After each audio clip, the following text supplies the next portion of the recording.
For those of you in the room and watching online, welcome to Cross Community's third annual Seek Week and our corporate reading of the Old and New Testaments of the Bible from Genesis to Revelation. 66 books, 1,189 chapters, all divinely breathed out by God.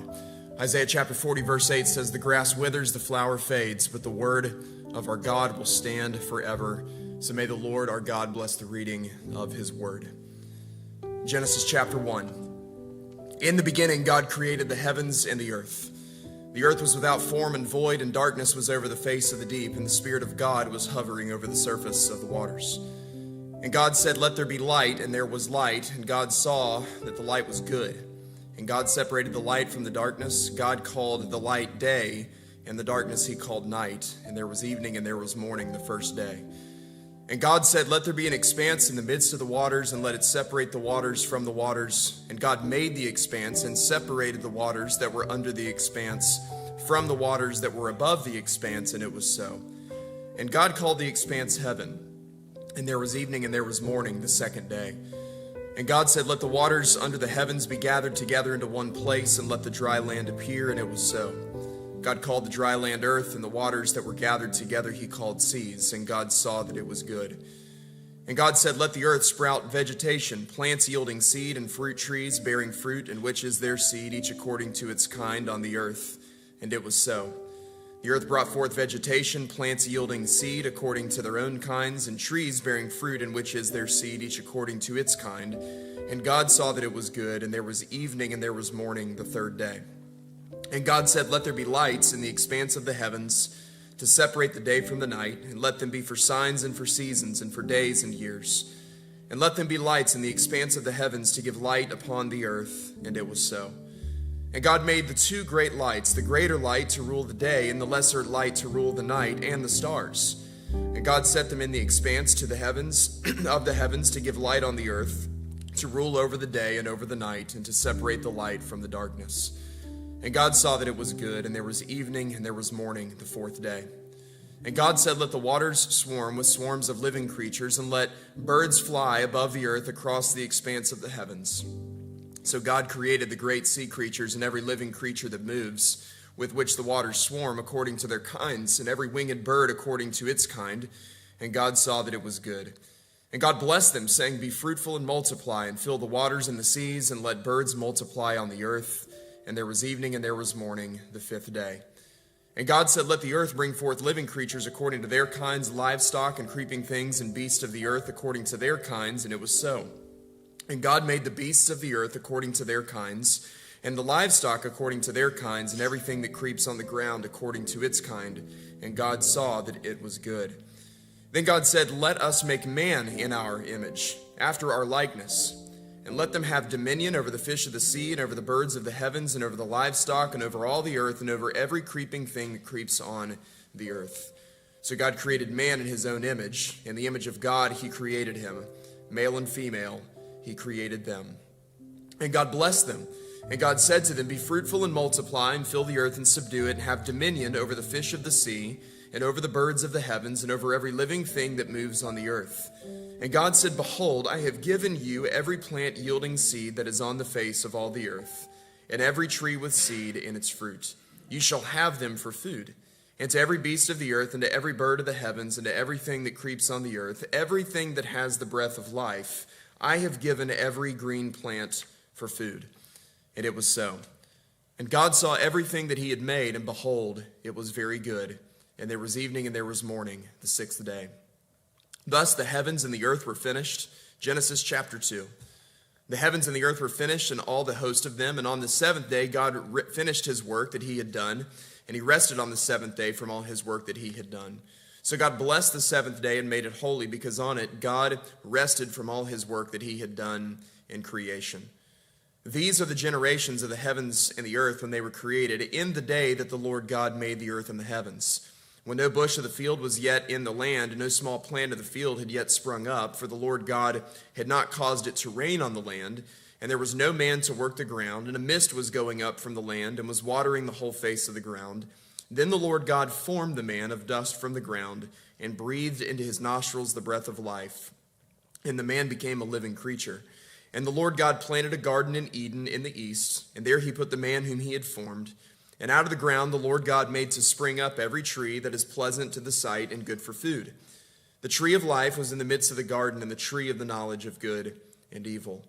A river flowed out of Eden to water the garden, and there it divided and became 4 rivers. The name of the first is the Pishon. It is the one that flowed around the whole land of Havilah, where there is gold. And the gold of that land is good. Bdellium and onyx stone are there. The name of the second river is Gihon, the one that flowed around the whole land of Cush. And the name of the third river is the Tigris, which flows east of Assyria. And the fourth river is the Euphrates. The Lord God took the man and put him in the Garden of Eden to work it and keep it. And the Lord God commanded the man, saying, You may surely eat of every tree of the garden, but of the tree of the knowledge of good and evil you shall not eat, for in the day that you eat of it you shall surely die. Then the Lord God said, It is not good that the man should be alone. I will make him a helper fit for him. Now out of the ground the Lord God had formed every beast of the field and every bird of the heavens, and brought them to the man to see what he would call them. And whatever the man called every living creature, that was its name. The man gave names to all livestock and to the birds of the heavens and to every beast of the field. But for Adam there was not found a helper fit for him. So the Lord God caused a deep sleep to fall upon the man, and while he slept took one of his ribs and closed up its place with flesh. And the rib that the Lord God had taken from the man he made into a woman and brought her to the man. Then the man said, This at last is bone of my bones and flesh of my flesh. She shall be called woman, because she was taken out of man. Therefore a man shall leave his father and his mother and hold fast to his wife, and they shall become one flesh. And the man and his wife were both naked and were not ashamed. Genesis chapter 3. Now the serpent was more crafty than any other beast of the field that the Lord God had made. He said to the woman, Did God actually say, You shall not eat of any tree in the garden? And the woman said to the serpent, We may eat of the fruit of the trees in the garden, but God said, You shall not eat of the fruit of the tree that is in the midst of the garden, neither shall you touch it, lest you die. But the serpent said to the woman, You will not surely die. For God knows that when you eat of it, your eyes will be opened, and you will be like God, knowing good and evil. So when the woman saw that the tree was good for food, and that it was a delight to the eyes, and that the tree was to be desired to make one wise, she took of its fruit and ate. And she also gave some to her husband who was with her, and he ate. Then the eyes of both were opened, and they knew that they were naked, and they sewed fig leaves together and made themselves loincloths. And they heard the sound of the Lord walking in the garden in the cool of the day, and the man and his wife hid themselves from the presence of the Lord God among the trees of the garden. But the Lord God called to the man and said to him, Where are you? And he said, I heard the sound of you in the garden, and I was afraid, because I was naked, and I hid myself. He said, Who told you that you were naked?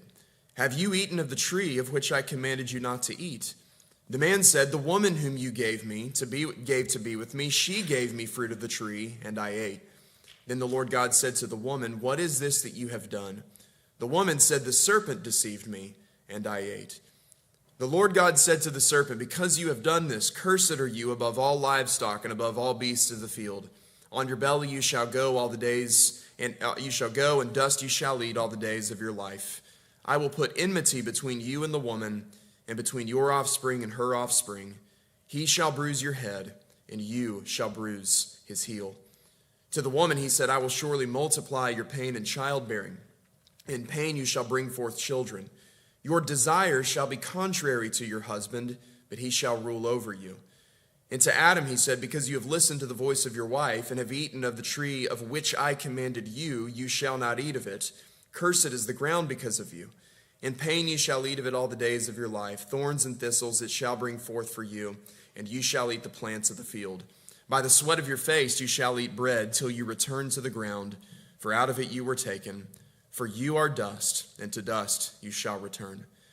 The man called his wife's name Eve, because she was the mother of all living. And the Lord God made for Adam and for his wife garments of skins and clothed them. Then the Lord God said, Behold, the man has become like one of us in knowing good and evil. Now, lest he reach out his hand and take also of the tree of life and eat and live forever. Therefore the Lord God sent him out from the Garden of Eden to work the ground from which he was taken. He drove out the man, and at the east of the Garden of Eden he placed the cherubim and flaming sword that turned every way to guard the way of the tree of life. Genesis chapter 4. Now Adam knew Eve his wife, and she conceived and bore Cain, saying, I have gotten a man with the help of the Lord. And again she bore his brother Abel. Now Abel was a keeper of the sheep, and Cain a worker of the ground. In the course of time, Cain brought to the Lord an offering of the fruit of the ground, and Abel also brought of the firstborn of his flock and of their fat portions. And the Lord had regard for Abel and his offering, but for Cain and his offering he had no regard. So Cain was very angry, and his face fell.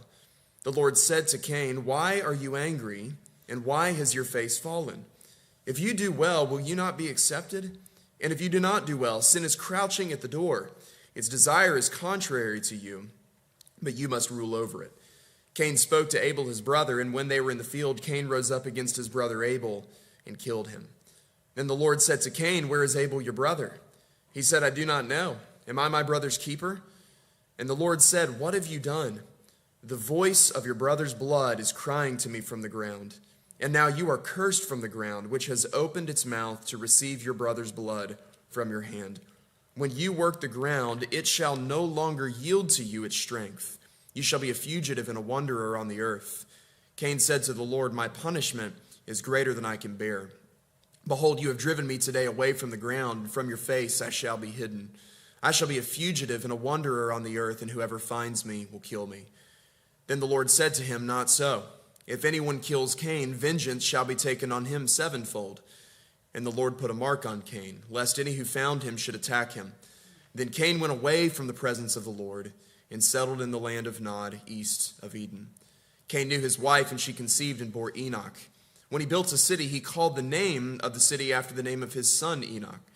To Enoch was born Irad, and Irad fathered Mehujael. Mehujael fathered Methushael, and Methushael fathered Lamech. And Lamech took two wives. The name of the one was Adah, and the name of the other Zillah. Adah bore Jabal. He was the father of those who dwell in tents and have livestock. His brother's name was Jubal. He was the father of all who play the lyre and the pipe. Zillah also bore Tubal-Cain. He was the forger of all instruments of bronze and iron. The sister of Tubal-Cain was Naamah. Lamech said to his wives, Adah and Zillah, hear my voice. You wives of Lamech, listen to what I say. I have killed a man for wounding me, a young man for striking me.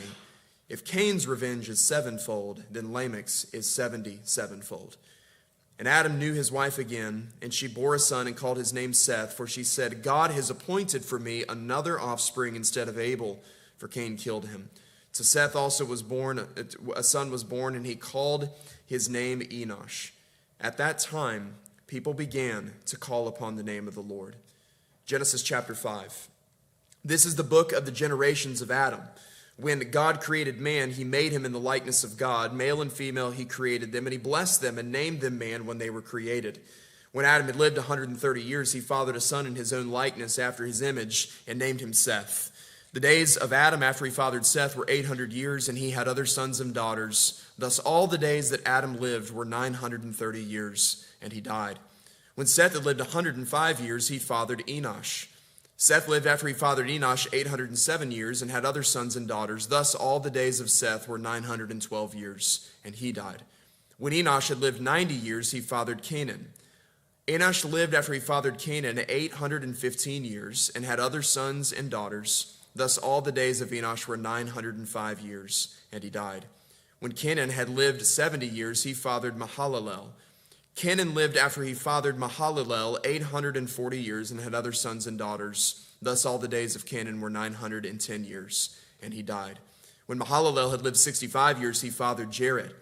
Mahalalel lived after he fathered Jared 830 years and had other sons and daughters. Thus all the days of Mahalalel were 895 years, and he died. When Jared had lived 162 years, he fathered Enoch. Jared lived after he fathered Enoch 800 years and had other sons and daughters. Thus all the days of Jared were 962 years, and he died. When Enoch had lived 65 years, he fathered Methuselah. Enoch walked with God after he fathered Methuselah 300 years and had other sons and daughters. Thus all the days of Enoch were 365 years. Enoch walked with God, and he was not, for God took him. When Methuselah had lived 187 years, he fathered Lamech. Methuselah lived after he fathered Lamech 782 years and had other sons and daughters. Thus all the days of Methuselah were 969 years, and he died. When Lamech had lived 182 years, he fathered a son and called his name Noah, saying, out of the ground the Lord that the Lord has cursed, this one shall bring us relief from our work and from the painful toil of our hands. Lamech lived after he fathered Noah 595 years and had other sons and daughters. Thus all the days of Lamech were 777 years, and he died. After Noah was 500 years old, Noah fathered Shem, Ham, and Japheth. Genesis chapter 6. When man began to multiply on the face of the land and daughters were born to them, the sons of God saw that the daughters of man were attractive, and they took as their wives any as they chose. Then the Lord said, my spirit shall not abide in man forever, for he is flesh. His days shall be 120 years. The Nephilim were on the earth in those days, and also afterward when the sons of God came into the daughters of man, and they bore children to them. These were the mighty men who were of old, the men of renown. The Lord saw that the wickedness of man was great on the earth, and that every intention of the thoughts of his heart was only evil continually. And the Lord regretted that he had made man on the earth, and it grieved him to his heart. So the Lord said, I will blot out man, whom I have created from the face of the land, man and animals and creeping things and birds of the heavens, for I am sorry that I have made them. But Noah found favor in the eyes of the Lord. These are the generations of Noah. Noah was a righteous man, blameless in his generation. Noah walked with God, and Noah had 3 sons, Shem, Ham, and Japheth. Now the earth was corrupt in God's sight, and the earth was filled with violence. And God saw the earth, and behold, it was corrupt, for all flesh had corrupted their way on the earth. And God said to Noah, I have determined to make an end of all flesh, for the earth is filled with violence through them. Behold, I will destroy them with the earth. Make yourself an ark of gopher wood. Make rooms in the ark and cover it inside and out with pitch. This is how you are to make it. The length of the ark 300 cubits, its breadth 50 cubits, and its height 30 cubits. Make a roof for the ark and finish it to a cubit above, and set the door of the ark in its side. Make it with lower, second, and third decks, for behold, I will bring a flood of waters upon the earth to destroy all flesh, in which is the breath of life under heaven. Everything that is on the earth shall die. But I will establish my covenant with you, and you shall come into the ark, you, your sons, your wife, and your sons' wives with you. And of every living thing of all flesh you shall bring 2 of every sort into the ark and keep them alive with you. They shall be male and female. Of the birds according to their kinds, of the animals according to their kinds, of every creeping thing of the ground according to its kind, 2 of every sort shall come into you to keep them alive. Also take with you every sort of food that is eaten, and store it up. It shall serve as food for you and for them. Noah did this. He did all that God commanded him. Genesis chapter 7. Then the Lord said to Noah, go into the ark, you and all your household, for I have seen that you are righteous before me in this generation. Take with you 7 pairs of all clean animals, the male and its mate, his mate, a pair of animals that are not clean, the male and his mate, and 7 pairs of the birds of the heavens also, male and female, to keep their offspring alive on the face of the earth. For in 7 days I will send rain on the earth 40 days and 40 nights, and every living thing that I have made I will blot out from the face of the ground. And Noah did all that the Lord had commanded him. Noah was 600 years old when the flood of waters came upon the earth. And Noah and his sons and his wife and his sons' wives with him went into the ark to escape the waters of the flood.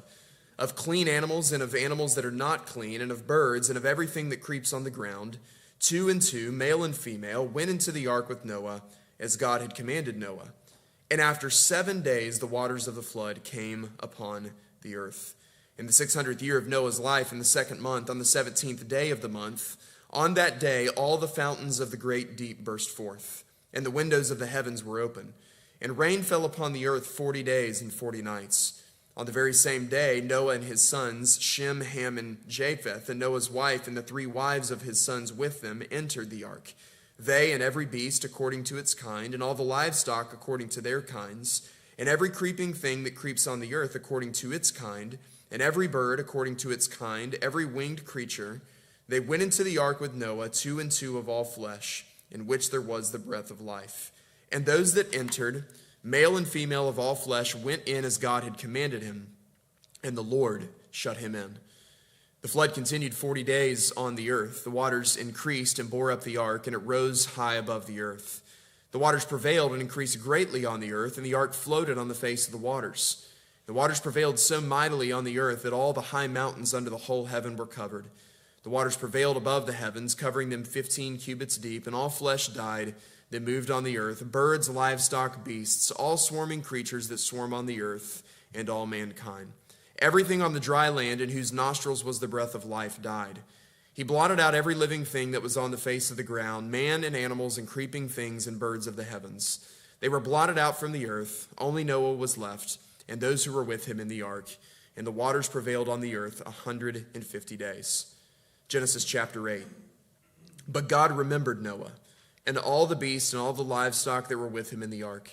And God made a wind blow over the earth, and the waters subsided. The fountains of the deep and the windows of the heavens were closed. The rain from the heavens was restrained, and the waters receded from the earth continually. At the end of 150 days, the waters had abated, and in the 7th month, on the 17th day of the month, the ark came to rest on the mountains of Ararat. And the waters continued to abate until the 10th month. In the 10th month, on the first day of the month, the tops of the mountains were seen. At the end of 40 days, Noah opened the window of the ark that he had made and sent forth a raven. It went to and fro until the waters were dried up from the earth. Then he sent forth a dove from him to see if the waters had subsided from the face of the ground. But the dove found no place to set her foot. And she returned to him to the ark, for the waters were still on the face of the whole earth. So he put out his hand and took her and brought her into the ark with him. He waited another 7 days, and again he sent forth the dove out of the ark. And the dove came back to him in the evening, and behold, in her mouth was a freshly plucked olive leaf. So no one knew that the waters had subsided from the earth. Then he waited another 7 days and sent forth the dove, and she did not return to him anymore. In the 601st year, in the 1st month, on the first day of the month, the waters were dried off from the earth. And Noah removed the covering of the ark and looked, and behold, the face of the ground was dry. In the 2nd month, on the 27th day of the month, the earth had dried out. Then God said to Noah, "Go out from the ark, you and your wife, and your sons' wives with you. Bring out with you every living thing that is with you of all flesh, birds and animals, and every creeping thing that creeps on the earth, that they may swarm on the earth and be fruitful and multiply on the earth." So Noah went out, and his sons and his wife and his sons' wives with him. Every beast, every creeping thing, and every bird, everything that moves on the earth went out by families from the ark. Then Noah built an altar to the Lord and took some of every clean animal and some of every clean bird and offered burnt offerings on the altar. And when the Lord smelled the pleasing aroma, the Lord said in his heart, "I will never again curse the ground because of man, for the intention of man's heart is evil from his youth. Neither will I strike down every living creature as I have done. While the earth remains, seed time and harvest, cold and heat, summer and winter, day and night shall not cease." Genesis chapter 9. And God blessed Noah and his sons and said to them, "Be fruitful and multiply and fill the earth. The fear of you and the dread of you shall be upon every beast of the earth and upon every bird of the heavens, upon everything that creeps on the ground and all the fish of the sea. Into your hand they are delivered. Every moving thing that lives shall be food for you. And as I gave you the green plants, I give you everything. But you shall not eat flesh with its life, that is its blood. And for your lifeblood I will require a reckoning. From every beast I will require it, and from man. From his fellow man I will require a reckoning for the life of man. Whoever sheds the blood of man, by man his blood be shed. For God made man in his own image. And you, be fruitful and multiply, increase greatly on the earth, and multiply in it." Then God said to Noah and his sons with him, "Behold, I establish my covenant with you and your offspring after you, and with every living creature that is with you, the birds, the livestock, and every beast of the earth with you. As many as came out of the ark, it is for every beast of the earth. I establish my covenant with you, that never again shall all flesh be cut off by the waters of the flood, and never again shall there be a flood to destroy the earth." And God said, "This is the sign of the covenant that I make between me and every living creature that is with you for all future generations. I have set my bow in the cloud, and it shall be a sign of the covenant between me and the earth. When I bring clouds over the earth, and my bow is seen in the clouds, I will remember my covenant that is between me and you and every living creature of all flesh.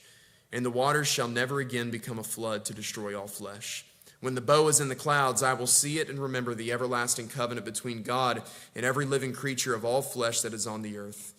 God said to Noah, "This is the sign of the covenant that I have established between me and all flesh that is on the earth." The sons of Noah who went forth from the ark were Shem, Ham, and Japheth. Ham was the father of Canaan. These three were the sons of Noah, and from these the people of the whole earth were dispersed. Noah began to be a man of the soil, and he planted a vineyard. He drank of the wine and became drunk and lay uncovered in his tent. And Ham, the father of Canaan, saw the nakedness of his father and told his two brothers outside. Then Shem and Japheth took a garment, laid it on both their shoulders, and walked backward and covered the nakedness of their father. Their faces were turned backward, and they did not see their father's nakedness. When Noah awoke from his wine and knew what his youngest son had done to him, he said, "Cursed be Canaan. A servant of servants shall he be to his brothers." He also said, "Blessed be the Lord, the God of Shem, and let Canaan be his servant. May God enlarge Japheth, and let him dwell in the tents of Shem, and let Canaan be his servant." After the flood, Noah lived 350 years. All the days of Noah were 950 years, and he died. Genesis chapter 10. These are the generations of the sons of Noah, Shem, Ham, and Japheth. Sons were born to them after the flood. The sons of Japheth, Gomer, Magog, Madai, Javan, Tubal, Meshech, and Tiras. The sons of Gomer, Ashkenaz, Riphath, and Togarmah. The sons of Javan, Elisha, Tarshish, Kittim, and Dodanim. From these, the coastland people spread in their lands, each with his own language, by their clans in their nations. The sons of Ham, Cush, Egypt, Put, and Canaan. The sons of Cush, Seba, Havilah, Sabta, Ramah, and Sabteka. The sons of Ramah, Sheba, and Dedan. Cush fathered Nimrod. He was the first on the earth to be a mighty man. He was a mighty hunter before the Lord. Therefore it is said, like Nimrod, a mighty hunter before the Lord. The beginning of his kingdom was Babel, Erech, Akkad, and Calneh in the land of Shinar. From that land he went into Assyria and built Nineveh, Rehoboth-ir, Calah, and Resen between Nineveh and Calah, that is the great city. Egypt fathered Ludim, Anamim, Lehabim, Naphtuhim, Pathrusim, Casluhim, from whom the Philistines came, and Caphtorim. Canaan fathered Sidon, his firstborn, and Heth, and the Jebusites, the Amorites, the Girgashites, the Hivites, the Archites, the Sinites, the Arvadites, the Zemarites, and the Hamathites. Afterward the clans of the Canaanites dispersed. And the territory of the Canaanites extended from Sidon in the direction of Gerar as far as Gaza, and in the direction of Sodom, Gomorrah, Admon, and Zeboim as far as Lasha. These are the sons of Ham by their clans, their languages, their lands, and their nations. To Shem also, the father of all the children of Eber, the elder brother of Japheth, children were born. The sons of Shem, Elam, Ashur, Arpachshad, Lud, and Aram. The sons of Aram, Uz, Hul, Gether, and Mash. Arpachshad fathered Shelah. Shelah fathered Eber. To Eber were born two sons. The name of the one was Peleg, for in his days the earth was divided, and his brother's name was Joktan. Joktan fathered Almadad, Sheleph, Hazarmaveth, Jerah, Hadoram, Uzal, Diklah, Obal, Abimael, Sheba, Ophir, Havilah, and Jobab, and these were the sons of Joktan. The territory in which they lived extended from Mesha in the direction of Sephar to the hill country of the east. These are the sons of Shem by their clans, their languages, their lands, and their nations. These are the clans of the sons of Noah, according to their genealogies in their nations, and from these the nations spread abroad on the earth after the flood. Genesis chapter 11. Now the whole earth had one language and the same words. And as people migrated from the east, they found a plain in the land of Shinar and settled there. And they said to one another, "Come, let us make bricks, and let us burn them thoroughly." And they had brick for stone and bitumen for mortar. And they said, "Come, let us build ourselves a city and a tower with its top in the heavens, and let us make a name for ourselves, lest we be dispersed over the face of the whole earth." And the Lord came down to see the city and the tower which the children of man had built. And the Lord said, "Behold, they are one people, and they all have one language, and this is only the beginning of what they will do. And nothing that they propose to do will now be impossible for them. Come, let us go down there and confuse their language, so that they may not understand one another's speech." So the Lord dispersed them from there over the face of all the earth, and they left off building the city. Therefore its name was called Babel, because the Lord confused the language of all the earth. And from there the Lord dispersed them over the face of all the earth. These are the generations of Shem. When Shem was 100 years old, he fathered Arpachshad 2 years after the flood.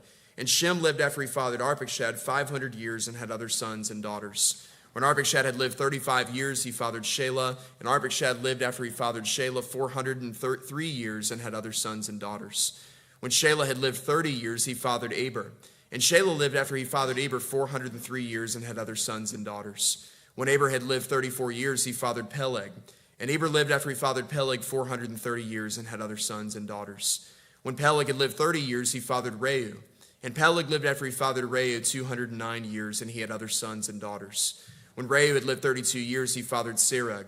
And Reu lived after he fathered Serug 207 years, and he had other sons and daughters.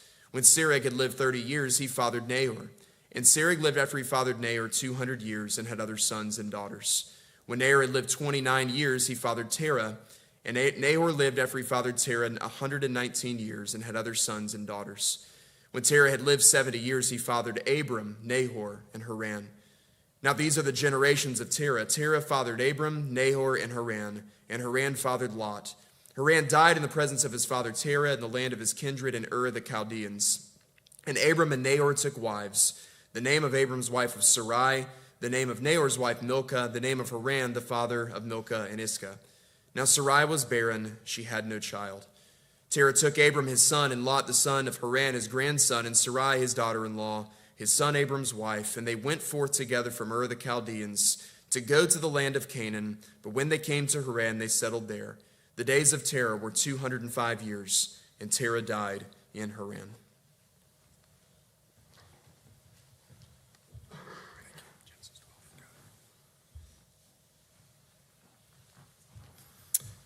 Genesis 12.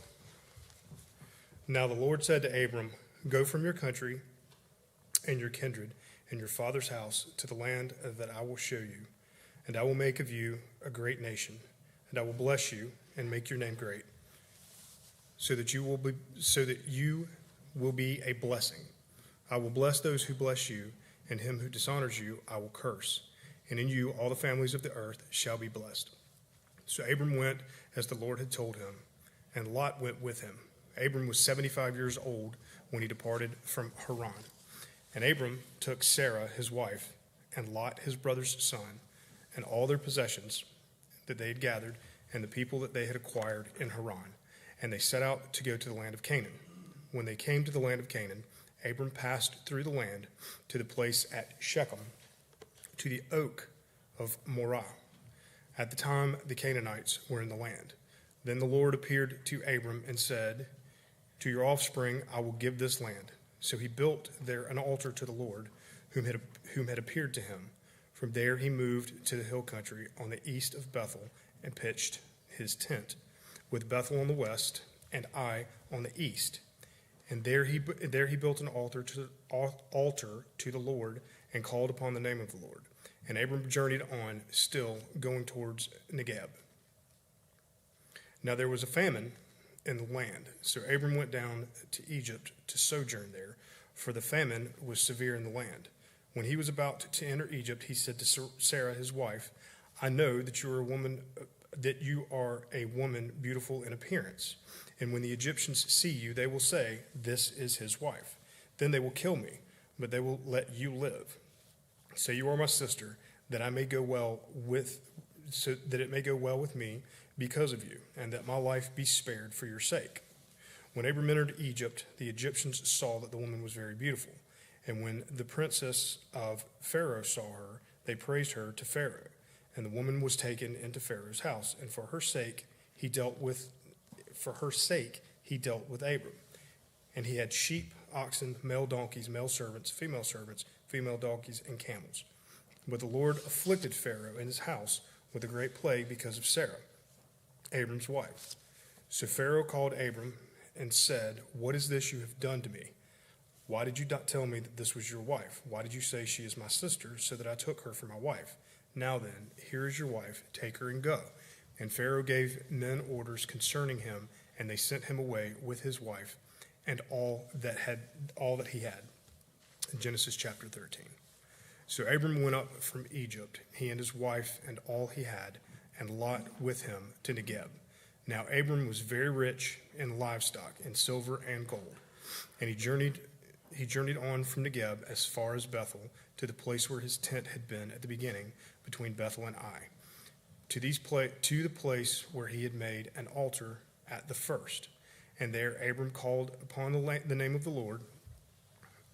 And Lot, who went with Abram, also had flocks and herds and tents, so that the land could not support both of them dwelling together. For their possessions were so great that they could not dwell together. And there was a strife between the herdsmen of Abram's livestock and the herdsmen of Lot's livestock. At that time, the Canaanites and the Perizzites were dwelling in the land. When Abram said to Lot, "Let there be no strife between you and me, and between your herdsmen and my herdsmen, for we are kinsmen.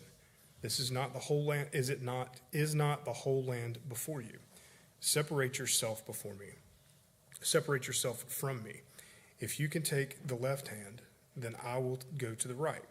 Or if you take the right hand, then I will go to the left." And Lot lifted up his eyes and saw the Jordan Valley was well watered everywhere, like the garden of the Lord, like the land of Egypt, in the direction of Zoar. This was before the Lord destroyed Sodom and Gomorrah. So Lot chose for himself the Jordan Valley, and Lot journeyed east. Thus they separated from each other. Abram settled in the land of Canaan, while Lot settled among the cities of the valley and moved his tent as far as Sodom. Now the men of Sodom were wicked, great sinners against the Lord. The Lord said to Abram, after Lot had separated from him, "Lift up your eyes and look from the place where you are, northward and southward and eastward and westward. For all the land that you see I will give you, and to your offspring forever. I will make your offspring as the dust of the earth, so that if one can count the dust of the earth, your offspring can also be counted. Arise and walk through the length and the breadth of the land, for I will give it to you." So Abram moved his tent and came and settled by the oaks of Mamre, which are at Hebron, and there he built an altar to the Lord. Genesis chapter 14. In the days of Aphrel king of Shinar, Arioch king of Elasar, Chedorlaomer king of Elam, and Tidal king of Gomer, these kings made war with Bera king of Sodom, Bersha king of Gomorrah, Shinab king of Admah, Shemabir king of Zeom, and the king of Bela, that is Zor. All these joined forces in the valley of Siddim, that is the Salt Sea.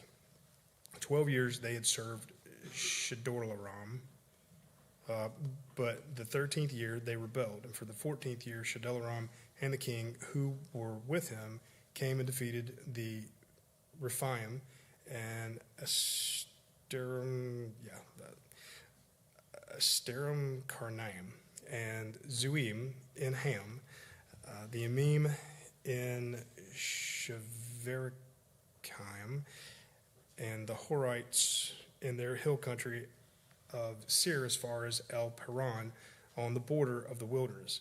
Then they turned back and came to En Mishpat, that is Kadesh, and defeated all the countries of the Amalekites, and also the Amorites who were dwelling within Hazazon Tamar. The king of Sodom, the king of Gomorrah, the king of Admah, the king of Zeboim, and the king of Bela, that is Zor, went out, and they joined the battle in the valley of Siddim with Chedorlaomer, king of Elam, Tidal, king of Goim, Amraphel, king of Shinar, and Arioch, king of Elasar, 4 kings against 5. Now the valley of Siddim was full of bitumen pits, and as the kings of Sodom and Gomorrah fled, some fell into them, and the rest fled to the hill country. So the enemy took all the possessions of Sodom and Gomorrah and all their provisions and went their way. They also took Lot, the son of Abram's brother, who was dwelling in Sodom, and his possessions, and went their way. Then one who had escaped came and told Abram the Hebrew, who was living by the oaks, Mamre the Amorite, brother of Eshcol of Aner. These were allies of Abram. When Abram heard that his kinsmen had been taken captive, he led forth his trained men born in the house, 318 of them, and went to pursue as far as Dan. And he divided his forces against them by night, he and his servants, and defeated them and pursued them to Hobath, north of Damascus. Then he brought back all the possessions, and also brought back his kinsman Lot with the possessions. and the women and the people. After his return from the defeat of Chedorlaomer, the kings who were with him, the king of Sodom, went out to meet him at the valley of Shev, that is the king's valley. And Melchizedek, king of Salem, brought out bread and wine.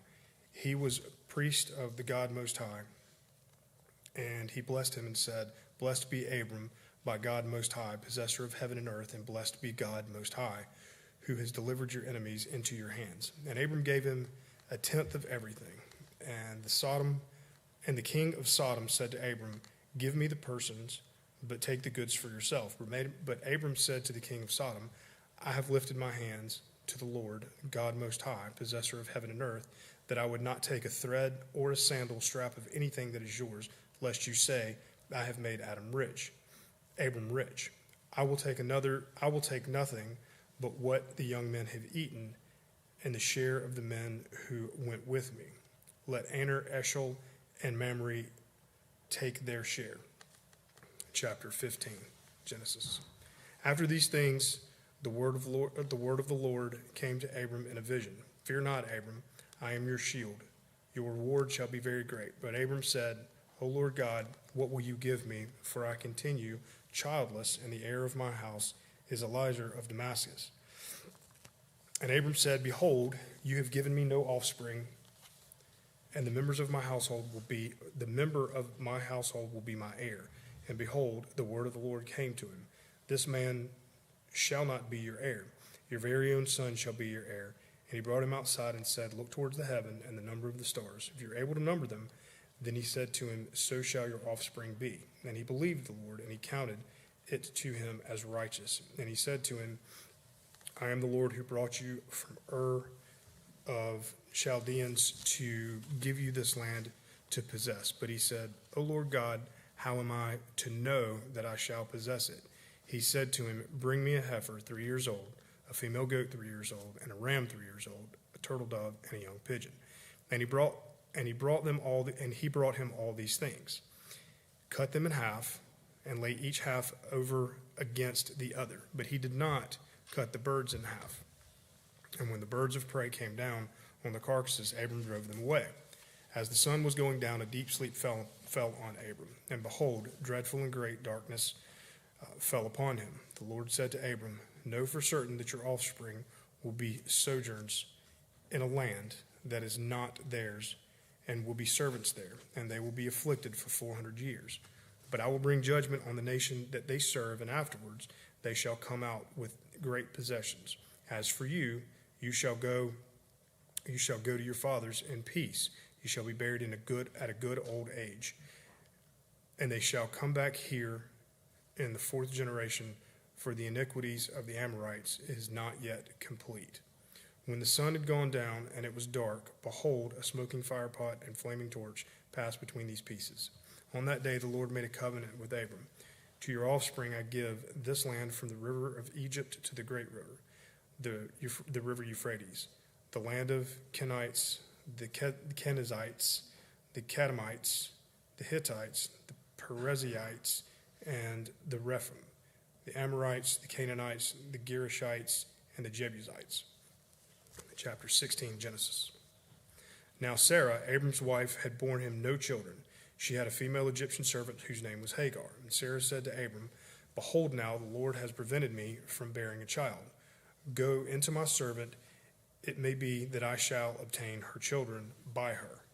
And Abram listened to the voice of Sarah. So after Abram had lived 10 years in the land of Canaan, Sarai, Abram's wife, took Hagar the Egyptian, her servant, and gave her to Abram, her husband, as a wife. He went into Hagar, and she conceived. And when she saw that she had conceived, she looked with contempt on her mistress. Sarai said to Abram, May the wrong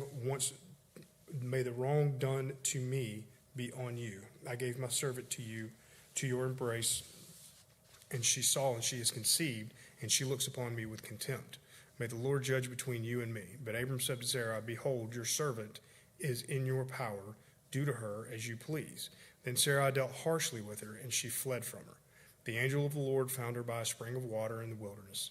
The the spring on the way to Shur, and he said, Hagar, servant of Sarai, where have you come from, and where are you going?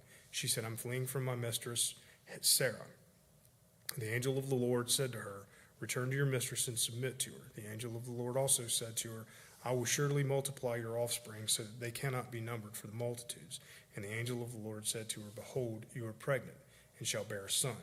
You shall call his name Ishmael, because the Lord has listened to your affliction.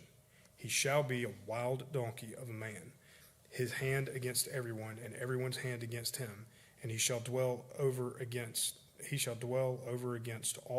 all his kinsmen.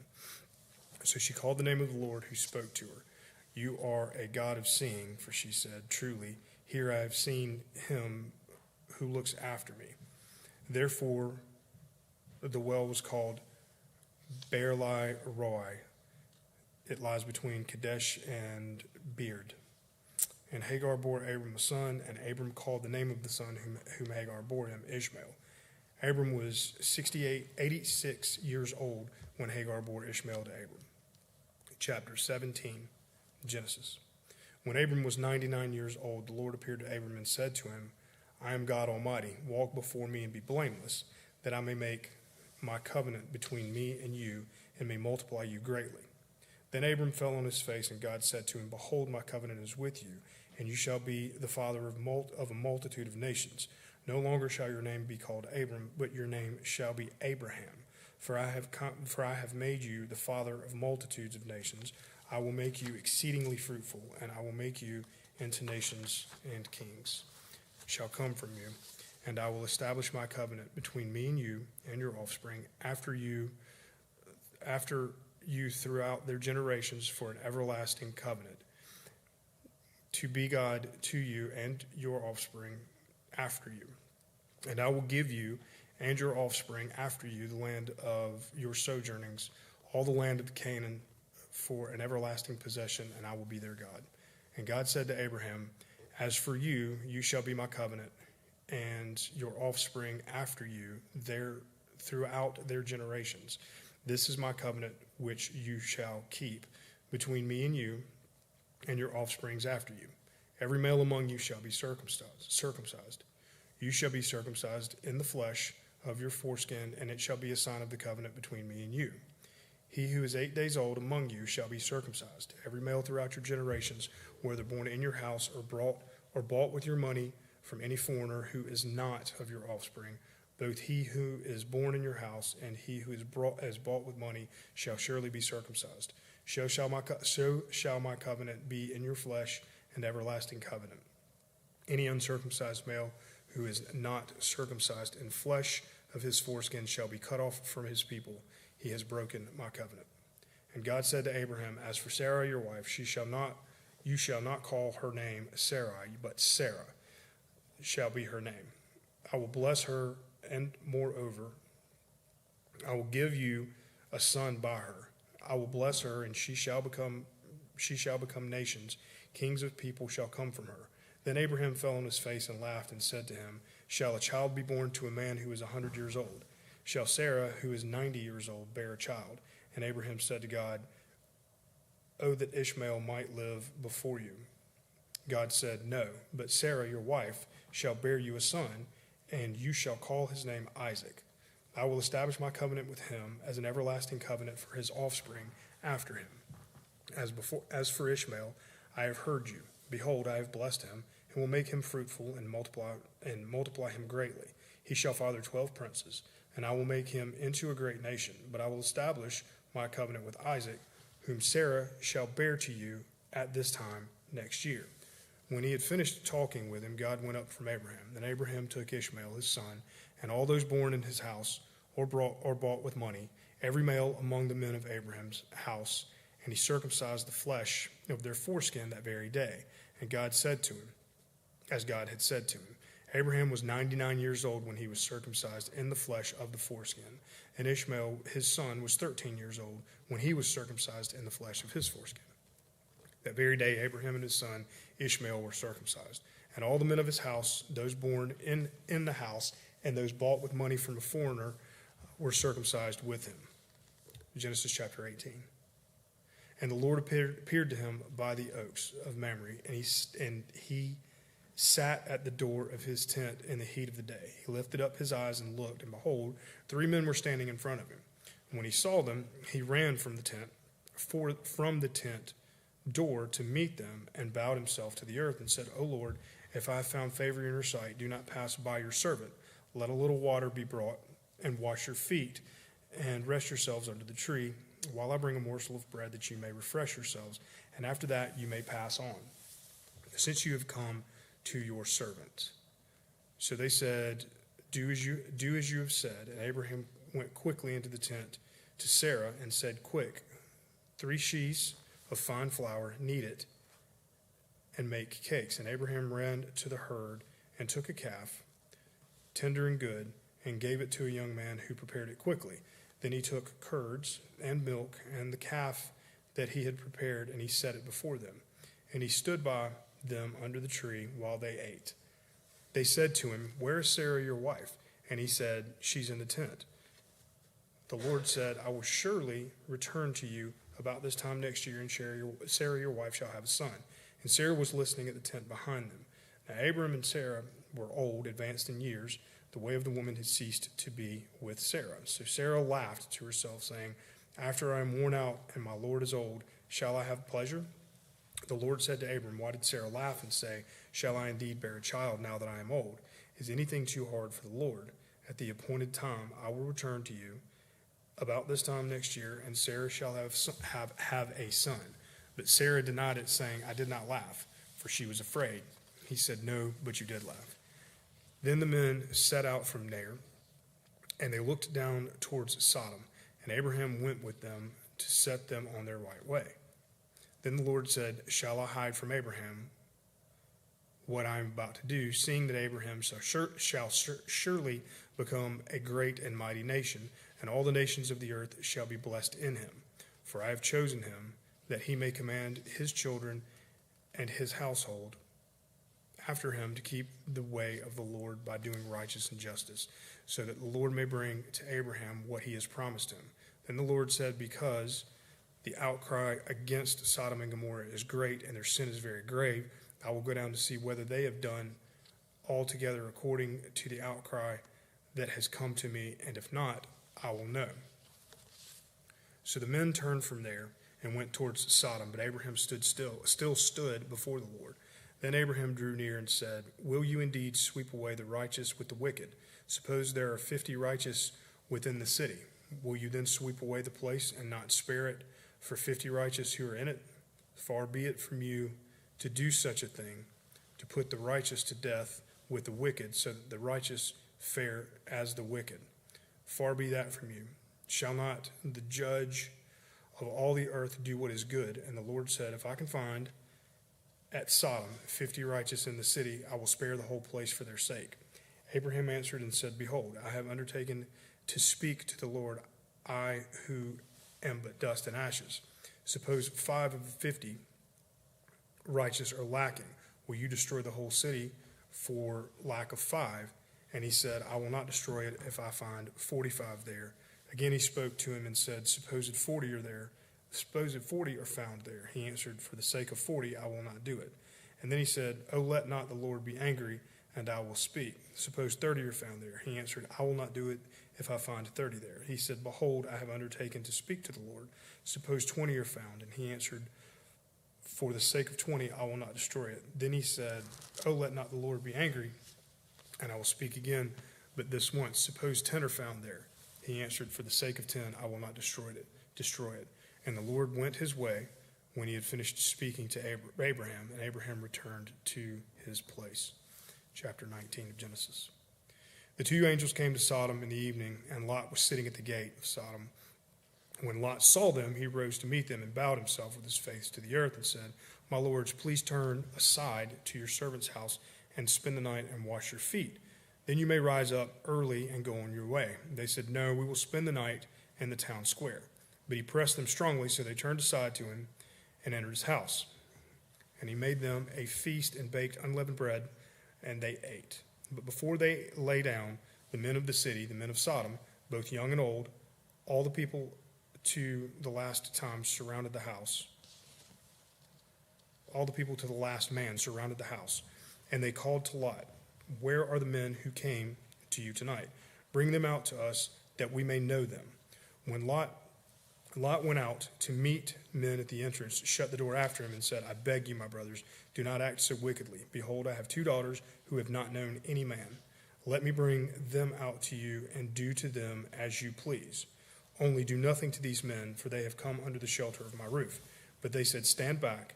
And they said, This fellow came to sojourn, and he has become the judge. Now we deal worse with you than with them."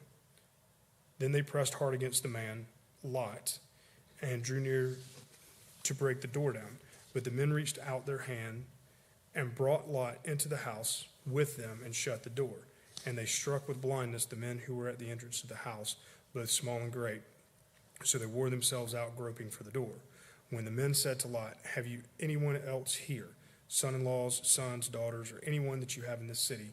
Bring them out of this place, for we are about to destroy this place, because the outcry against its people has become great before the Lord, and the Lord has sent us to destroy it."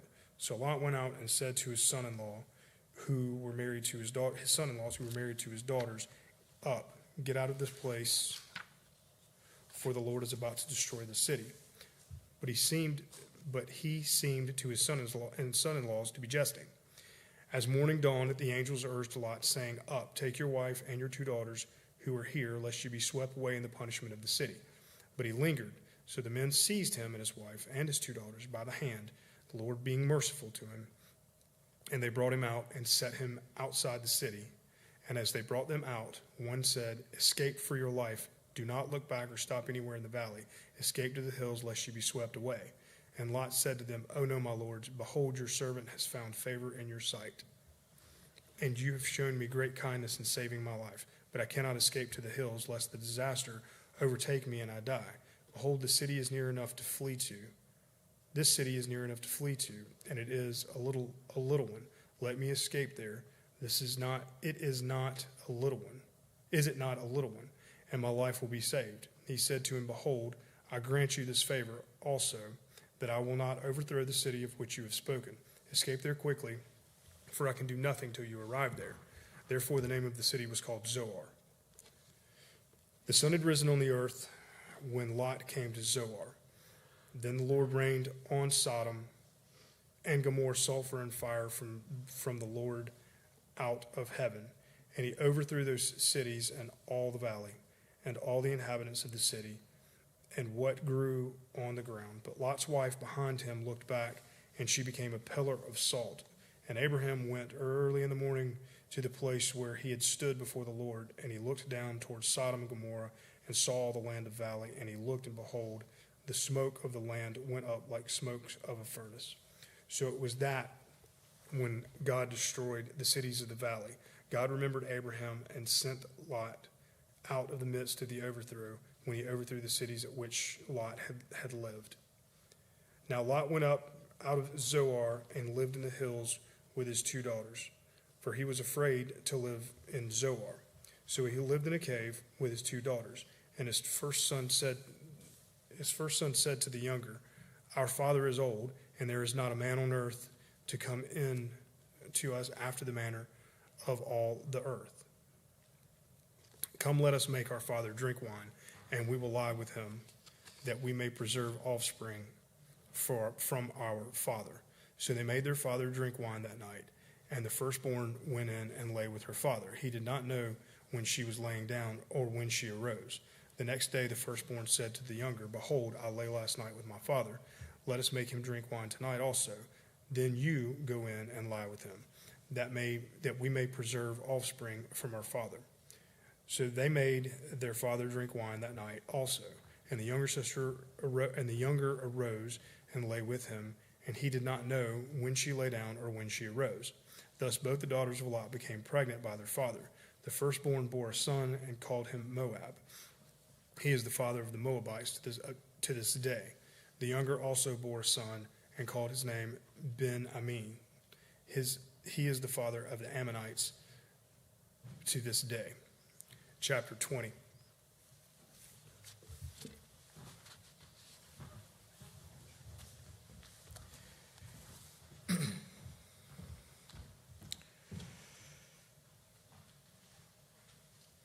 Chapter 20.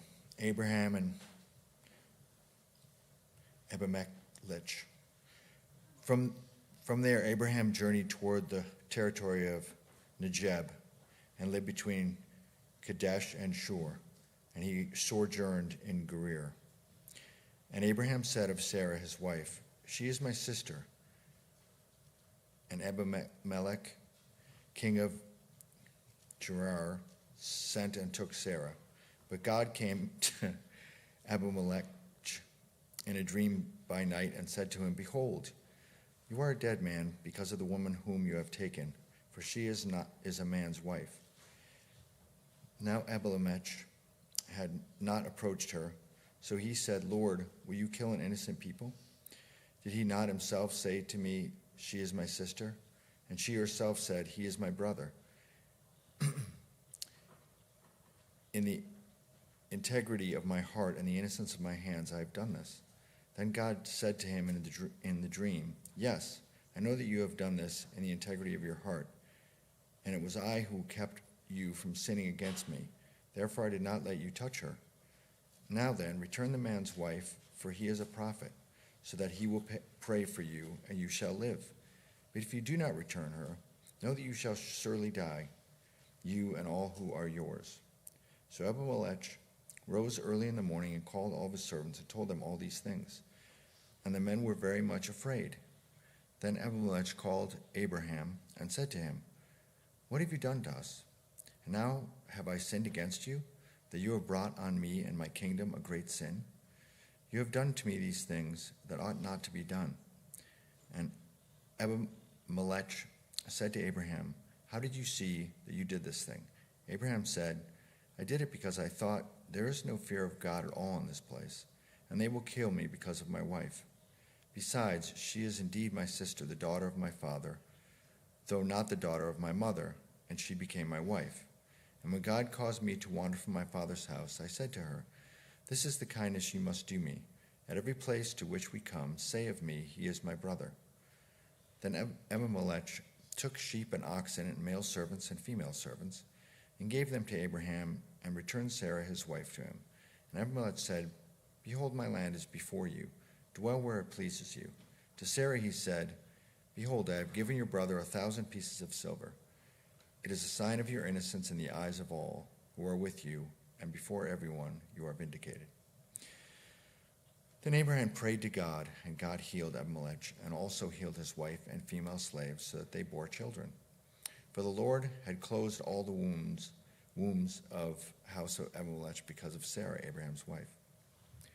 Chapter 21, the birth of Isaac. The Lord visited Sarah as he had said, and the Lord did to Sarah as he had promised. And Sarah conceived and bore Abraham a son in his old age at the time of which God had spoken to him. Abraham called the name of his son, who was born to him, whom Sarah bore him, Isaac.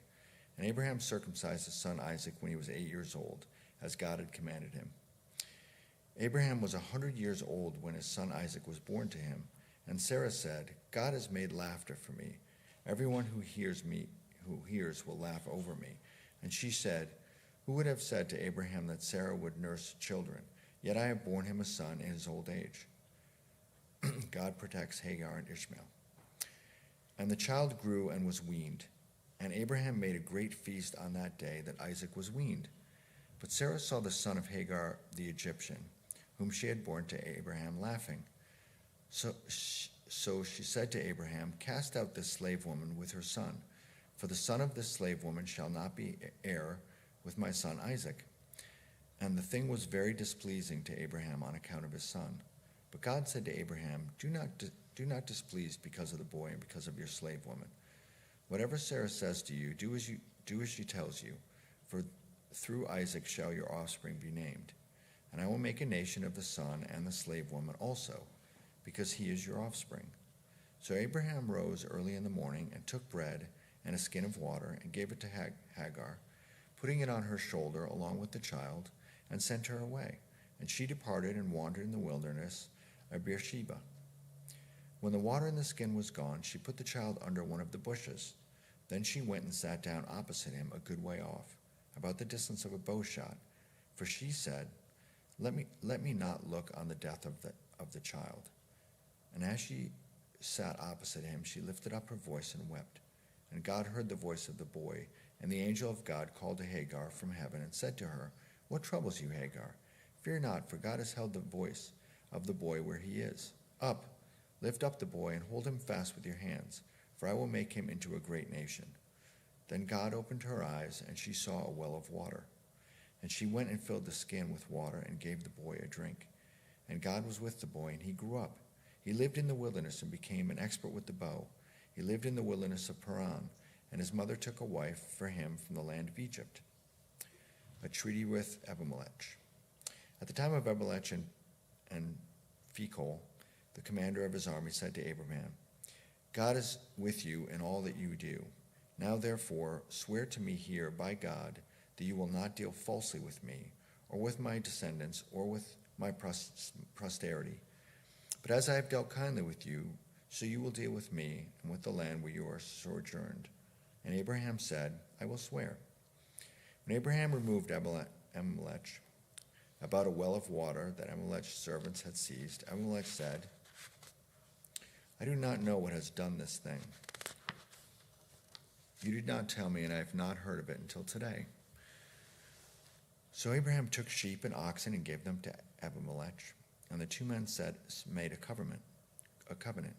Abraham set 7 ewe lambs of the flock apart, and Abimelech said to Abraham, "What is the meaning of these 7 ewe lambs that you have set apart?" He said, "These 7 ewe lambs you will take from my hand, that this may be the witness for me that I dug this well." Therefore that place was called Beersheba, because they both of them swore an oath. So they made a covenant at Beersheba. Then Abimelech and Phicol, the commander of the army, rose up and returned to the land of the Philistines. Abraham planted a tamarisk tree in Beersheba and called there on the name of the Lord, the everlasting God. And Abraham sojourned many days in the land of the Philistines. The sacrifice of Isaac, chapter 22. After these things, God tested Abraham and said to him, "Abraham." And he said, "Here I am." He said, "Take your son, your only son, Isaac, whom you love, and go to the land of Moriah, and offer him there as a burnt offering on one of the mountains of which I shall tell you." So Abraham rose early in the morning, saddled his donkey, and took 2 of his young men with him and his son Isaac. And he cut the wood for the burnt offering and arose and went to the place of which God had told him. On the 3rd day Abraham lifted up his eyes and saw the place from afar. Then Abraham said to this young man, "Stay here with the donkey, and I, the boy, will go over there and worship and come again to you." And Abraham took the wood of the burnt offering and laid it on Isaac his son. And he took in his hand the fire and the knife. So they went both of them together. And Isaac said to his father Abraham, "My father." And he said, "Here I am, my son." He said, "Behold the fire and the wood, but where is the lamb for a burnt offering?" Abraham said, "God will provide for himself the lamb for a burnt offering, my son." So they went both of them together. When they came to the place of which God had told him, Abraham built the altar there and laid the wood in order, and bound Isaac his son and laid him at the altar on top of the wood. Then Abraham reached out his hand and took the knife to slaughter his son. But the angel of the Lord called to him from heaven and said, "Abraham, Abraham." And he said, "Here I am." He said, "Do not lay your hand on the boy or do anything to him. For now I know that you fear God, seeing you have not withheld your son, your only son, from me."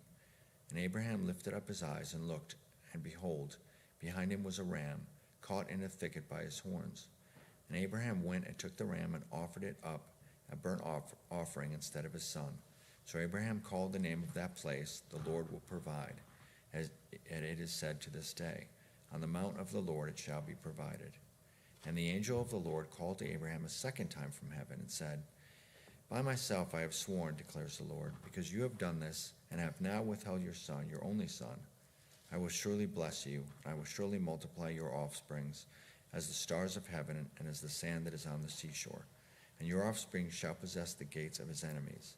And in your offspring shall all the nations of the earth be blessed, because you have obeyed my voice." So Abraham returned to his young son, and they arose and went together to Beersheba, and Abraham lived at Beersheba. Now after these things it was told to Abraham, "Behold, Milcah also has borne children to your brother Nahor, Uz, his firstborn, Buz, his brother, Kemuel, the father of Aram, Chesed, Hazo, Fildash, Jilaph, and Bethuel. Bethuel fathered Rebekah. These 8 Milcah born to Nahor, Abraham's brother. Moreover, his concubine, whose name was Reumah, bore Tibah, Jaham, Tahash, and Makkah.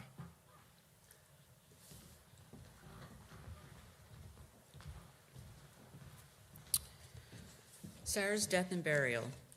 Sarah lived 127 years. These were the years of the life of Sarah, and Sarah died at Kiriath Arba, that is, Hebron, in the land of Canaan. And Abraham went to mourn for Sarah and to weep for her. And Abraham rose up from before his dead and said to the Hittites, I am a sojourner and a foreigner among you. Give me property among you for a burying place, that I may bury my dead out of my sight. The Hittites answered Abraham, Hear us, my lord, you are a prince of God among us. Bury your dead in the choicest of our tombs. None of us will withhold from you his tomb to hinder you from burying your dead. Abraham rose and bowed to the Hittites, the people of the land, and he said to them, If you are willing that I should bury my dead out of my sight, hear me and entreat for me Ephron the son of Zohar, that he may give me the cave of Machpelah, which he owns. It is at the end of his field. For the full price, let him give it to me in your presence as property for a burying place. Now Ephron was sitting among the Hittites, and Ephron the Hittite answered Abraham in the hearing of the Hittites of all who went into the gate of his city. No, my lord, hear me. I give you the fields, and I give you the cave that is in it. In the sight of the sons of my people, I give it to you. Bury your dead. Then Abraham bowed down before the people of the land, and he said to Ephron in the hearing of the people of the land, But if you will hear me, I give the price of the field. Accept it from me, that I may bury my dead there. Ephron answered Abraham, My lord, listen to me. A piece of land worth 400 shekels of silver is what is that between you and me? Bury your dead. Abraham listened to Ephron, and Abraham weighed out for Ephron the silver that he had named in the hearing of the Hittites, 400 shekels of silver, according to the weights current among the merchants. So the field of Ephron in Machpelah, which was to the east of Mamre, the field with the cave that was in it, and all the trees that were in the field throughout its whole area, was made over to Abraham as a possession in the presence of the Hittites before all who went in at the gate of his city. After this, Abraham buried Sarah his wife in the cave of the field of Machpelah, east of Mamre, that is Hebron, in the land of Canaan. The field and the cave that is in it were made over to Abraham as property for a burying place by the Hittites. 24. Isaac and Rebekah. Now Abraham was old, well advanced in years, and the Lord had blessed Abraham in all things. And Abraham said to his servant, the oldest of his household, who had charge of all that he had, Put your hand under my thigh, that I may make you swear by the Lord, the God of heaven and the God of the earth, that you will not take a wife for my son from the daughters of the Canaanites, among whom I dwell, but will go to my country, to my kindred, and take a wife for my son Isaac. The servant said to him, Perhaps the woman may not be willing to follow me to this land. Must I then take your son back to the land from which you came? Abraham said to him, See to it that you do not take my son back there. The Lord, the God of heaven, who took me from my father's house and from the land of my kindred, and who spoke to me and swore to me, To your offspring I will give this land.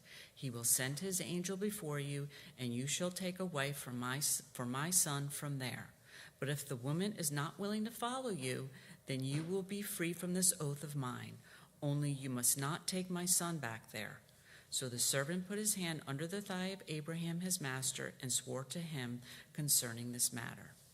Then the servant took 10 of his master's camels and departed, taking all sorts of choice gifts from his master, and he arose and went to Mesopotamia in the city of Nahor. And he made the camels kneel down outside the city by the well of water at the time of the evening, the time when the women go out to draw water. And he said, O Lord, God of my master Abraham, please grant me success today and show steadfast love to my master Abraham. Behold, I am standing by the spring of water, and the daughters of the men of the city are coming out to draw water.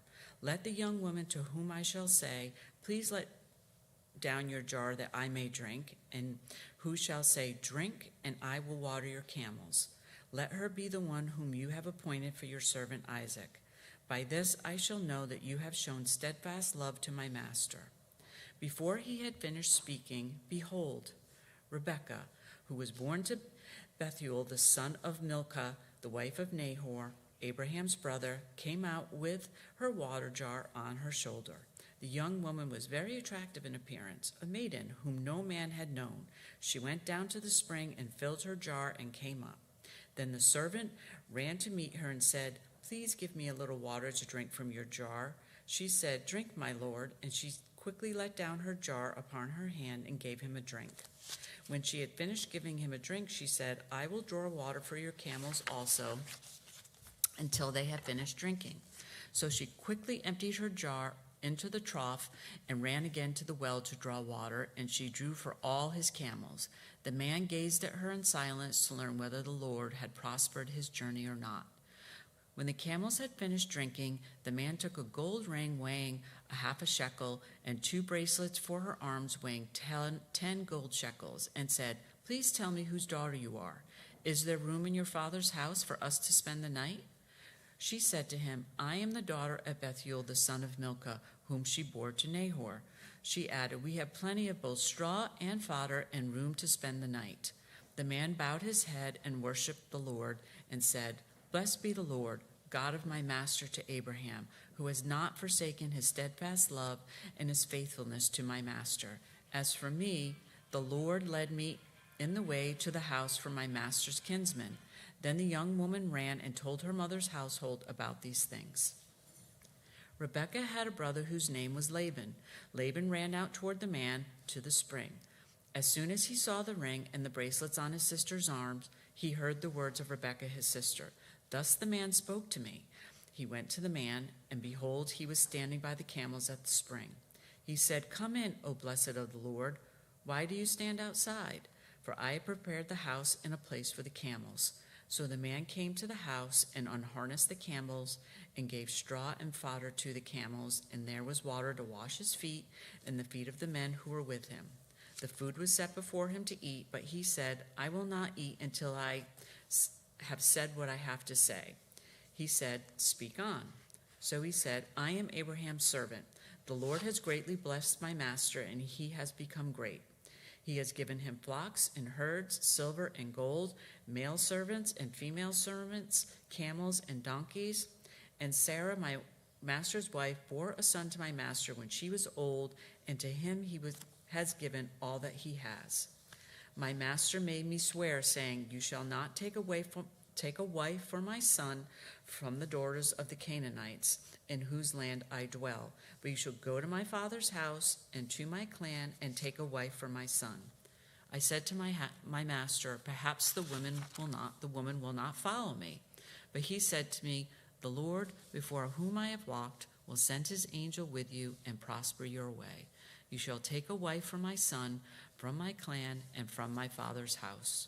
Then you will be free from my oath when you come to my clan, and if they will not give her to you, you will be free from my oath.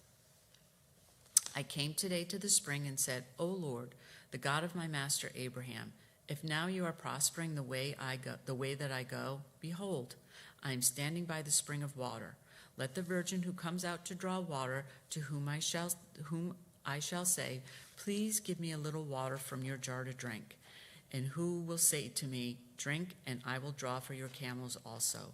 Let her be the woman who the Lord has appointed for my master's son. Before I had finished speaking in my heart, behold, Rebekah came out with her water jar on her shoulder, and she went down to the spring and drew water, and I said to her, please let me drink. She quickly let down her jar from her shoulder and said, Drink, and I will give your camels drink also. So I drank, and she gave the camels drink also. Then I asked her, whose daughter are you? She said, the daughter of Bethuel, Nahor's son, whom Milcah bore to him. So I put the ring on her nose and the bracelets on her arms. Then I bowed my head and worshipped the Lord and blessed the Lord, the God of my master Abraham, who had led me by the right way to take the daughter of my master's kinsman for his son. Now then, if you're going to show steadfast love and faithfulness to my master, tell me, and if not, tell me that I may turn to the right hand or to the left. Then Laban and Bethuel answered and said, the thing has come from the Lord. We cannot speak to you bad or good. Behold, Rebekah is before you. Take her and go, and let her be the wife of your master's son, as the Lord has spoken. When Abraham's servant heard the words, he bowed himself to the earth before the Lord. And the servant brought out jewelry of silver and of gold and garments and gave them to Rebekah. He also gave to her brother and to her mother costly ornaments. And he, the men who were with him, ate and drank, and they spent the night there. When they arose in the morning, he said, send me away to my master. Her mother and her brother said, let the young woman remain with us for a while, at least 10 days. After that she may go. But he said to them, do not delay me, since the Lord has prospered my way. Send me away that I may go to my master. They said, let us call the young woman and ask her. And they called Rebekah and said to her, will you go with this man? She said, I will go. So they sent away Rebekah, their sister, and her nurse, and Abraham's servant and his men, and they blessed Rebekah and said to her, our sister, may you become thousands of 10,000s, and may your offspring possess the gate of those who hate him. Then Rebekah and her young woman arose and rode on the camels and followed the man. Thus the servant took Rebekah and went his way. Now Isaac had returned from Beer-lahai-roi and was dwelling in the Negev. And Isaac went out to meditate in the field toward evening. And he lifted up his eyes and saw, and behold, there were camels coming. And Rebekah lifted up her eyes, and when she saw Isaac, she dismounted from the camel and said to the servant, who is that man walking in the field to meet us? The servant said, is it my master? So she took her veil and covered herself. And the servant told Isaac all the things that he had done. Then Isaac brought her to the tent of Sarah, his mother, and took Rebekah, and she became his wife. And he loved her. So Isaac was comforted after his mother's death. Abraham's death and descendants, 25. Chapter 25. Abraham took another wife whose name was Keturah. She bore him Zimran, Jokshan, Midian, Ishbak, and Shua. Jokshan fathered Sheba and Dedan. The sons of Dedan were Ashurim, Letushim, and Lumimim. The sons of Midian were Ephar, Epher, Hanok, Abida, and Eldah. All those were the children of Keturah. Abraham gave all he had to Isaac, but the sons of his concubines Abraham gave gifts, and while he was still living, he sent them away from his son Isaac eastward to the east country. These are the days of the years of Abraham's life, 175 years. Abraham breathed his last and died in a good old age. And Abraham,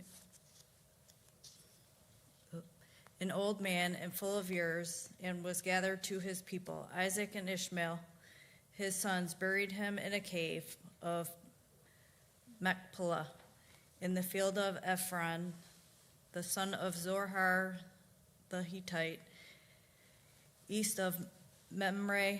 The field of Abraham purchased the Hittites. There Abraham was buried with Sarah his wife. After the death of Abraham, God blessed Isaac his son, and Isaac settled at Beer-lahai-roi. These are the generations of Ishmael, Abraham's son, whom Hagar the Egyptian, Sarah's servant, bore to Abraham. These are the names of the sons Ishmael, named in the order of their birth. Nebaioth, the firstborn of Ishmael, Kedar, Adbeel, Mibsam, Mishma,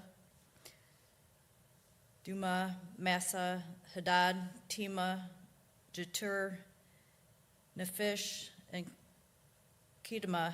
These are the sons of Ishmael, and these are their names, by their villages and by their encampments, 12 princes according to their tribes. These are the years of the life of the Ishmael, 137 years. He breathed his last and died, and gathered to his people. They settled from Havilah to Shur, which is opposite Egypt in the direction of Assyria. He settled over against all his kinsmen. These are the generations of Isaac, Abraham's son.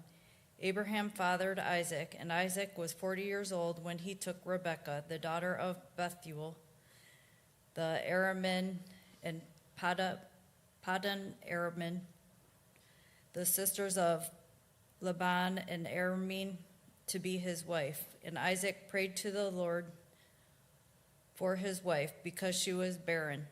And the Lord granted his prayer, and Rebekah his wife conceived.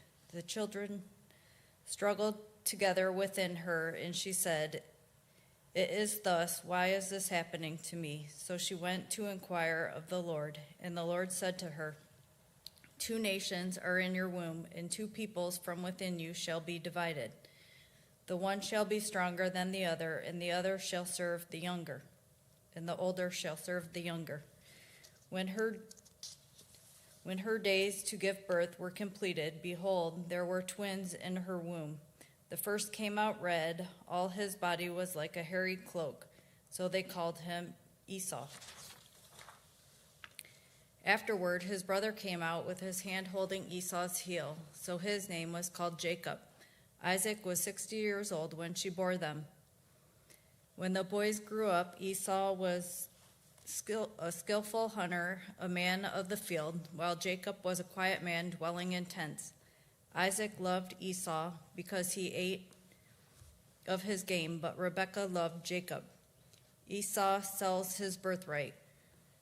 Once when Jacob was cooking stew, Esau came in from the field, and he was exhausted. Esau said to Jacob, "Let me eat some of that red stew, for I am exhausted." Therefore his name was called Edom. Jacob said, "Sell me your birthright now." Esau said, "I am about to die. Of what use is a birthright to me?" Jacob said, "Swear to me now." So he swore to him and sought his birthright to Jacob. Then Jacob gave Esau bread and lentil stew, and he ate and drank and rose and went his way. Thus Esau despised his birthright. Chapter 26, God promises Isaac. Now there was a famine in the land besides the former famine that was in the days of Abraham. And Isaac went to Gerar and Abimelech, kings of the Philistines, and the Lord appeared to him and said, "Do not go down to Egypt. Dwell in the land of which I shall tell you. Sojourn in this land, and I will be with you and bless you. For you and to your offspring I will give you all these lands, and I will establish the oath that I swore to Abraham your father.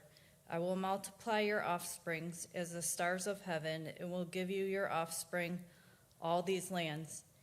And in your offspring all the nations of the earth shall be blessed, because Abraham obeyed my voice and kept my charge, my commandments, my statutes, and my laws." So Isaac settled in Gerar. When the men of the place asked him about his wife, he said, "She is my sister," for he feared to say "my wife," thinking lest the men of the place should kill me because of Rebekah, because she was attractive in appearance. When he had been there a long time, Abimelech, king of the Philistines, looked out of the window and saw Isaac laughing with Rebekah, his wife. So Abimelech called Isaac and said, "Behold, she is your wife." How then could you say, "She is my sister"? Isaac said to him, "Because I thought, lest I die because of her." Abimelech said, "What is this you have done to us? One of the people might easily have lain with your wife, and you would have brought guilt upon us." So Abimelech warned all the people, saying, "Whoever touches this man or his wife surely be put to death." And Isaac sowed in that land and reaped in the same year 100-fold. The Lord blessed him, and the man became rich and gained more and more, and he became very wealthy. He had possessions of flocks and herds and many servants, so that Philistines envied him. Now the Philistines had stopped and filled the earth, all the wells that his father's servants had dug in the days of Abraham his father. And Abimelech said to Isaac, "Go away from us, and you are much mightier than we." So Isaac departed from there and encamped in the valley of Gerar and settled there. And Isaac dug again the wells of the water that had been dug in the days of Abraham his father, which the Philistines had stopped after the death of Abraham. And he gave them the names that his father had given them. But when Isaac's servants dug in the valley and found their well of spring water, the herdsmen of Gerar quarreled with Isaac's herdsmen, saying, "The water is ours." So he called the name of the well Esek, because they contended with him. Then they dug another well, and they quarreled over that. So he called its name Sitnah. And he moved from there and dug another well, and they did not quarrel over it. So he called its name Rehoboth, saying, "For now the Lord has made room for us, and we shall be fruitful in the land." From there he went up from Beersheba, and the Lord appeared to him that same night and said, "I am the God of Abraham, your father. Fear not, for I am with you, and will bless you, and multiply your offspring for my servant Abraham's sake." So he built an altar there, and called upon the name of the Lord, and pitched his tent there. And there Isaac's servants dug a well. When Abimelech went to him from Gerar with Ahuzeth, his advisor, and Phicol, the commander of his army, Isaac said to them, "Why have you come to me, seeing that you hate me and have sent me away from you?" They said, "We see plainly that the Lord has been with you." So we said, "Let there be a sworn pact between you and us, and let us make a covenant with you, that you will do us no harm, just as we have not touched you and have done nothing to you but good, and have sent you away in peace. You are now the blessed of the Lord." So he made them a feast, and they ate and drank. In the morning they rose early and exchanged oaths. And Isaac sent them on their way, and they departed from him in peace. That same day Isaac's servant came and told him about the well that they had dug, and said to him, "We have found water." He called to Sheba, therefore the name of the city of Beersheba to this day. When Esau was 40 years old, he took Judith, the daughter of Beeri the Hittite, to be his wife, and Basemath, the daughter of Elon the Hittite, and they made life better for Isaac and Rebekah. Chapter 27, Isaac blesses Jacob. When Isaac was old and his eyes were dim so that he could not see, he called Esau his older son and said to him, "My son." And he answered, "Here I am." He said, "Behold, I am old. I do not know the day of my death. Now then, take your weapons, your quiver, and your bow, and go out to the field and hunt game for me, and prepare for me delicious food, such as I love, and bring it to me so that I may eat, that my soul may bless you before I die." Now Rebekah was listening when Isaac spoke to his son Esau. So when Esau went to the field to hunt for game and bring it, Rebekah said to her son Jacob, "I heard that your father speak to your brother Esau. Bring me game and prepare for me a delicious food, that I may eat it and bless you before the Lord before I die. Now therefore, my son, obey my voice as I command you. Go to the flock and bring me two good young goats, so that I may prepare them for them delicious food for your father, such as he loves. And you shall bring it to your father to eat, so that he may bless you before he dies." But Jacob said to Rebekah his mother, "Behold, my brother Esau is a hairy man, and I am a smooth man. Perhaps my father will feel me, and I shall seem to be mocking him, and bring a curse upon myself, and not a blessing." His mother said to him, "Let your curse be on me, my son. Only obey my voice, and go bring them to me." So he went and took them and brought them to his mother, and his mother prepared delicious food, such as his father loved. Then Rebekah took the best garments of Esau, her older son, which were with her in the house, and put them on Jacob, her younger son. And the skins of the young goats she put on his hands and on the smooth part of his neck. And she put the delicious food and the bread which she had prepared into the hand of her son Jacob. So he went in to his father and said, "My father." And he said, "Here I am." "Who are you, my son?" Jacob said to his father, "I am Esau, your firstborn. I have done as you told me. Now sit up and eat of my game, that your soul may be blessed, so that your soul may bless me."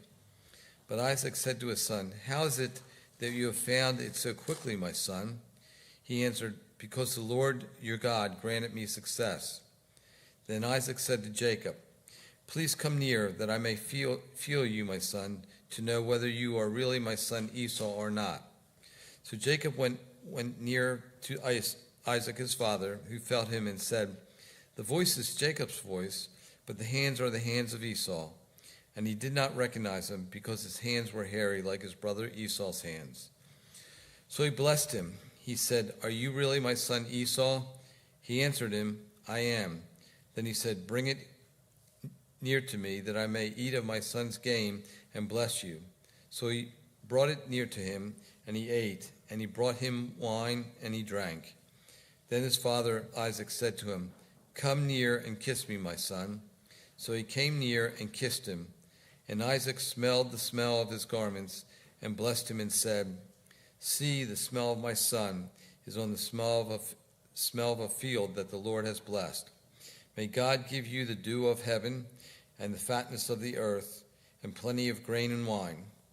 Let people serve you and nations bow down to you. Be Lord over your brothers, and may your mother's sons bow down to you. Cursed be everyone who curses you, and blessed be everyone who blesses you." As soon as Isaac had finished blessing Jacob, when Jacob had scarcely gone out from the presence of Isaac his father, Esau his brother came in from his hunting. He also prepared delicious food and brought it to his father. And he said to his father, "Let my father arise and eat of his son's game, that you may bless me." His father Isaac said to him, "Who are you?" He answered, "I am your son, your firstborn Esau."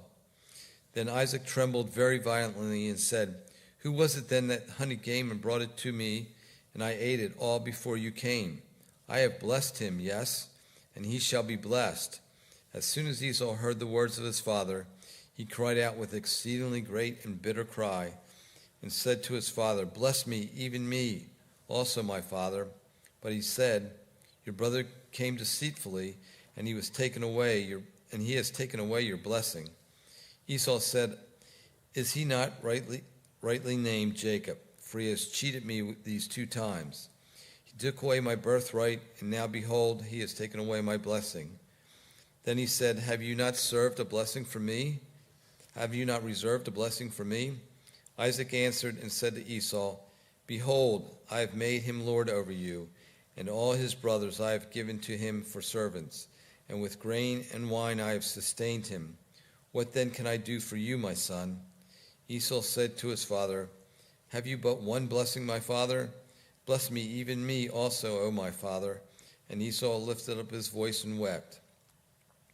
Then Isaac his father answered and said to him, "Behold, away from the fatness of the earth shall your dwelling be, and away from the dew of heaven on high. By your sword you shall live, and you shall serve your brother, but when you grow restless, you shall break his yoke from your neck." Now Esau hated Jacob because of the blessing with which his father had blessed him, and Esau said to himself, "The days of mourning for my father are approaching. then I will kill my brother Jacob."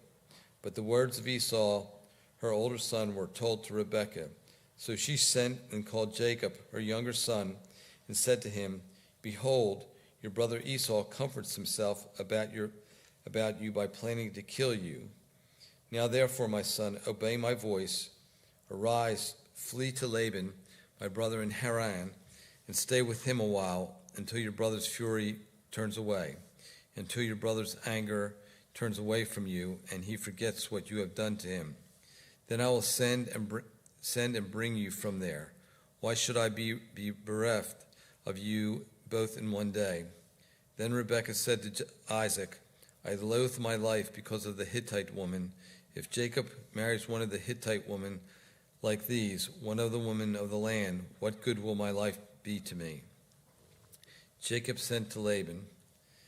Then Isaac called Jacob and blessed him and directed him, "You must not take a wife from the Canaanite woman. Arise, go to Paddan Aram, to the house of Bethuel, your mother's father, and take as your wife from one of the daughters of Laban, your mother's brother. God Almighty bless you and make you fruitful and multiply you, that you may become a company of peoples.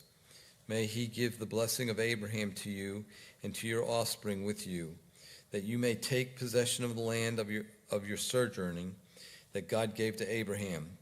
Thus Isaac sent Jacob away, and he went to Paddan to Laban, the son of Bethuel, the Aramean, the brother of Rebekah, Jacob's and Esau's mother. Esau marries an Ishmaelite. Now Esau saw that Isaac had blessed Jacob and sent him away to Paddan to take a wife from there, and that as he blessed him, he directed him, "You must not take a wife from the Canaanite women." And that Jacob had obeyed his father and his mother and gone to Paddan. So when Esau saw that the Canaanite women did not please Isaac, his father, Esau went to Ishmael and took as his wife, besides the wives he had, Mahalath, the daughter of Ishmael, Abraham's son, the sister of Nebaioth. Jacob's dream. Jacob left Beersheba and went toward Haran, and he came to a certain place and stayed there that night because the sun had set. Taking one of the stones of the place, he put it under his head and lay down in the place to sleep. And he dreamed, and behold, there was a ladder set up on the earth, and the top of it reached to heaven. And behold, the angels of God were ascending and descending on it. And behold, the Lord stood above it and said, "I am the Lord, the God of Abraham, your father, and the God of Isaac. The land on which you lie I will give to you and to your offspring. Your offspring shall be like the dust of the earth, and you shall spread abroad to the west and to the east and to the north and to the south. And in you and your offspring shall all the families of the earth be blessed. Behold, I am with you and will keep you wherever you go, and I'll bring you back to this land. For I will not leave you until I have done what I have promised you." Then Jacob awoke from his sleep and said, "Surely the Lord is in this place, and I did not know it." And he was afraid and said, "How awesome is this place! This is none other than the house of God, and this is the gate of heaven." So early in the morning Jacob took the stone that he had put under his head and set it up for a pillar and poured oil on the top of it. He called in the name of that place Bethel, but the name of the city was Luz, as at the first. Then Jacob made a vow, saying, "If God will be with me and will keep me in this way that I go, and will give me bread to eat and clothing to wear, so that I come again to my father's house in peace, then the Lord shall be my God. And this stone which I have set up for a pillar shall be God's house. And of all that you give me, I will give a full tenth to you." Jacob marries Leah and Rachel. Then Jacob went on his journey and came to the land of the people of the east. As he looked, he saw a well in the field, and behold, 3 flocks of sheep lying beside it. For out of that well the flocks were watered. The stone on the well's mouth was large, and when all the flocks were gathered there, the shepherds would roll the stone from the mouth of the well and water the sheep. And and put the stone back in its place over the mouth of the well. Jacob said to them, "My brothers, where do you come from?" They said, "We are from Haran." He said to them, "Do you know Laban, the son of Nahor?" They said, We know him." He said to them, "It is well with him?" They said, "It is well. And see, Rachel his daughter is coming with the sheep." He said, "Behold, it is still high day, and it is not time for the livestock to be gathered together. Water the sheep and go pasture them." But they said, "We cannot until the flocks are gathered together and the stone is rolled from the mouth of the well. Then we water the sheep." While he was still speaking with them, Rachel came with her father's sheep, for she was a shepherdess. Now as soon as Jacob saw Rachel, the daughter of Laban, his mother's brother, and the sheep of Laban, his mother's brother, Jacob came near and rolled the stone from the well's mouth and watered the flock of Laban, his mother's brother. Then Jacob kissed Rachel and wept aloud. And Jacob told Rachel that he was her father's kinsman and that he was Rebekah's son, and she ran and told her father. As soon as Laban heard the news about Jacob, his sister's son, he ran to meet him and embraced him and kissed him and brought him to his house. Jacob told Laban all these things, and Laban said to him, "Surely you are my bone and my flesh." And he stayed with him a month. Then Laban said to Jacob, "Because you are my kinsman, should you therefore serve me for nothing? Tell me what shall your wages be?" Now Laban had 2 daughters. The name of the older daughter was Leah, and the name of the younger was Rachel. Leah's eyes were weak, but Rachel was beautiful in form and in appearance. Jacob loved Rachel, and he said, "I will serve you 7 years for your younger daughter Rachel." Laban said, "It is better that I give her to you than that I should give her to any other man. Stay with me." So Jacob served 7 years for Rachel, and they seemed to him but a few days because of the love he had for her. Then Jacob said to Laban, "Give me my wife, that I may go in to her, for my time is completed." So Laban gathered together all the people of the place and made a feast. But in the evening he took his daughter Leah and brought her to Jacob, and he went in to her. Laban gave his female servant Zilpah to his daughter Leah to be her servant. And in the morning, behold, it was Leah. And Jacob said to Laban, "What is this you have done to me? Did I not serve with you for Rachel? Why then have you deceived me?" Laban said, "It is not so done in our country, to give the younger before the firstborn. Complete the week of this one, and we will give you the other also in return for serving me another 7 years." Jacob did so and completed her week. Then Laban gave him his daughter Rachel to be his wife. Laban gave his female servant Bilhah to his daughter Rachel to be her servant. So Jacob went to Rachel also, and he loved Rachel more than Leah, and served Laban for another 7 years. Jacob's children. When the Lord saw that Leah was hated, he opened her womb, but Rachel was barren. And Leah conceived and bore a son, and she called his name Reuben. For she said, "Because the Lord has looked upon my affliction, for now my husband will love me." She conceived again and bore a son, and said, "Because the Lord has heard that I am hated, he has given me this son also," and she called his name Simeon. Again she conceived and bore a son, and said, "Now this time my husband will be attached to me, because I have borne him 3 sons. Therefore his name was called Levi." And she conceived again and bore a son, and said, "This time I will praise the Lord." Therefore she called his name Judah. Then she ceased bearing. Genesis chapter 30. When Rachel saw that she bore Jacob no children, she envied her sister. She said to Jacob, "Give me children, or I shall die."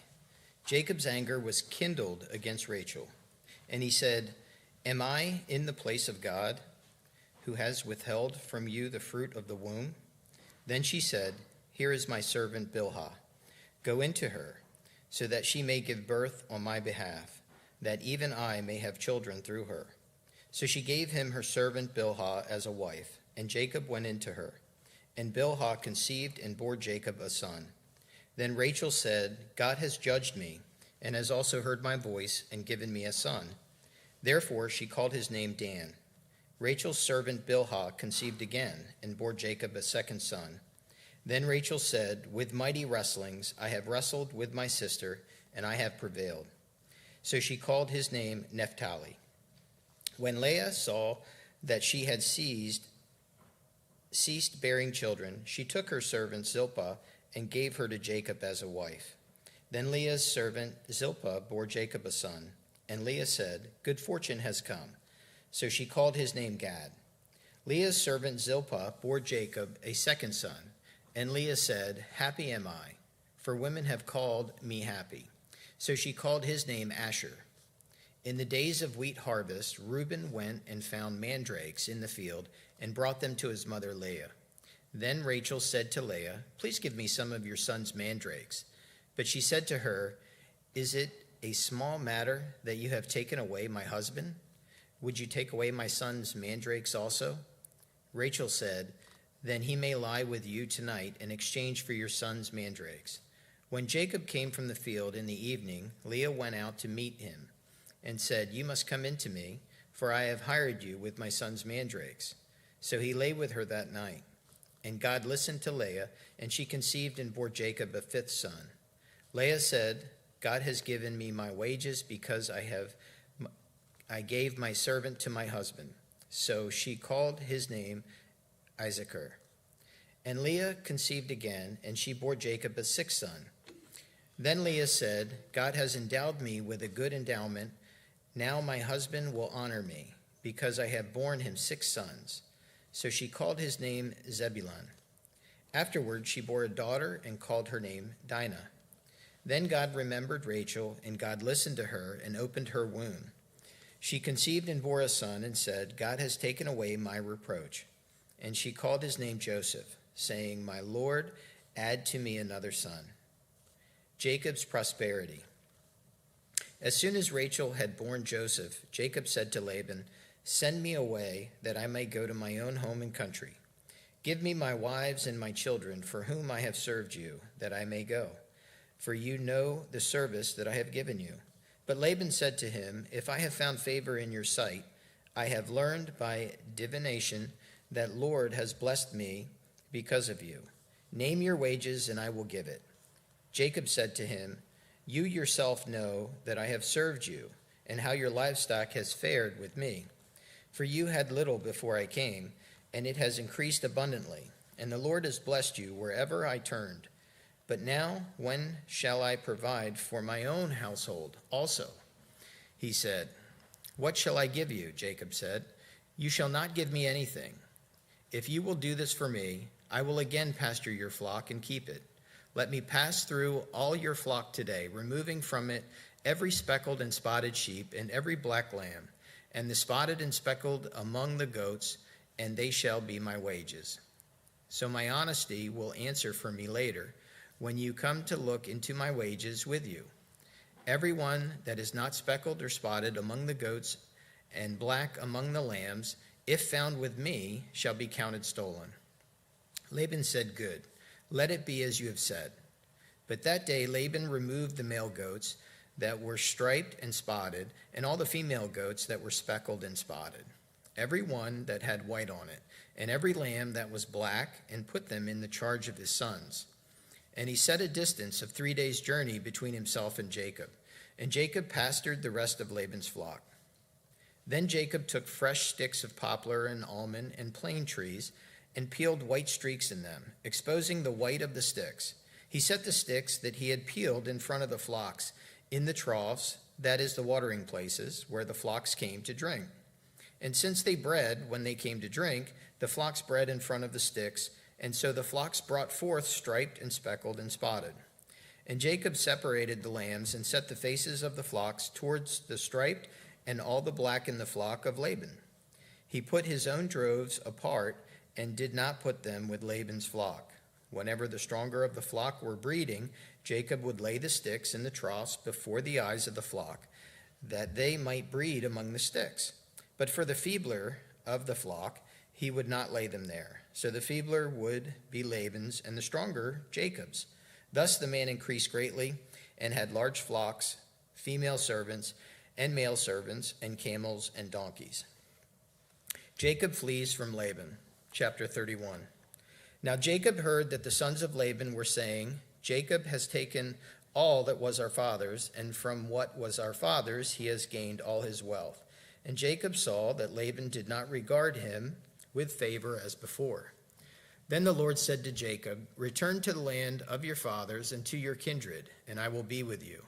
So Jacob sent and called Rachel and Leah into the field where his flock was. And he said to them, I see that your father does not regard me with favor, as he did before, but the God of my father has been with me. You know that I have served your father with all my strength, yet your father has cheated me and changed my wages 10 times. But God did not permit him to harm me. If he said, the spotted shall be your wages, then all the flock bore spotted. If he said, the striped shall be your wages, then all the flock bore striped. Thus God has taken away the livestock of your father and given them to me. In the breeding season of the flock, I lifted up my eyes and saw in a dream that the goats that mated with the flock were striped, spotted, and mottled. Then the angel of God said to me in a dream, Jacob and I, here I am. And he said, lift up your eyes and see, all the goats that mate with the flock are striped, spotted, and mottled. For I have seen all that Laban is doing to you. I am the God of Bethel, where you anointed a pillar and made a vow to me. Now arise, go out from this land and return to the land of your kindred. Then Rachel and Leah answered and said to him, is there any portion of inheritance left to us in our father's house? Are we not regarded by him as foreigners? For he has sold us, and he has indeed devoured our money. All the wealth that God has taken away from our father belongs to us and to our children. Now then, whatever God has said to you, do. So Jacob arose and set his sons and his wives on camels. He drove away all his livestock, all his property that he had gained, the livestock in his possession that he had acquired in Padan Aram, to go into the land of Canaan to his father Isaac. Laban had gone to shear his sheep, and Rachel stole her father's household gods. And Jacob tricked Laban and Aramean by not telling him that he intended to flee. He fled with all that he had and arose and crossed the Euphrates and set his face towards the hill country of Gilead.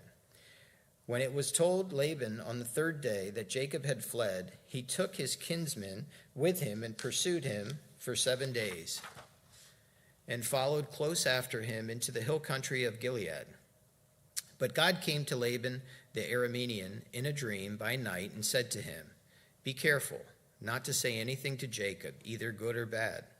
And Laban overtook Jacob. Now Jacob had pitched his tent in the hill country, and Laban with his kinsmen pitched tents in the hill country of Gilead. And Laban said to Jacob, what have you done, that you have tricked me and driven away my daughters like captives of the sword? Why did you flee secretly and trick me, and did not tell me, so that I might have sent you away with mirth and songs, and tambourine and lyre? And why did you not permit me to kiss my sons and daughters farewell? Now you have done foolishly. It is in my power to do you harm, but the God of your father spoke to me last night, saying, be careful not to say anything to Jacob, either good or bad. And now you have gone away because you longed greatly for your father's house. But why did you steal my gods? Jacob answered and said to Laban, because I was afraid, for I thought that you would take your daughters from me by force. Anyone with whom you find your gods shall not live. In the presence of your kinsmen, point out what I have that is yours, and take it. Now Jacob did not know that Rachel had stolen them. So Laban went into Jacob's tent and into Leah's tent and into the tent of the 2 female servants, but he did not find them. And he went out to Leah's tent and entered Rachel's. Now Rachel had taken the household goods and put them in the camel's saddle and sat on them. Laban felt all about the tent, but did not find them. And she said to her father, let not my lord be angry that I cannot rise before you, for the way of woman is upon me. So he searched, but did not find the household gods. Then Jacob became angry and berated Laban. Jacob said to Laban, what is my offense? What is my sin? that you have hotly pursued me. For you have felt through all my goods. What have you found of all your household goods? Set it here before my kinsmen and your kinsmen, that they may decide between us two. These 20 years I have been with you. Your ewes and your female goats have not miscarried, and I have not eaten the rams of your flock. What was torn by wild beasts I did not bring to you. I bore the loss of it myself. From my hand you required it, whether stolen by day or stolen by night. There I was, by day the heat consumed me, and the cold by night, and my sleep fled my eyes. These 20 years I have been in your house. I served you 14 years for your 2 daughters, and 6 years for your flock, and you have changed my wages 10 times. If the God of my father, the God of Abraham, and the fear of Isaac had not been on my side, surely now you would have sent me away empty-handed. God saw my affliction and the labor of my hands, and rebuked you last night.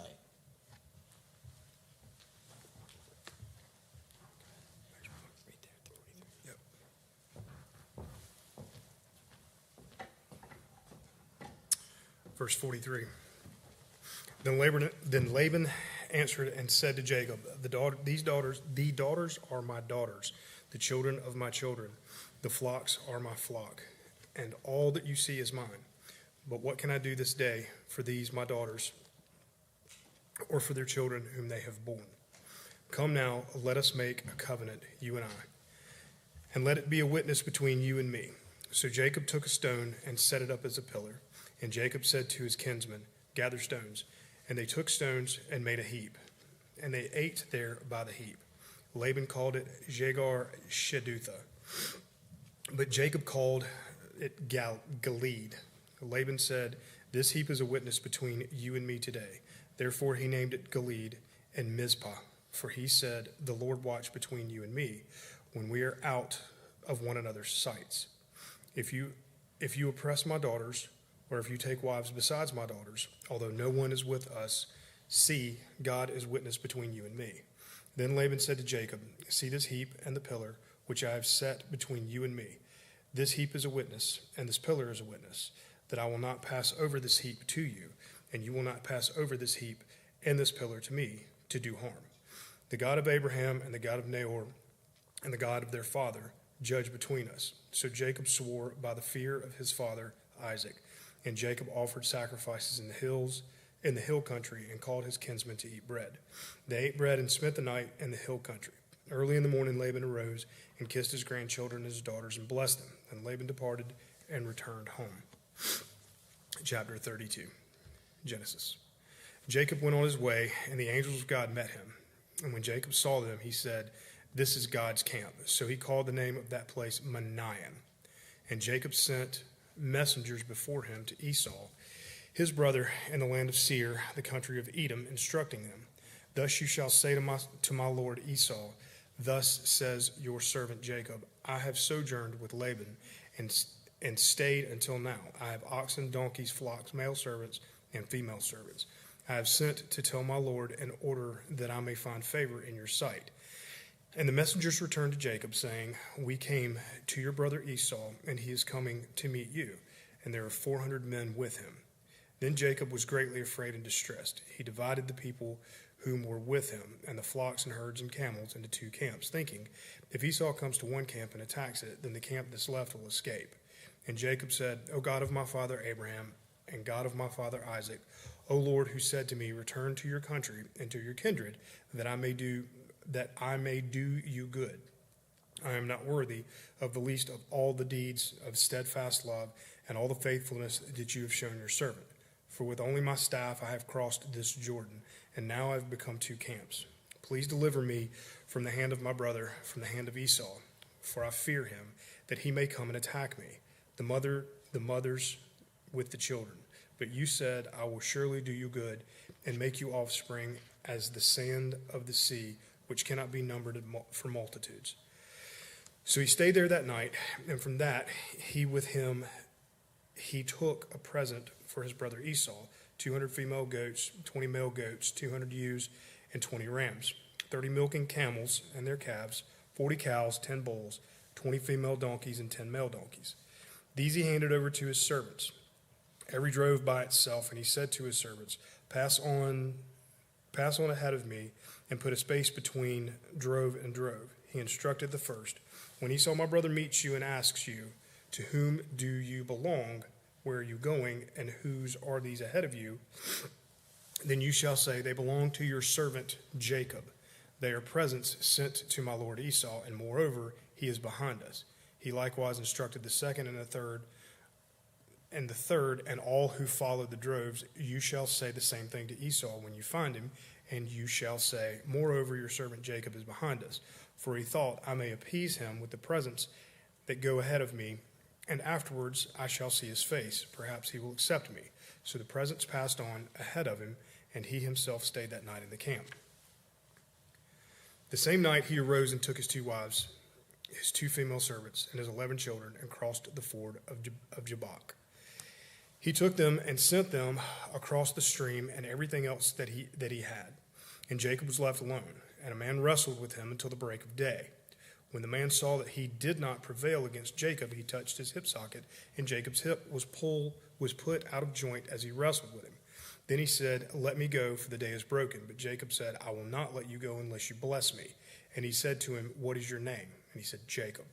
Then he said, Your name shall no longer be called Jacob, but Israel, for you have striven with God and with men and have prevailed. Then Jacob asked him, Please tell me your name. But he said, Why is it you ask me my name? And there he blessed him. So Jacob called the name of the place Peniel, saying, For I have seen God face to face, and yet my life has been delivered. The sun rose upon him as he passed Peniel, limping because of his hip. Therefore, to this day, the people of Israel do not eat the sinew of the thigh that is on the hip socket, because he touched the socket of Jacob's hip on the sinew of the thigh. Genesis chapter 33. And Jacob lifted up his eyes and looked, and behold, Esau was coming, and 400 men with him. So he divided the children among Leah and Rachel and the 2 female servants. And he put the servants with their children in front, and Leah with her children, and Rachel and Joseph last of all. He himself went on before them, bowing himself to the ground 7 times until he came near to his brother. But Esau ran to meet him and embraced him and fell on his neck and kissed him, and they wept.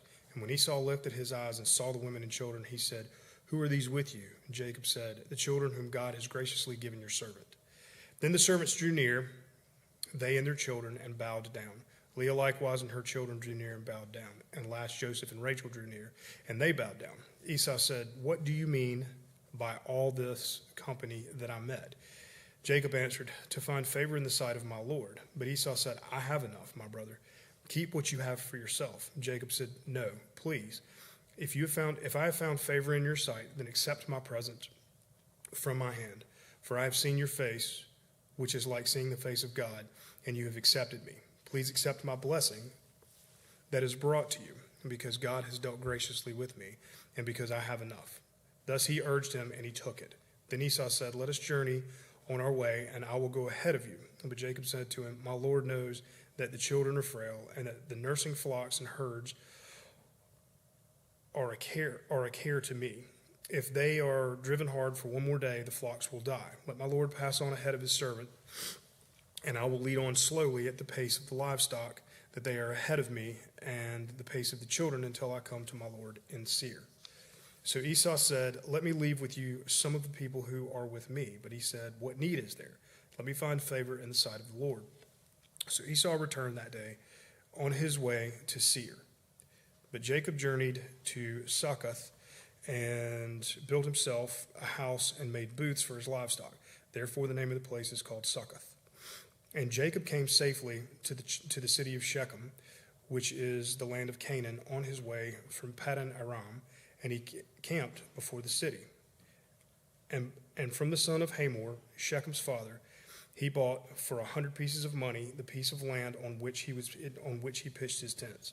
There he erected an altar and called it El Elo Israel. Chapter 34 of Genesis. Now Dinah, the daughter of Leah, whom she had borne to Jacob, went out to see the women of the land. And when Shechem the son of Hamor, the Hivite, the prince of the land, saw her, he seized her and lay with her and humiliated her. And his soul is drawn to Dinah, the daughter of Jacob. He loved the young woman and spoke tenderly to her. So Shechem spoke to his father Hamor, saying, "Get me this girl for my wife." Now Jacob heard that he had defiled his daughter Dinah, but his sons were with the livestock in the field. So Jacob held his peace until they came. And Hamor, the father of Shechem, went out to Jacob to speak with him. The sons of Jacob had come in from the field as soon as they heard of it, and the men were indignant and very angry, because they had done an outrageous thing in Israel by lying with Jacob's daughter, for such a thing must not be done. But Hamor spoke with them, saying, "The soul of my son Shechem longs for your daughter. Please give her to him to be his wife. Make marriages with us. Give your daughters to us, and take our daughters for yourselves. You shall dwell with us, and the land shall be open to you. Dwell and trade in it, and get property in it." Shechem also said to her father and to her brothers, "Let me find favor in your eyes, and whatever you say to me, I will give. Ask me for as great a bride price and gifts as you will, and I will give whatever you say to me. Only give me the young woman to be my wife." The son of Jacob answered Shechem and his father Hamor deceitfully, because he had defiled their sister Dinah. He said to them, "We cannot do this thing to give our sister to one who is uncircumcised, for that would be a disgrace to us. Only on this condition will we agree with you, that you will become as we are, every male by every male among you being circumcised.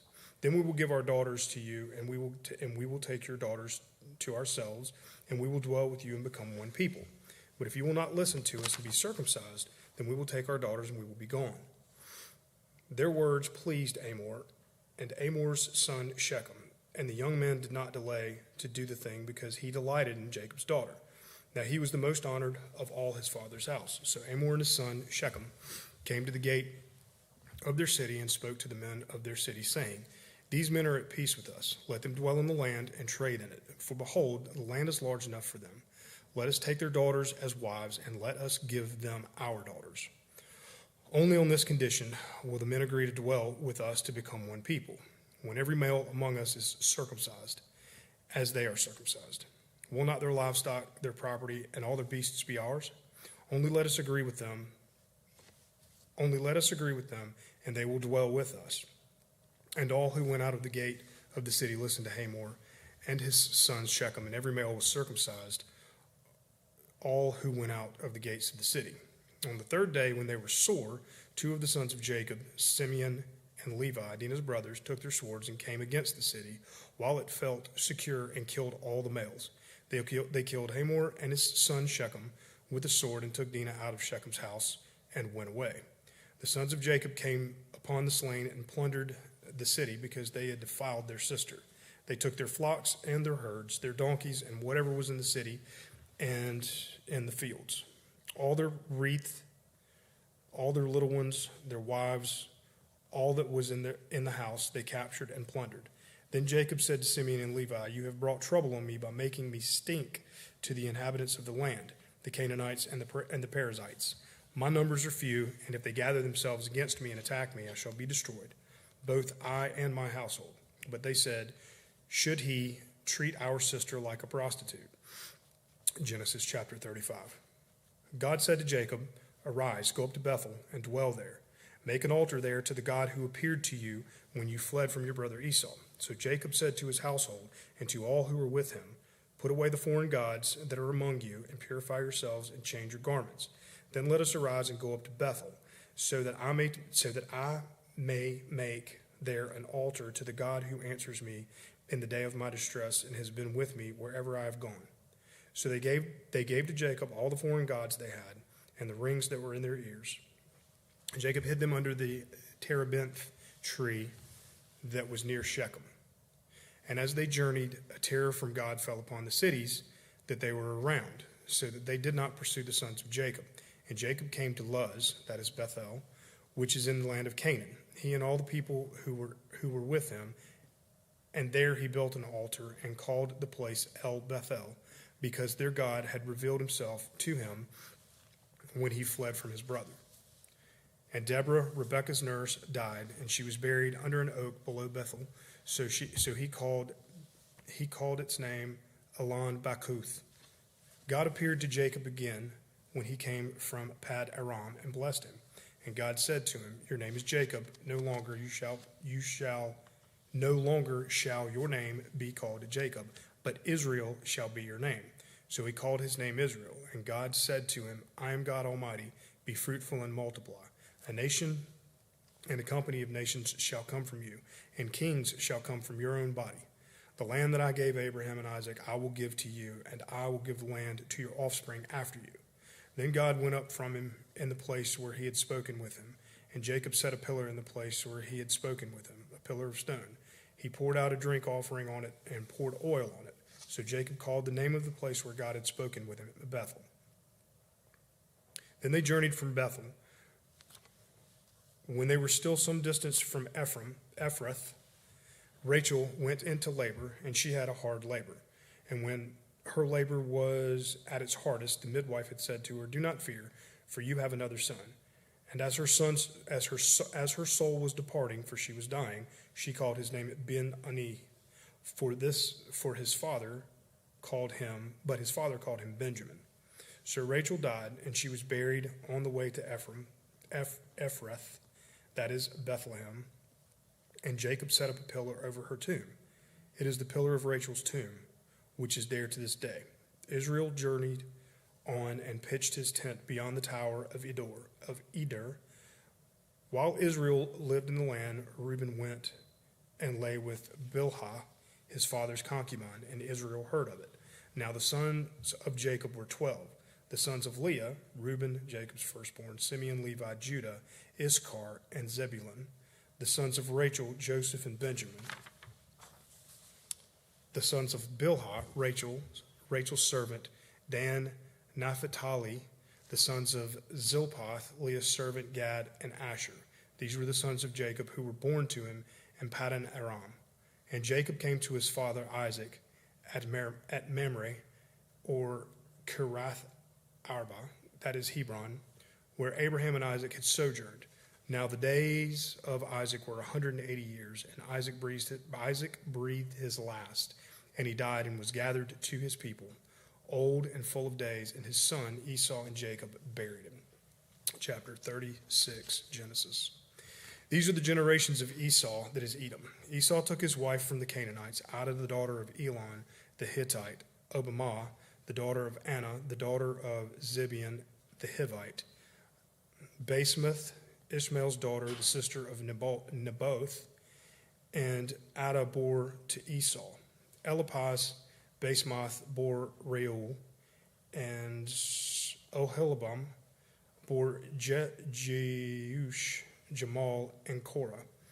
These are the sons of Esau who were born to him in the land of Canaan. Then Esau took his wives, his sons, his daughters, and all the members of his household, his livestock, and all his beasts, and all his property that he had acquired in the land of Canaan. He went into a land away from his brother Jacob, for their possessions were too great for them to dwell together. The land of their sojourning could not support them because of their livestock. So Esau settled in the hill country of Seir. Esau is Edom. These are the generations of Esau, the father of the Edomites in the hill country of Seir. These are the names of Esau's son. Eliphaz, the son of Ada, the wife of Esau. Reuel, the son of Basemath, the wife of Esau. The son of Eliphaz were Timon, Omar, Zepho, Gatam, and Kenaz. Timon was a concubine of Eliphaz, Esau's son. She bore Amalek to Eliphaz. These are the sons of Ada, Esau's wife. These are the sons of Reuel, Nahath, Zerah, Shema, and Mizah. These are the sons of Basemath, Esau's wife. These are the sons of Olibamah, the daughter of Anna, the daughter of Zibeon, Esau's wife. She bore Esau, Jeush, Jamal, and Korah. These are the chiefs of the sons of Esau, the sons of Eliphaz, the firstborn of Esau, the chief of Timon, Omar, Zepho, Kenah, Korah, Gatam, Amalek. These are the chiefs of Eliphaz, and the land of Edom. These are the sons of Adah. These are the sons of Reuel, Esau's son, the chief of Neah, Zeram, Shema, Mizah, and these are the chiefs of Reu in the land of Edom. These are the sons of Basemath, Esau's wife. These are the sons of Olibamah, Esau's wife. The chiefs, Jeush, Shema, and Korah. These are the chiefs born of Olimabah, the daughter of Anna, Esau's wife. These are the sons of Esau, that is Edom, and these are their chiefs. These are the sons of Seir the Horite, the inhabitant of the land: Lotan, Zobah, Zibeon, Anna, Dishan, Ezer, Dishan. These are the chiefs of Horites, the son of Seir, in the land of Edom. The son of Lotan were Hori and Imam, and Lotan's sister was Timnah. These are the sons of Shobal: Alvan, Manathath, Eba, Shepo, Onam. These are the sons of Zibeon: Aya, Anna.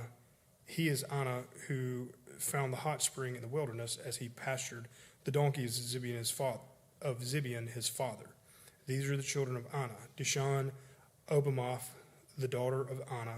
These are the sons of Dishan: Himdan, Ishban, Ithran, and Sharon. These are the sons of Ezer: Belon, Zivon, and Akon. These are the sons of Dishan: Uz and Aran. These are the chiefs of the Horites: the chiefs Lotan, Zobal, Zibeon, Anan, Dishan, Ezer, Dishan. These are the chiefs of the Horite chiefs, by chief in the land of Seir. These are the kings who reigned in the land of Edom before any king reigned over the Israelites. Bela, the son of Beor, reigned in Edom, the name of the city being Dinhabah.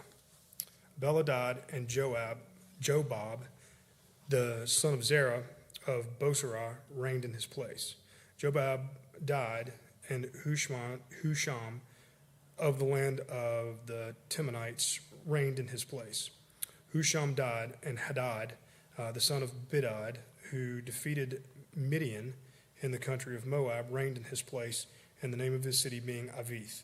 Hadad died, and Samalah of Mesrakah reigned in his place. Samalah died, and Saul of Rehoboth of the Euphrates reigned in his place.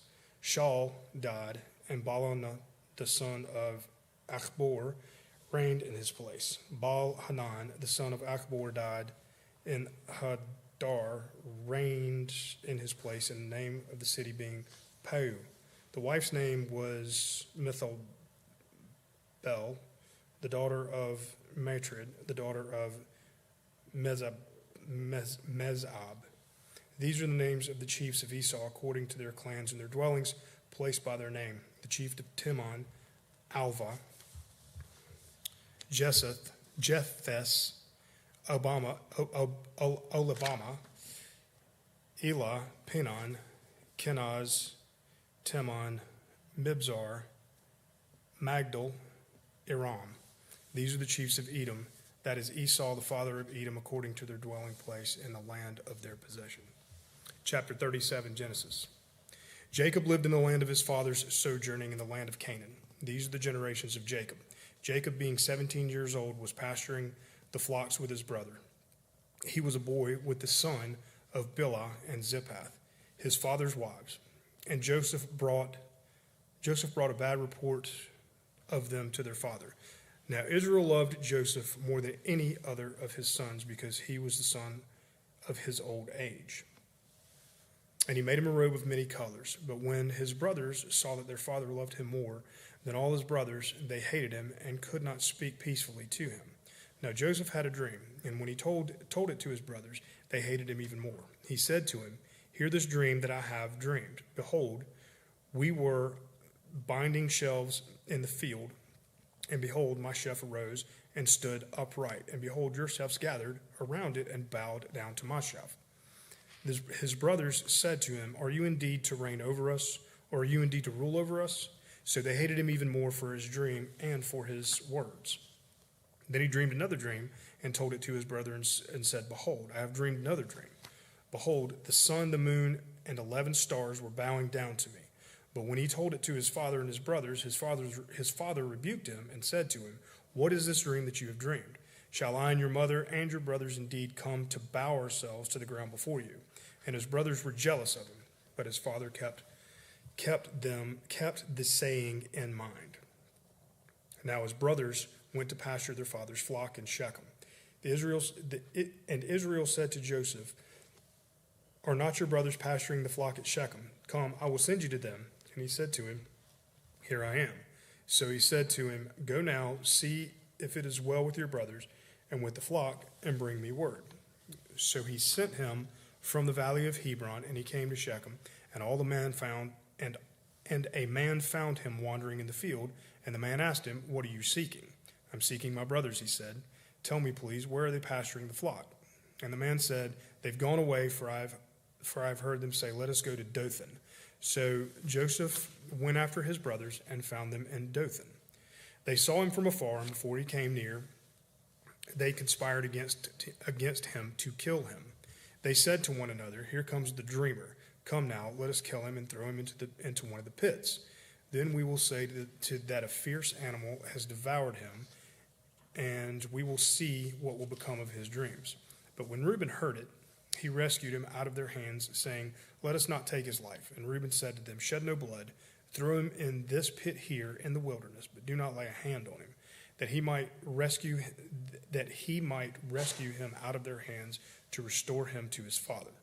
So when Joseph came to his brother, they stripped him of his robe, and the robe of many colors that he wore, and they took him and threw him in the pit.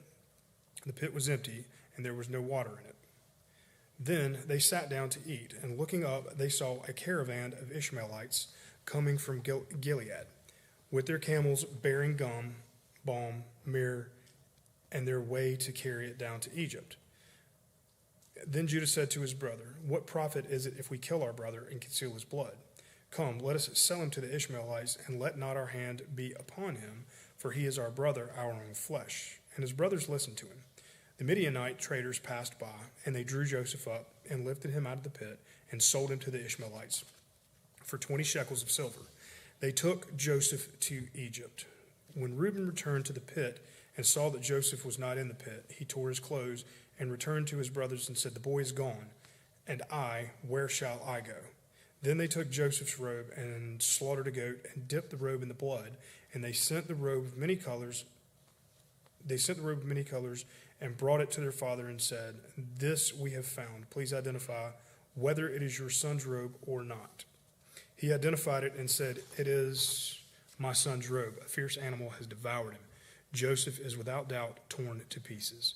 Then Jacob tore his garments and put sackcloth on his loins and mourned for his son many days. All his sons and all his daughters rose up to comfort him, but he refused to be comforted and said, "No, I shall go down to Sheol, my son mourning." Thus his father wept for him. Meanwhile, the Midianites had sold him in Egypt to Potiphar, an officer of Pharaoh, the captain of the guards.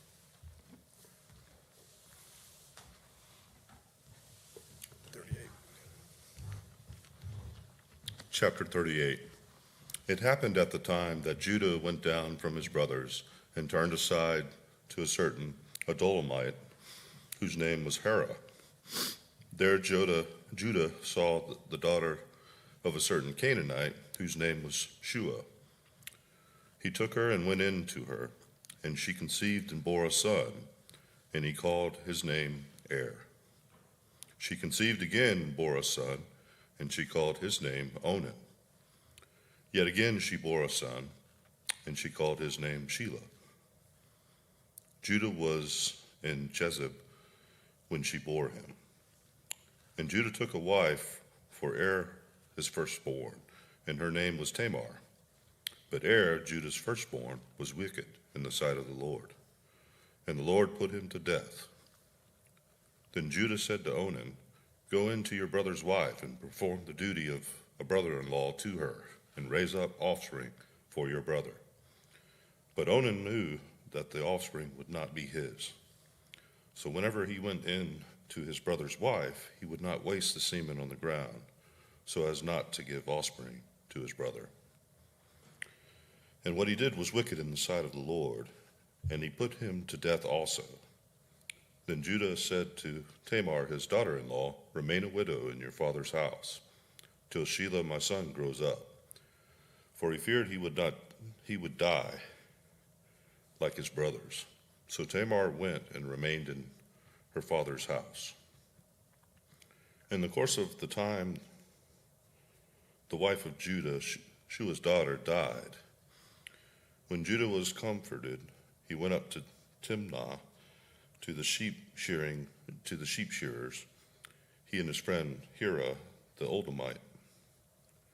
And when Tamar was told, your father-in-law is going up to Timnah to shear his sheep, she took off her widow garments and covered herself with a veil, wrapping herself up, and sat at the entrance to Enem, which is on the road to Timnah. For she saw that Shelah was grown up, and she had not been given to him in marriage. When Judah saw her, he thought she was a prostitute, for she had covered her face. He turned to her at the roadside and said, come, let me come in to you. For he did not know that she was his daughter-in-law. She said, what will you give me that you may come in to me? He answered, I will send you a young goat from the flock. And she said, if you give me a pledge until you send it. He said, what pledge shall I give to you? She replied, your signet and your cord and your staff that is in your hand. So he gave them to her and went in to her. She conceived by him. Then she arose and went away, taking off her veil. She put on the garments of her widowhood. When Judah sent the young goat by his friend the Oldamite to take back the pledge from the woman's hand, he did not find her. And he asked the men of the place, where is the cult prostitute who was in Enem at the roadside? And they said, no cult prostitute has been here. So he returned to Judah and said, I have not found her. Also, the men of the place said, no cult prostitute has been here. And Judah replied, let her keep the things as her own, or we shall be laughed at. You see, I sent this young goat, and you did not find her. About 3 months later, Judah was told, Tamar, your daughter-in-law, has been immoral. Moreover, she is pregnant by immorality. And Judah said, bring her out, and let her be burned. As she was being brought out, she sent word to her father-in-law, by the man to whom these belong, I am pregnant. And she said, please identify whose these are, and the signet and the cord and the staff. Then Judah identified them and said, she is more righteous than I, since I did not give her to my son Shelah. And he did not know her again. When the time of her labor came, there were twins in her womb. And when she was in labor, one put out a hand, and the midwife took and tied a scarlet thread on his hand, saying, this one came out first. But as he drew back his hand, behold, his brother came out. And she said, what a breach you have made for yourself. Therefore his name was called Perez. Afterward his brother came out with the scarlet thread on his hand, and his name was called Zariah. Chapter 39. Now Joseph had been brought down to Egypt, and Potiphar, an officer of the Pharaoh, the captain of the guard, an Egyptian, had brought him from the Ishmaelites who had brought him down there. The Lord was with Joseph, and he became a successful man, and he was in the house of his Egyptian master. His master saw that the Lord was with him, and that the Lord caused all that he did to succeed in his hands. So Joseph found favor in his sight and attended him. And he made him overseer of his house, and put him in charge of all that he had. From the time he had made him from overseer in his house, and over all that he had, the Lord blessed the Egyptian's house for Joseph's sake.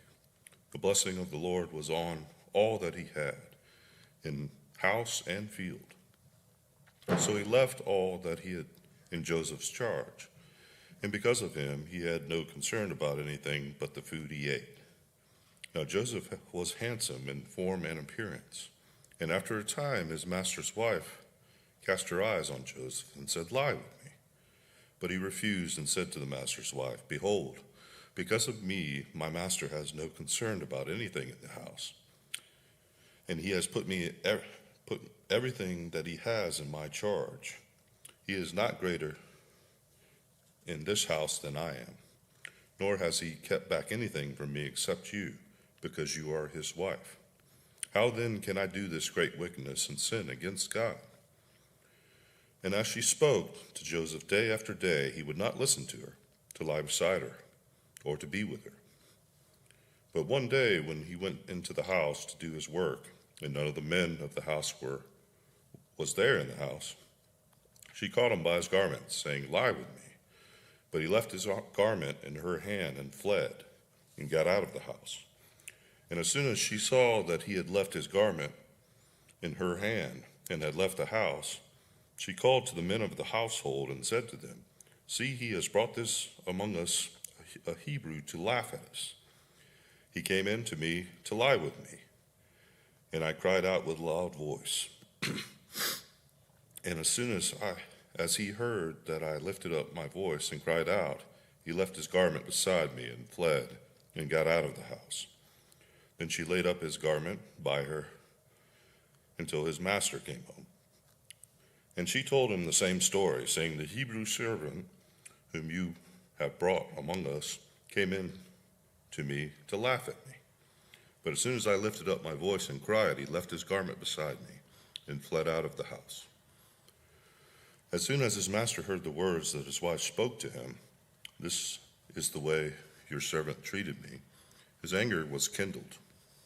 And Joseph's master took him and put him into the prison, the place where the king's prisoners were confined, and he was there in prison. But the Lord was with Joseph and showed him steadfast love and gave him favor in the sight of the keeper of the prison.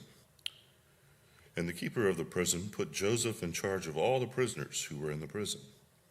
Whatever was done there, he was the one who did it. The keeper of the prison paid no attention to anything that was in Joseph's charge, because the Lord was with him, and whatever he did, the Lord made it succeed. Chapter 40. Sometime after this, the cupbearer of the king of Egypt and his baker committed an offense against their king, their lord, and the king of Egypt. And Pharaoh was angry with his two officers, the cupbearer and the chief baker. And he put them in custody in the house of the captain of the guard, and in the prison where Joseph was confined. The captain of the guard appointed Joseph to be with them, and he attended them. They continued for some time in custody. And one night they both dreamed, the cupbearer and the baker of the king of Egypt, who were confined in the prison, each his own dream, and each dream with its own interpretation. When Joseph came to them in the morning, he saw that they were troubled. So he asked Pharaoh's officers who were with him in custody in his master's house, "Why are your faces downcast today?" They said to them, "We have had dreams, and there is no one to interpret them." And Joseph said to them, "Do not interpretations belong to God? Please tell them to me." So the chief cupbearer told his dream to Joseph and said to him, "In my dream there was a vine before me, and on the vine there were 3 branches. As soon as it budded, its blossoms shot forth, and the clusters ripened into grapes. Pharaoh's cup was in my hand, and I took the grapes and pressed them into Pharaoh's cup and placed the cup in Pharaoh's hand." Then Joseph said to him, "This is its interpretation. The 3 branches are 3 days. In 3 days, Pharaoh will lift up your head and restore you to your office, and you shall place Pharaoh's cup in his hand as formerly when you were his cupbearer. Only remember me when it is well with you, and please do me the kindness and to mention me to the Pharaoh." and so get me out of this house. For I was indeed stolen out of the land of the Hebrews, and here also I have done nothing that they should put me into the pit." When the chief baker saw that their interpretation was favorable, he said to Joseph, "I also had a dream. There were 3 cake baskets on my head. And in the uppermost basket there were all sorts of baked food for Pharaoh, but the birds were eating it out of the basket on my head." And Joseph answered and said, "This is its interpretation. The 3 baskets are 3 days. In 3 days Pharaoh will lift up your head from you and hang you on a tree, and the birds will eat the flesh from you. On the 3rd day, which was Pharaoh's birthday, he made a feast for all his servants and lifted up the head of the chief cupbearer and the head of the chief baker among his servants. He restored the chief cupbearer to his position, and he placed the cup in Pharaoh's hand. But he hanged the chief baker as Joseph had interpreted it to them. Yet the chief cupbearer did not remember Joseph, but forgot. Chapter 41. After 2 whole years, Pharaoh dreamed that he was standing by the Nile, and behold, there come up out of the Nile 7 cows, attractive and plump, and they fed in the reed grass. And behold, 7 other cows, ugly and thin, came up out of the Nile after them, and stood by the other cows on the bank of the Nile.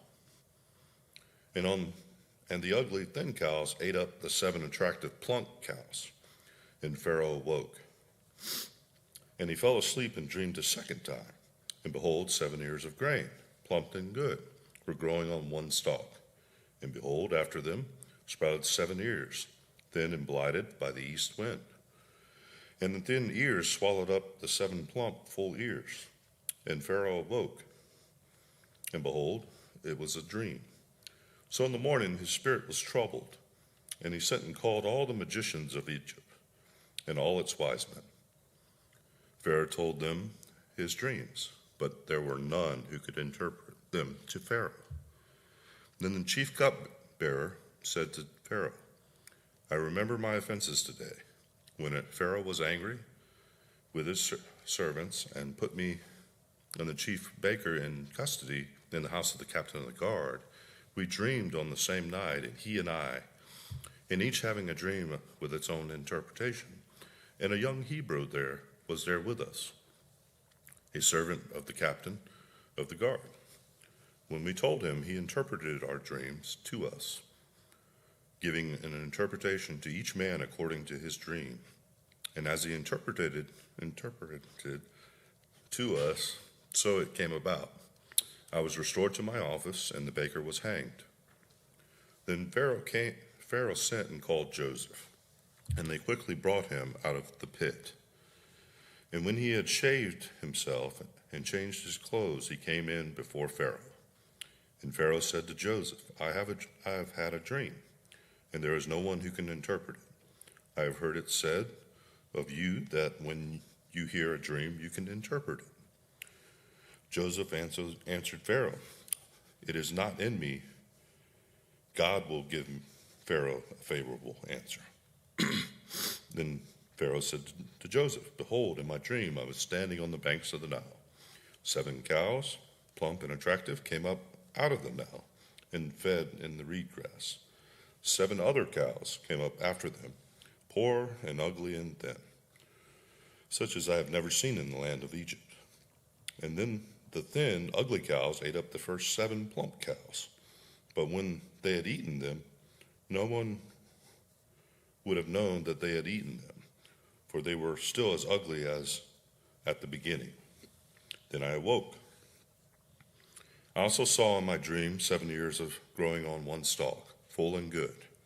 7 ears withered, thin, and blighted by the east wind, sprouted after them. And the thin ears swallowed up the 7 good ears. And I told it to the magicians, but there is no one who could explain it to me. Then Joseph said to Pharaoh, the dreams of Pharaoh are one. God has revealed to Pharaoh what he's about to do. The 7 good cows are 7 years, and the 7 good ears are 7 years. The dreams are one. The 7 lean and ugly cows that came up after them are 7 years, and the 7 empty ears blighted by the east wind are also 7 years of famine. It is as I told Pharaoh. God has shown to Pharaoh what he's about to do. There will come 7 years of great plenty throughout all the land of Egypt, but after them there will arise 7 years of famine, and all the plenty will be forgotten in the land of Egypt. The famine will consume the land, and the plenty will be unknown in the land by reason of the famine that will follow, for it will be very severe. And the doubling of Pharaoh's dreams means that the thing is fixed by God, and God will shortly bring it about. Now therefore let Pharaoh select a discerning and wise man, and set him over the land of Egypt. Let Pharaoh proceed to appoint overseers over the land, and take 1/5 of the produce of the land of Egypt during its 7 plentiful years, and let them gather all the food of these good years that are coming, and store up grain under the authority of Pharaoh for food in the cities, and let them keep it, that the food shall be a reserve for the land against the 7 years of famine that are to occur in the land of Egypt, so that the land may not perish through famine. This proposal pleased Pharaoh and all of his servants. And Pharaoh said to his servants, "Can we find a man like this in whom is the Spirit of God?" Then Pharaoh said to Joseph, "Since God has shown you all of this, there is none so discerning and wise as you are. You shall be over my house, and all my people shall order themselves as you command.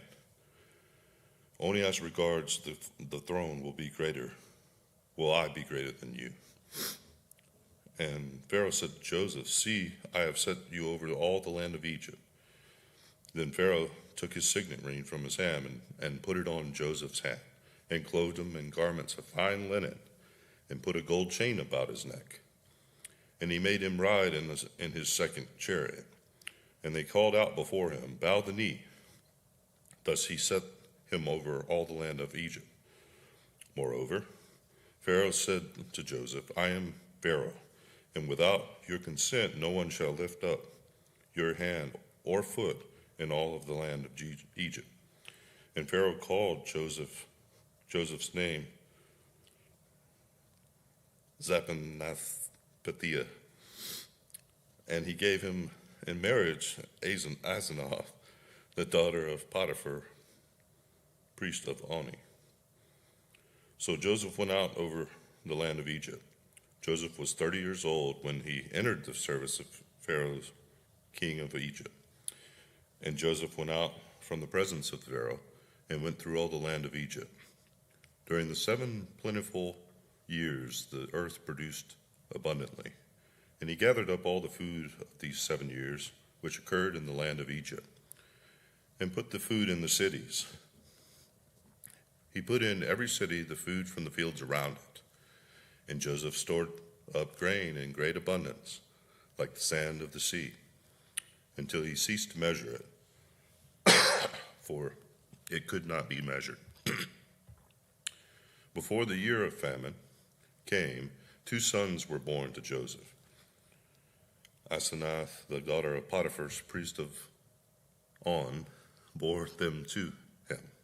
Joseph called the name of the firstborn Manasseh, for he said, "God has made me forget all my hardship in all my father's house."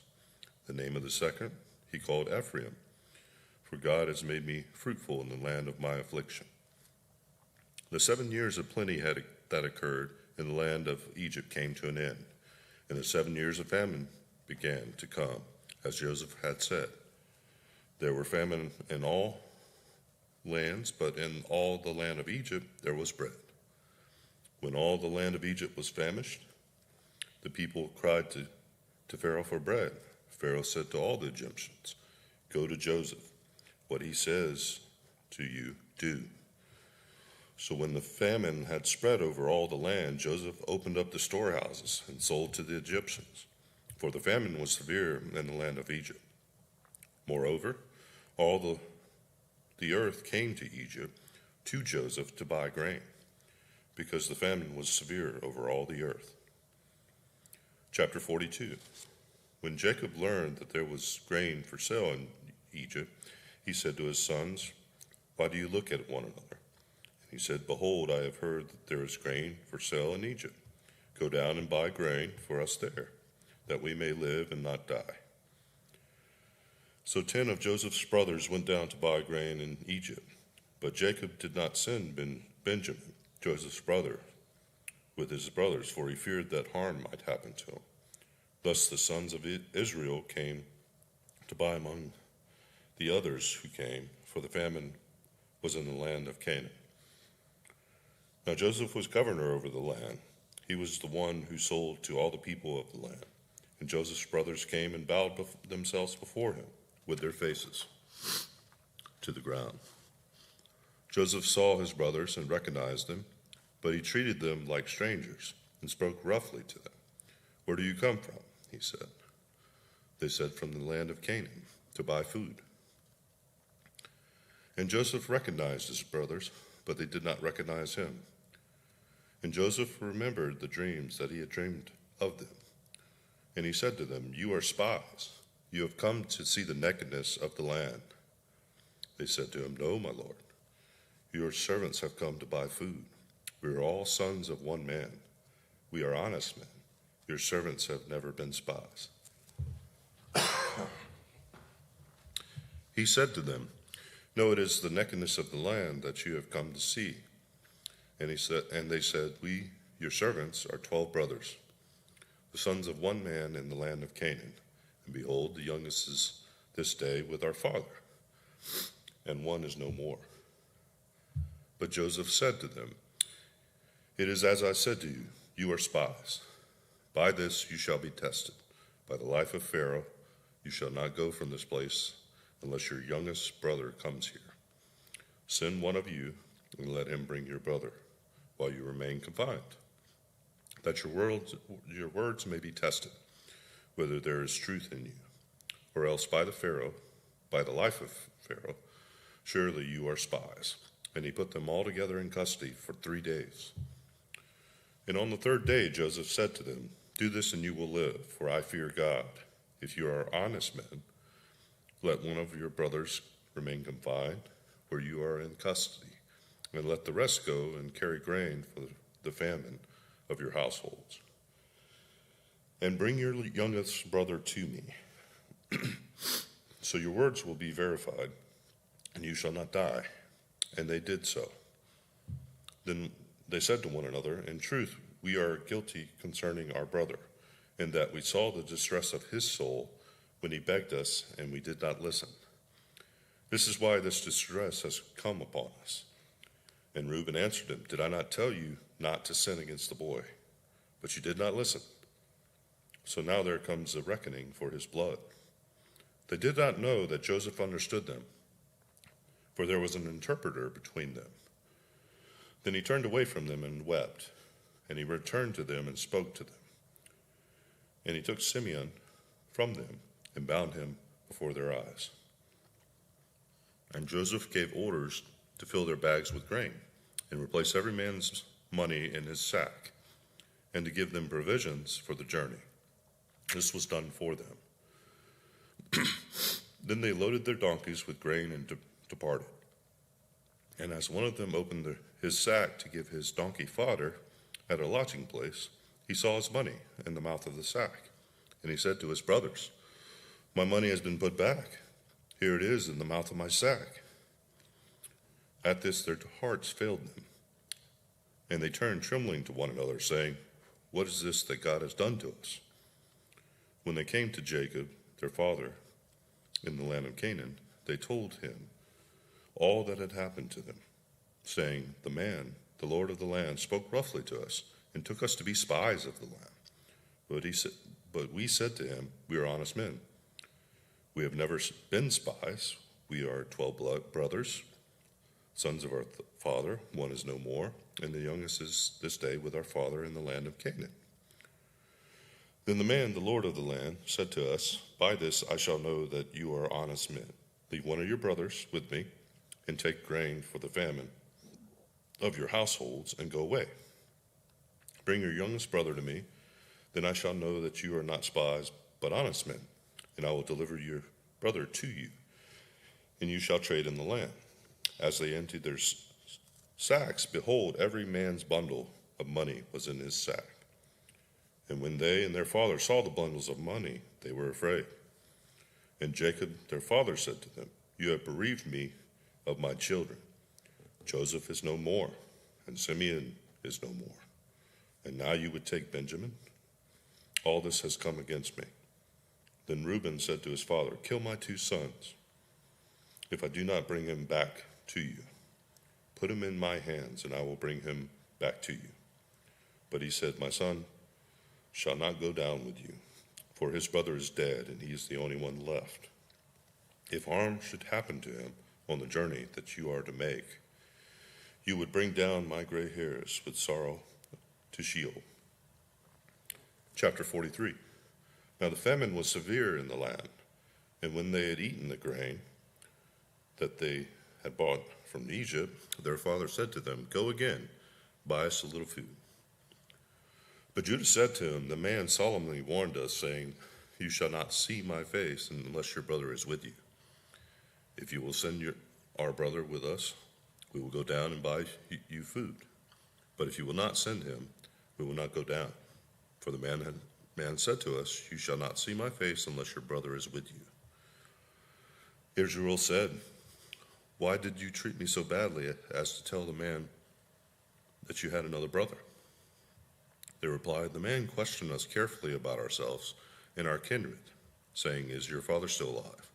Do you have another brother? What we told him was an answer to those questions. Could we in any way know that he would say, Bring your brother down? And Judah said to Israel his father, Send the boy with me, and we will arise and go, and we will that we may live and not die, both we and you, and also our little ones. I will be a pledge of his safety. From my hand you shall require him. If I do not bring him back to you, set him before you, and let him bear the blame forever. If we had not delayed, we would now have returned twice. Then their father Israel said to them, If it must be so, then do this. Take some of the choice fruits of the land in your bags, and carry a present down to the man, a little balm and a little honey, gum, myrrh, pistachio nuts, and almonds. Take double the money with you. Carry back with you the money that was returned in the mouth of the sacks. Perhaps it was an oversight. Take also your brother and arise, go again to the man. May God Almighty grant you mercy before the man, and may he send back your older other brother and Benjamin. And as for me, I am bereaved of my children. I am bereaved. So the men took this present, and they took double the money with them and Benjamin. They arose and went down to Egypt and stood before Joseph. When Joseph saw Benjamin with them, he said to the steward of the house, Bring the men into the house and slaughter an animal and make ready, for the men are to dine with me at noon.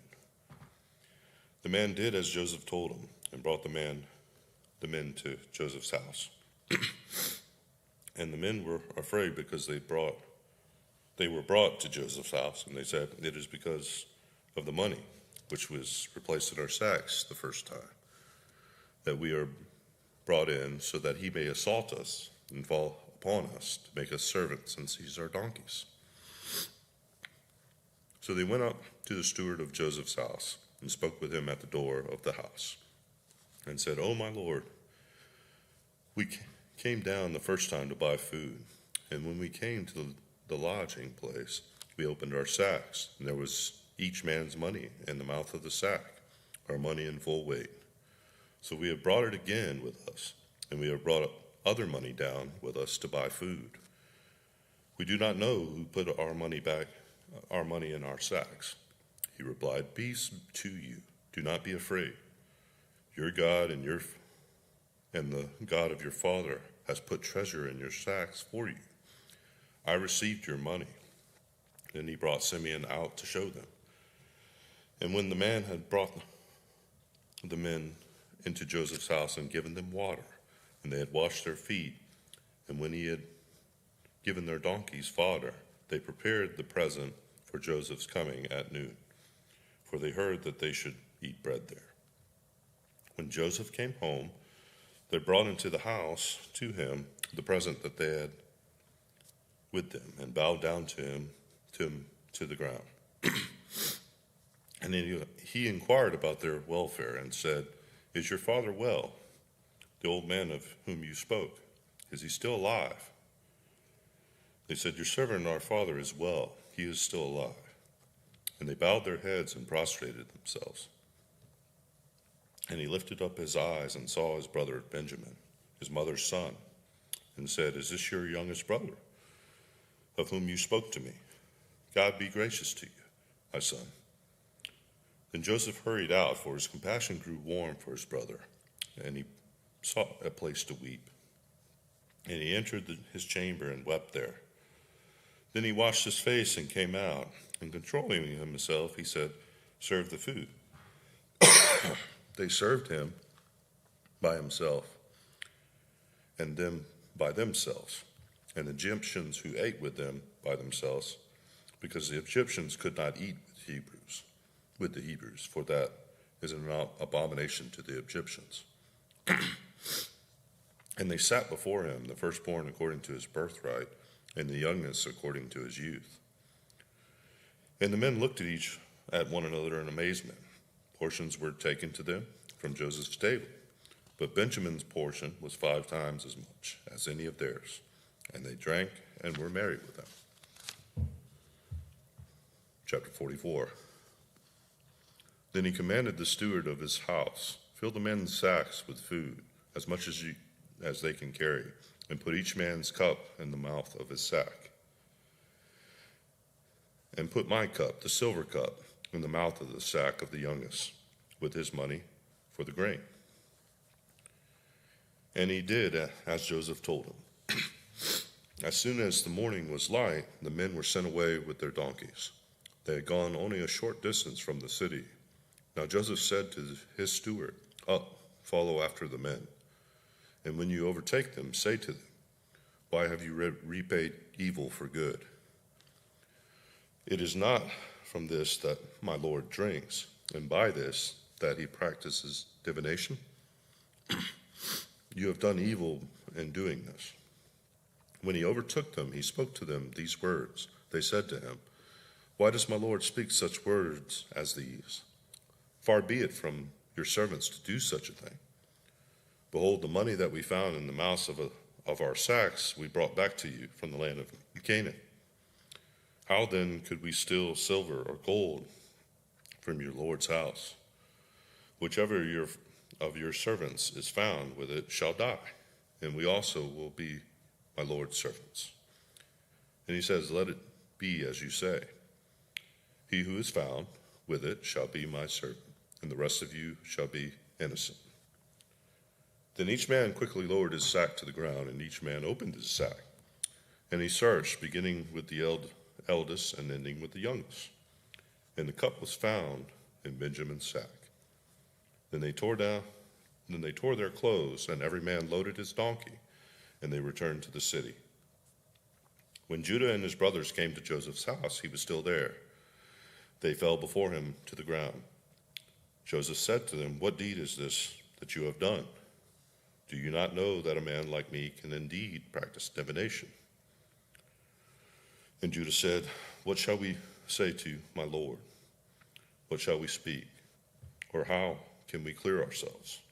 God has found out the guilt of your servants. Behold, we are my Lord's servants, both we and he also, in whose the hand the cup has been found.' But he said, 'Far be it from me that I should do so. Only the man in whose hand the cup was found shall be my servant, But as for you, go up in peace to your father." Then Judah went up to him and said, "O Lord, O my Lord, please let your servant speak a word in my Lord's ears, and let not your anger burn against your servant, for you are like Pharaoh himself." My Lord asked his servants, saying, "Have you a father or a brother?" And we said to my Lord, "We have a brother. We have a father, an old man, and a younger brother, the child of his old age. His brother is dead, and he alone is left of his mother's children, and his father loves him." Then you said to your servants, "Bring him down to me, that I might set eyes on him." We said to my Lord, "The boy cannot leave his father, for if he should leave his father would die." Then you said to your servants, "Unless the youngest brother comes down with you, you shall not see my face again." When we went back to your servant, my father, we told him the words of my Lord. And when our father said, "Go again, buy us a little food," we said, "We cannot go down. If your youngest brother goes with us, then we will go down. For we cannot see the man's face unless our youngest brother is with us." Then your servant, my father, said to us, "You know that my father bore me 2 sons.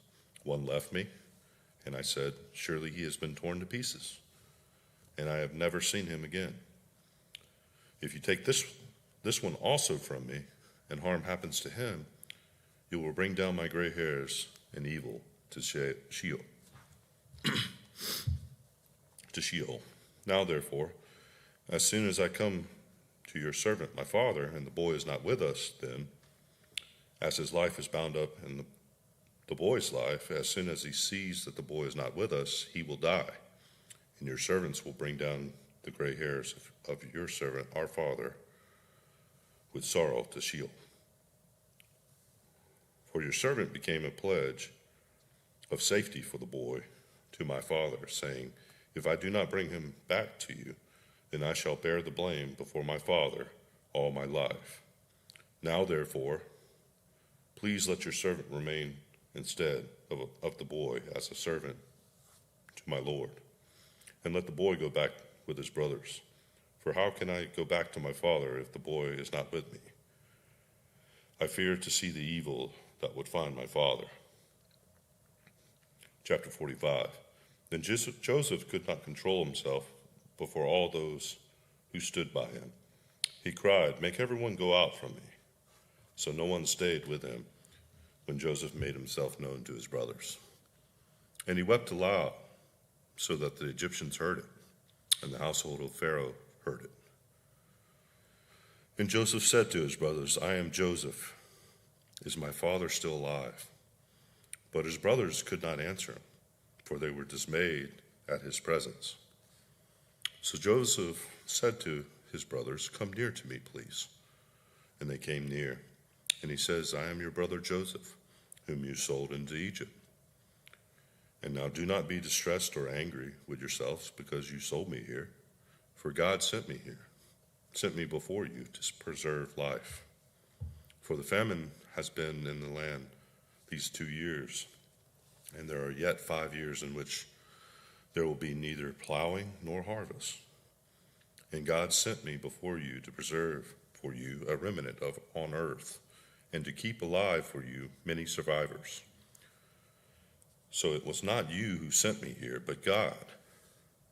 He has made me a father to Pharaoh, the Lord of all his house, and ruler over all the land of Egypt.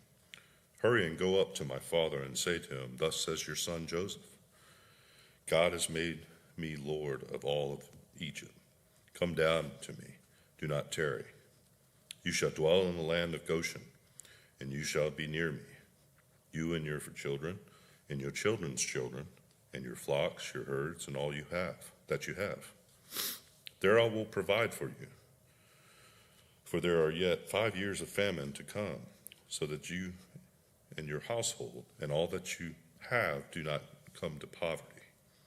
And now your eyes see, and your eyes and the eyes of my brother Benjamin see, that it is my mouth that speaks to you.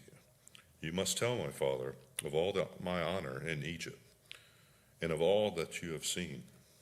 Hurry and bring my father down here." Then he fell upon his brother Benjamin's neck and wept. And Benjamin wept upon his neck. And he kissed all his brothers and wept upon them. After that, his brothers talked with him. When the report was heard in Pharaoh's house, "Joseph's brothers have come," it pleased Pharaoh and his servants.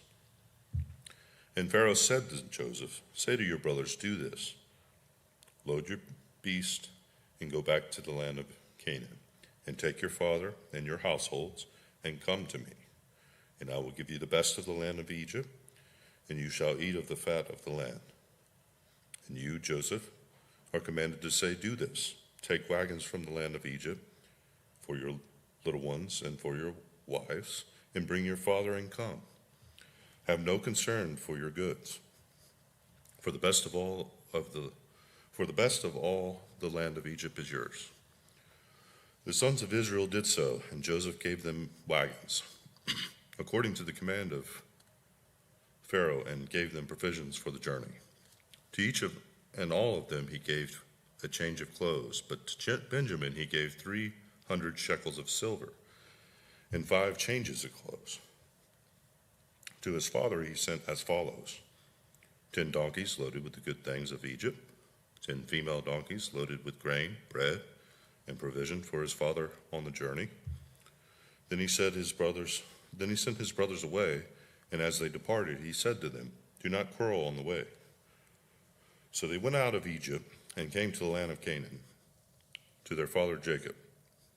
And they told him, "Joseph is still alive, and he is ruler over all the land of Egypt." And his heart became numb, for he did not believe them. But when they told him all the words of Joseph, which he had said to them, and when he had saw the wagons that Joseph had sent to carry him, the spirit of their father Jacob revived. And Israel said, "It is enough. Joseph, my son, is still alive. I will go and see him before I die." Chapter 46. So Israel took his journey with all that he had, and came to Beersheba, and offered sacrifices to God of his father Isaac. And God spoke to Israel in visions of the night, and said, "Jacob, Jacob." And he said, "Here I am." And he said, "I am God, the God of your father. Do not be afraid to go down to Egypt, for there I will make you into a great nation. I myself will go down with you to Egypt, and I will also bring you up again. And Joseph's hand shall close your eyes." Then Jacob set out from Beersheba. The sons of Israel carried Jacob, their father, their little ones, and their wives, and the wagons that Pharaoh had sent to carry them. They also took their livestock and their goods, which they had gained in the land of Canaan, and came into Egypt. Jacob and all his offspring with him, his sons and his sons' sons with him, his daughters and his sons' daughters. All his offspring he brought with him into Egypt. Now these are the names of the descendants of Israel who came into Egypt: Jacob and his sons: Reuben, Jacob's firstborn, and the sons of Reuben: Hanok, Palu, Hezron, and Carmi.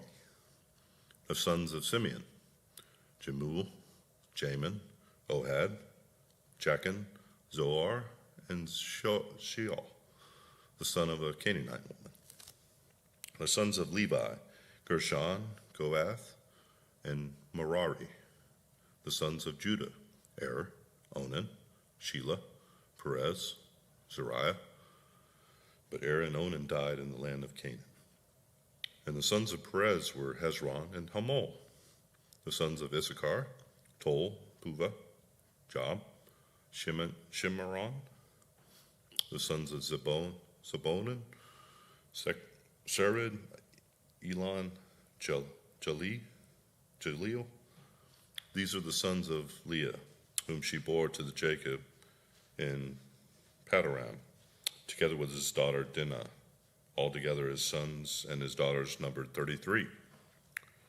The sons of Gad: Siphon, Haggai, Shuni, Esbon, Eri, Eridai, Areli, the sons of Asher, Eman, Ishva, Ishvi, Bera, with Sarah, their sister, and the sons of Bera, Eber, and Machilil. These are the sons of Zilpah, whom Laban gave to Leah his daughter, and those she bore to Jacob, 16 persons. The sons of Rachel, Jacob's wife, Joseph and Benjamin. And to Joseph in the land of Egypt were born Manasseh and Ephraim, whom Asenath, the daughter of Potiphar, the priest of On, bore to him. And the sons of Benjamin, Bela, Balker, Ashbel, Gir, Naaman, Ea, Rosh, Mophan, Hupham, and Ard.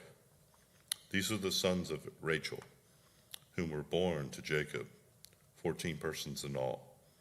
The son of Dan, Husham, the son of Naphtali, Jeziel, Jun, Jezer, and Shalim. These are the sons of Bilhah, whom Laban gave to Rachel, his daughter.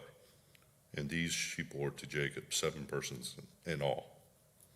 All the persons belonging to Jacob who came into Egypt, who were his own descendants, not including Jacob's sons' wives, were 66 persons in all. And the sons of Joseph, whom were born to him in Egypt, were 2. All the persons of the house of Jacob who came into Jacob were 70. He had sent Judah ahead of him to Joseph to show the way before him in Goshen. And they came into the land of Goshen. Then Joseph prepared his chariot and went up to meet Israel his father in Goshen. He presented himself to him and fell on his neck and wept on his neck a good while. Israel said to Joseph, "Now let me die, since I have seen your face and know that you are still alive." Joseph said to his brothers and to his father's household, "I will go up and tell Pharaoh, and will say to him, my brothers and my father's household, who were in the land of Canaan, have come to me, and the men are shepherds, for they have been keepers of the livestock, and they have brought their flocks and their herds and all that they have. When Pharaoh calls you and says, 'What is your occupation?' you shall say, 'Your servants have been keepers of livestock from our youth, even until now, both we and our fathers, in order that you may dwell in the land of Goshen, for every shepherd is an abomination to the Egyptians." Chapter 47. So Joseph went in and told Pharaoh, "My father and my brothers, with their flocks and herds and all that they possess, have come from the land of Canaan. They are now in the land of Goshen."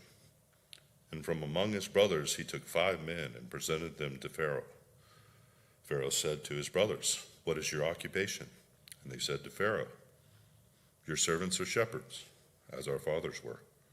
They said to Pharaoh, "We have come to sojourn in the land, for there is no pasture for your servants' flocks, for the famine is severe in the land of Canaan.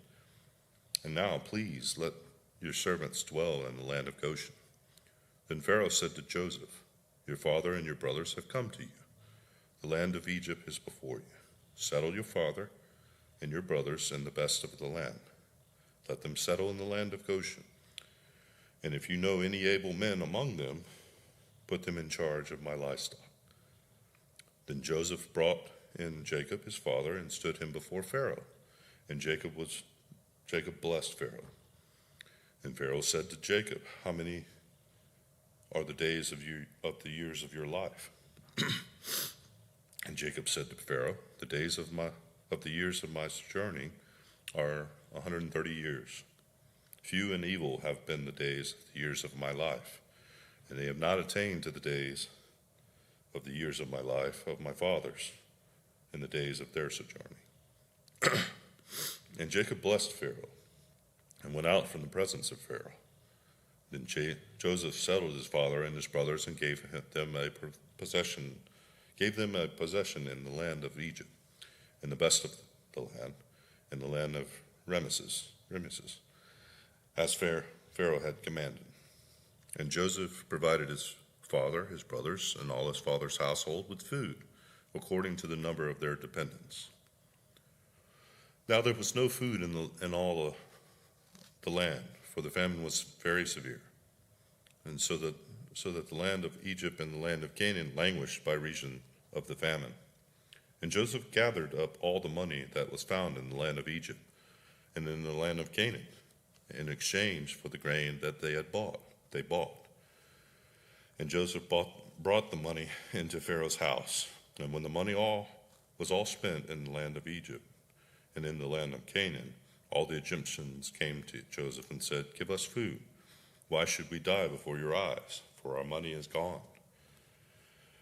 And Joseph answered, "Give your livestock, and I will give you food in exchange for your livestock, if your money is gone." So they brought their livestock to Joseph, and Joseph gave them food in exchange for their horses, the flocks, the herds, and the donkeys. He supplied them with food in exchange for all their livestock that year. And when the year was ended, they came to him the following year and said to him, "We will not hide from my Lord that our money is all spent. The herds of livestock are my Lord's. There is nothing left in the sight of my Lord but our bodies and our land. Why should we die before your eyes, both we and our land? Buy us and our land for food, and we with our land will be servants to Pharaoh. And give us seed that we may live and not die, that the land may not be desolate." So Joseph bought all the land of Egypt for Pharaoh. For all the Egyptians sold their fields, because the famine was severe on them. The land became Pharaoh's. As for the people, he made servants of them, from one end of Egypt to the other. Only the land of the priest he did not buy, for the priests had a fixed allowance from Pharaoh, and lived on the allowance that Pharaoh gave them. Therefore they did not sell their land. Then Joseph said to the people, "Behold, I have this day bought you and your land for Pharaoh. Now here is seed for you. You shall sow the land, and at the harvest you shall give a fifth to the Pharaoh, and 4 fifths shall be your own, as seed for the field and as food for yourselves and your household, and as food for your little ones." And they said, "You have saved our lives. May it please my Lord. We will be servants to Pharaoh." So Joseph made it a statute concerning the land of Egypt, and it stands to this day that Pharaoh should have the fifth. The land of the priests alone did not become Pharaoh's. Thus Israel settled in the land of Egypt, in the land of Goshen, and they gained possessions in it, and were fruitful and multiplied greatly. And Jacob lived in the land 17 years. So the days of Jacob, the years of his life, were 147 years. And when the time drew near that Israel must die, he called his son Joseph and said to him, "If now I have found favor in your sight, put your hand under my thigh and promise to deal kindly and truly with me. Do not bury me in Egypt, but let me lie with my fathers. Carry me out of Egypt, bury me in their burying place." He answered, "I will do as you have said." And he said, "Swear to me." And he swore to him. Then Israel bowed himself upon the head of his bed. Chapter 48. After this, Joseph was told, "Behold, your father is ill." So he took with him his sons, Manasseh and Ephraim, and it was told to Jacob, "Your son Joseph has come to you." Then Israel summoned his strength and sat up in bed. And Jacob said to Joseph, "God Almighty appeared to me at Luz, in the land of Canaan, and blessed me, and said to me, Behold, I will make you fruitful and multiply you, and I will make you a company of peoples, and will give this land to your offspring after you for an everlasting possession. And now your 2 sons, who were born to you in the land of Egypt, before I came to you in Egypt, are mine. Ephraim and Manasseh shall be mine, as Reuben and Simeon are. And the children that you fathered after them shall be yours, and they shall be called by the name of their brothers in their inheritance. As for me, when I came from Paddan, to my sorrow Rachel died in the land of Canaan on the way, when there was still some distance to go in Ephrath. And I buried her there on the way to Ephrath, that is Bethlehem. When Israel saw Joseph's sons, he said, Who are these? Joseph said to his father, These are my sons, whom God has given me here. And he said, Bring them to me, please, that I may bless them. Now the eyes of Israel were dim with age, so that he could not see. So Joseph brought them near him, and he kissed them and embraced them. And Israel said to Joseph, I have never expected to see your face, and behold, God has let me see your offspring also. Then Joseph removed them from his knees, and he bowed himself with his face to the earth. And Joseph took them both, Ephraim in his right hand, and toward Israel's left hand, Manasseh in his left hand towards Israel's right hand, and brought them near him. And Israel stretched out his right hand and laid it on the head of Ephraim, who was the younger, and his left hand on the head of Manasseh, crossing his hands, for Manasseh was the firstborn.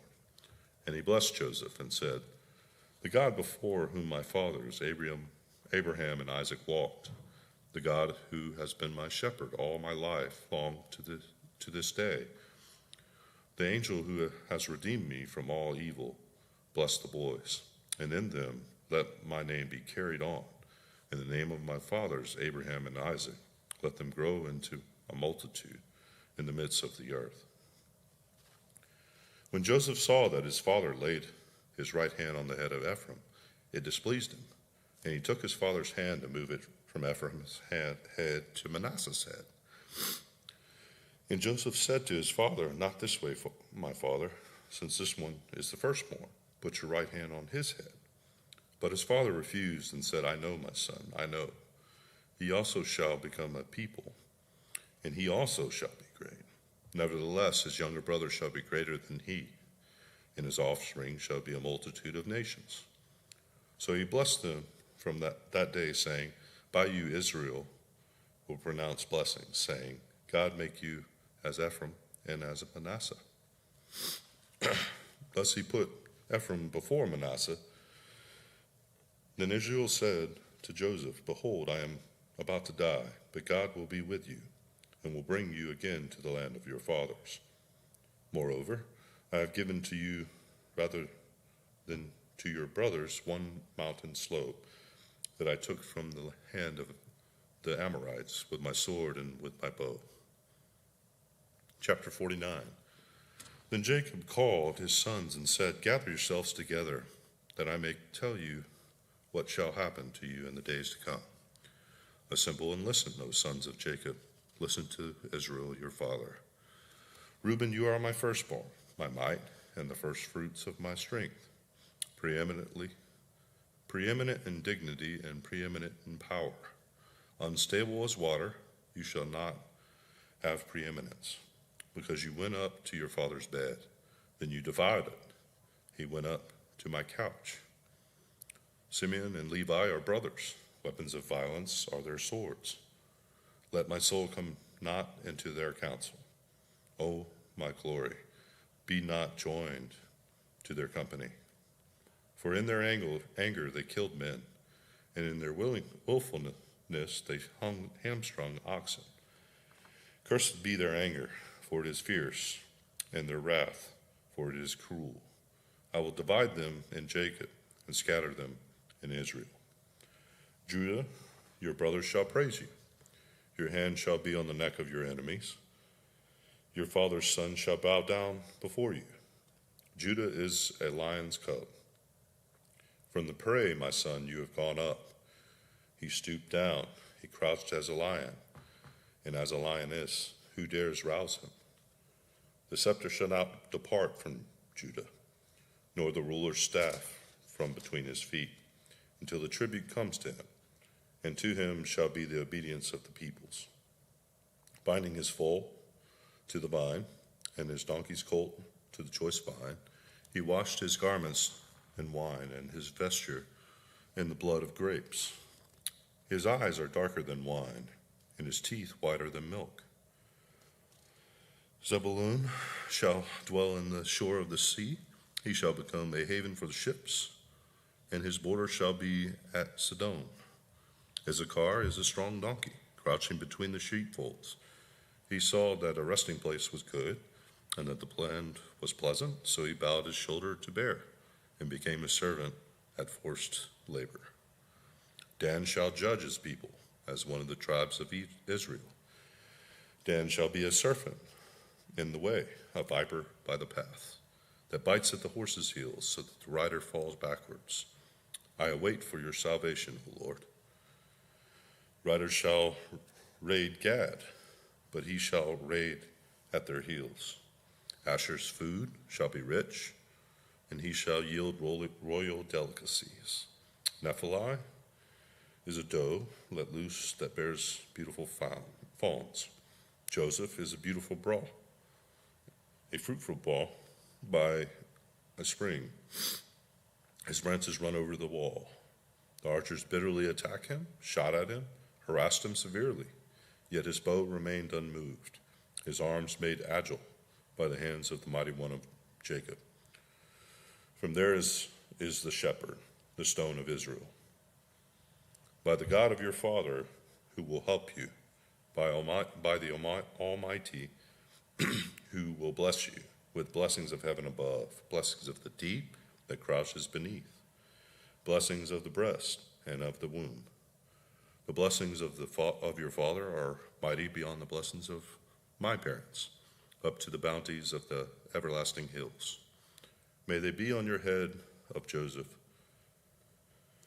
and on the brow of him who set apart from his brothers.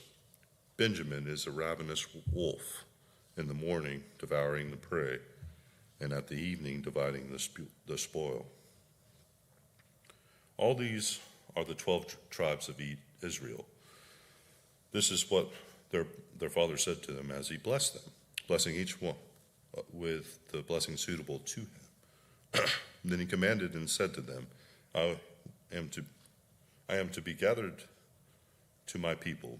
Bury me with my fathers in the cave that is in the field of Ephron the Hittite, in the cave that is in the field of Machpelah, to the east of Mamre, in the land of Canaan, which Abraham bought, with the field from Ephron the Hittite to possess as a burying place.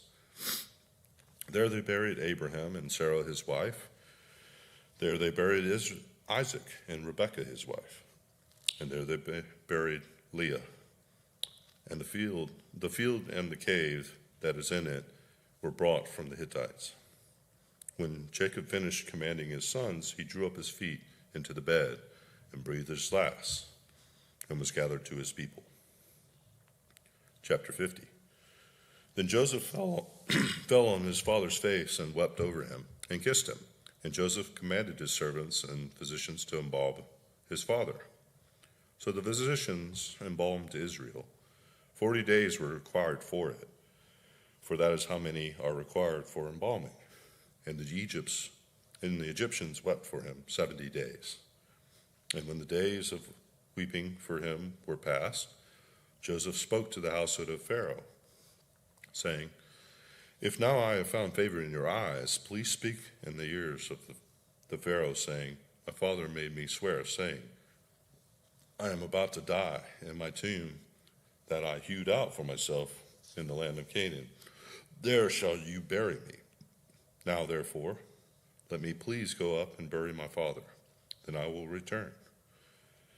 And Pharaoh answered, Go up and bury your father, as he made you swear. So Joseph went up to bury his father, With him went up all the servants of Pharaoh, the elders of his household, and all the elders of the land of Egypt, as well as all the household of Joseph, his brothers, and his father's household. Only their children, their flocks, and their herds were left in the land of Goshen. And there went up with him both chariots and horsemen.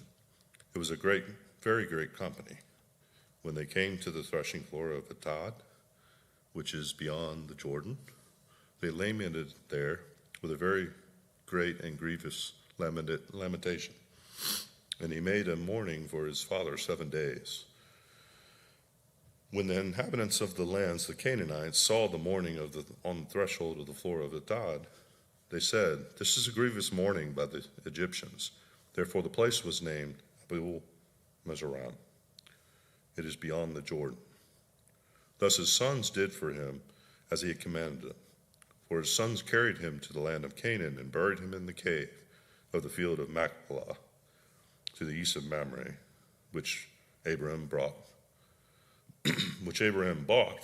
with the field from Ephron the Hittite to possess as a burying place. After he had buried his father, Joseph returned to Egypt, and his brothers and all who had gone up with him to bury his father. When Joseph's brothers saw that their father was dead, they said, "It may be that Joseph will hate us and pay us back for all the evil that we did to him." So they sent a message to Joseph saying, "Your father gave this command before he died. Say to Joseph, please forgive the transgression of your brothers and their sin, because they did evil to you. And now please forgive the transgression of the servants of the God of your father." Joseph wept when they spoke to him. His brothers also came and fell down before him and said, "Behold, we are your servants." But Joseph said to them, "Do not fear, for am I in the place of God? As for you meant evil against me, but God meant it for good, to bring it about that many people should be kept alive, as they are today. So do not fear, I will provide for you and your little ones." Thus he comforted them and spoke kindly to them. So Joseph remained in Egypt, he and his father's house. Joseph lived 110 years, and Joseph saw Ephraim's children of the third generation, and the children also of Machir, the son of Manasseh, were counted as Joseph's own.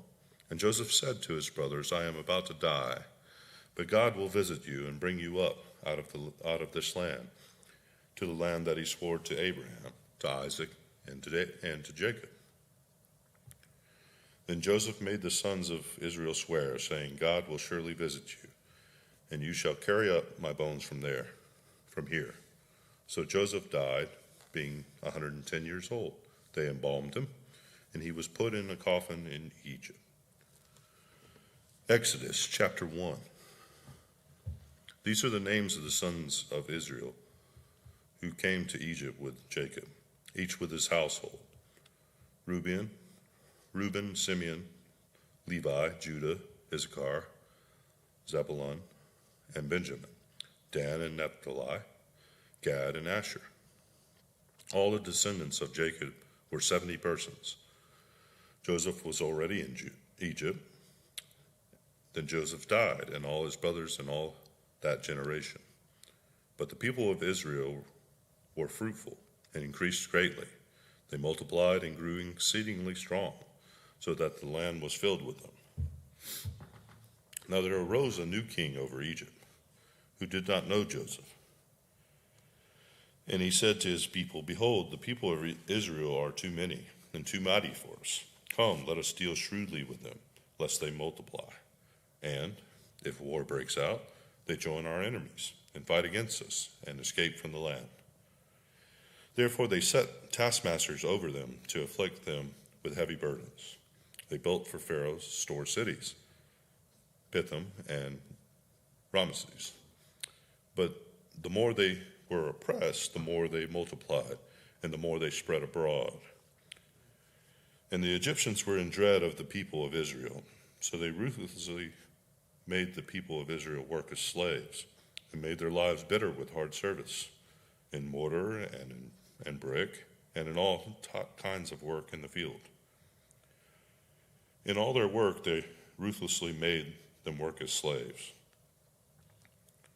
Then the king of Egypt said to the Hebrew midwives, one of them whom was named Shiphrah, and the other Puah, when you serve as midwife to the Hebrew women and see them on the birth stool, if it is a son, you shall kill him. But if it is a daughter, she shall live. But the midwives feared God and did not do as the king of Egypt commanded them, but let the male children live. So the king of Egypt called the midwives and said to them, "Why have you done this? And let the male children live." The midwife said to Pharaoh, "Because the Hebrew women are not like the Egyptian women, for they are vigorous and give birth before the midwife comes to them." So God dealt well with the midwives, and the people multiplied and grew very strong. And because the midwives feared God, he gave them families. Then Pharaoh commanded all his people, "Every son that is born to the Hebrews you shall cast into the Nile, but you shall let every daughter live." Chapter 2. Now a man from the house of Levi went and took his wife, a Levite woman. The woman conceived and bore a son, and when she saw that he was a fine child, she hid him 3 months. When she could not hide him no longer, she took for him a basket made of bulrushes and dabbed it with bitumen and pitch. She put the child in it and placed it among the reeds by the riverbank. And his sister stood at a distance to know what would be done to him. Now the daughter of Pharaoh came down to bathe at the river, while her young women walked beside the river. She saw the basket among the reeds and sent her servant woman, and she took it. When she opened it, she saw the child, and behold, the baby was crying. She took pity on him and said, "This is one of the Hebrews' children." Then his sister said to Pharaoh's daughter, Shall I go and call you a nurse from the Hebrew women to nurse the child for you?" And Pharaoh's daughter said to her, "Go." So the girl went and called the child's mother. And Pharaoh's daughter said to her, "Take this child away and nurse him for me, and I will give you your wages." So the woman took the child and nursed him. When the child grew older, she brought him to Pharaoh's daughter, and he became her son. She named him Moses, because, she said, "I drew him out of the water." One day, when Moses had grown up, he went out to his people and looked on their burdens. And he saw an Egyptian beating a Hebrew, one of his people. He looked this way and that, seeing no one, he struck down the Egyptian and hid him in the sand. When he went out the next day, behold, 2 Hebrews were struggling together. And he said to the man in the wrong, "Why do you strike your companion?" He answered, "Who made you prince and a judge over us? Do you mean to kill me as you killed the Egyptian?" Then Moses was afraid and thought, "Surely the thing is known." When Pharaoh heard of it, he sought to kill Moses. But Moses fled from Pharaoh and stayed in the land of Midian. And he sat by a well. Now the priests of Midian had 7 daughters, and they came and drew water and filled their troughs to water their father's flock. The shepherds came and drove them away. But Moses stood up and saved them and watered their flock. When they came home to their father, Reuel, he said, "How is it that you have come home so soon today?" They said, "An Egyptian delivered us out of the hand of the shepherds and even drew water for us and watered the flock." He said to his daughters, "Then where is he? Why have you left the man? Call him, that he may eat bread." And Moses was content to dwell with the man. And he gave Moses his daughter Zipporah. She gave birth to a son, and he called his name Gershom. For he said, I have been a sojourner in a foreign land. During those many days, the king of Egypt died, and the people of Israel groaned because of their slavery and cried out for help. Their cry for rescue from slavery came up to God. And God heard their groaning, and God remembered his covenant with Abraham, with Isaac, and with Jacob. God saw the people of Israel, and God knew. Chapter 3. Now Moses was keeping flock of his father-in-law, Jethro, the priest of Midian. And he led his flock to the west side of the wilderness and came to Horeb, the mountain of God. The angel of the Lord appeared to him in a flame of fire out of the midst of a bush. He looked, and behold, the bush was burning, yet it was not consumed.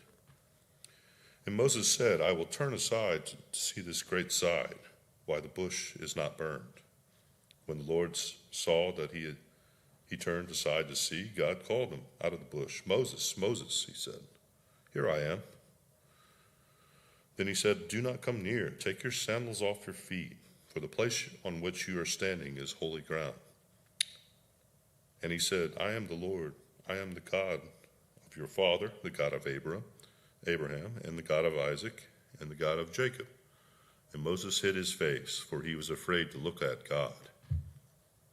Then the Lord said, I have surely seen the affliction of my people who are in Egypt, and have heard their cry because of their taskmasters. I know their sufferings, and have come down to deliver them out of the hand of the Egyptians, and to bring them out of that land, to a good and broad land, a land flowing with milk and honey, to the place of the Canaanites, the Hittites, the Amorites, the Perizzites, the Hivites, and the Jebusites. And now, behold, the cry of the people of Israel has come to me, and I have also seen the oppression with which the Egyptians oppressed them.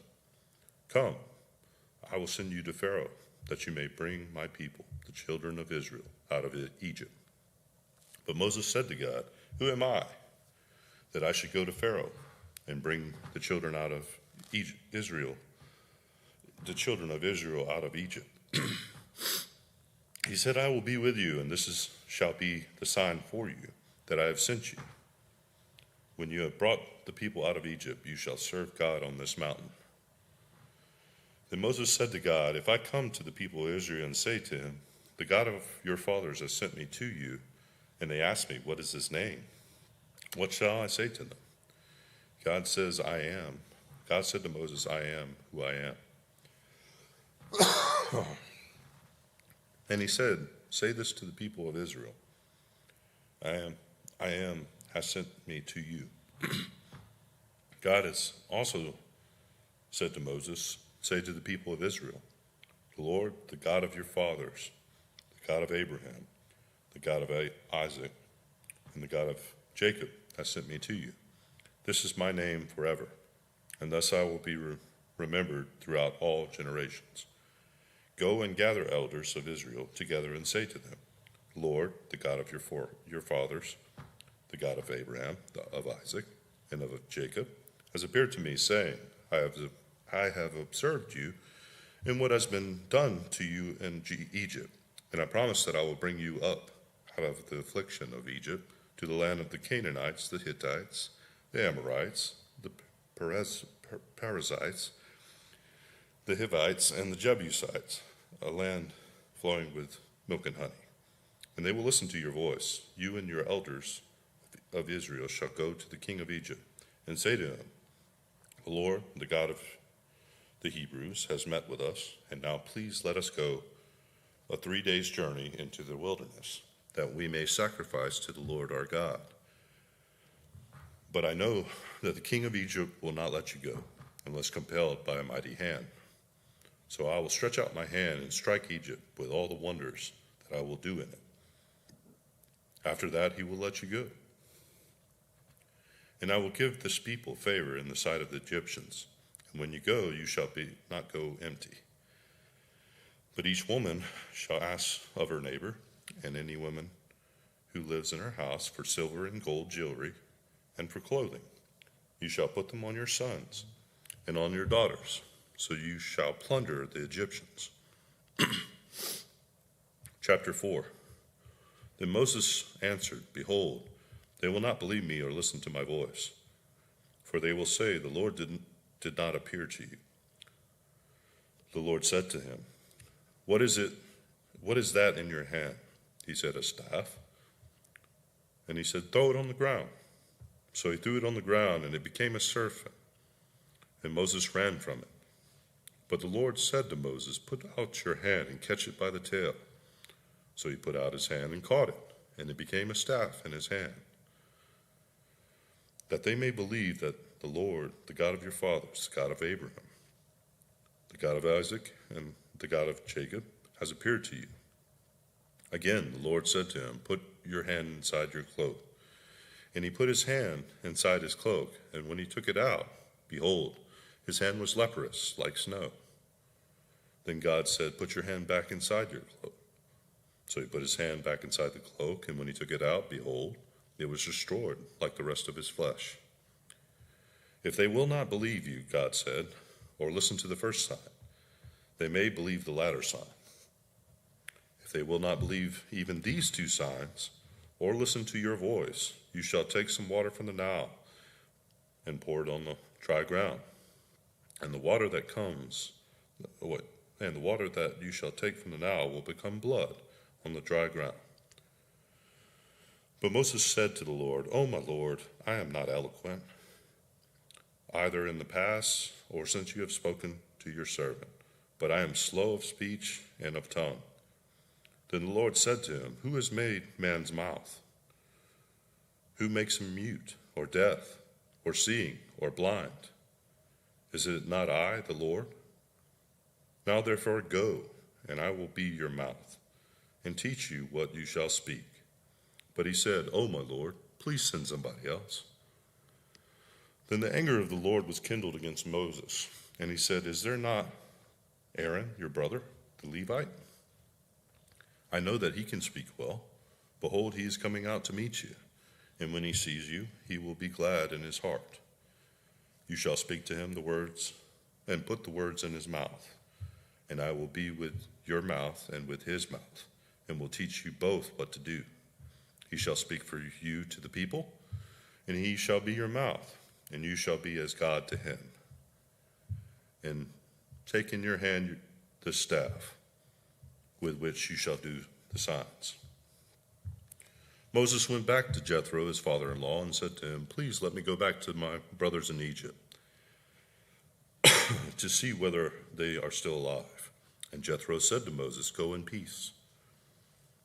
And the Lord said to Moses and Midian, Go back to Egypt, for all the men who were seeking your life are dead.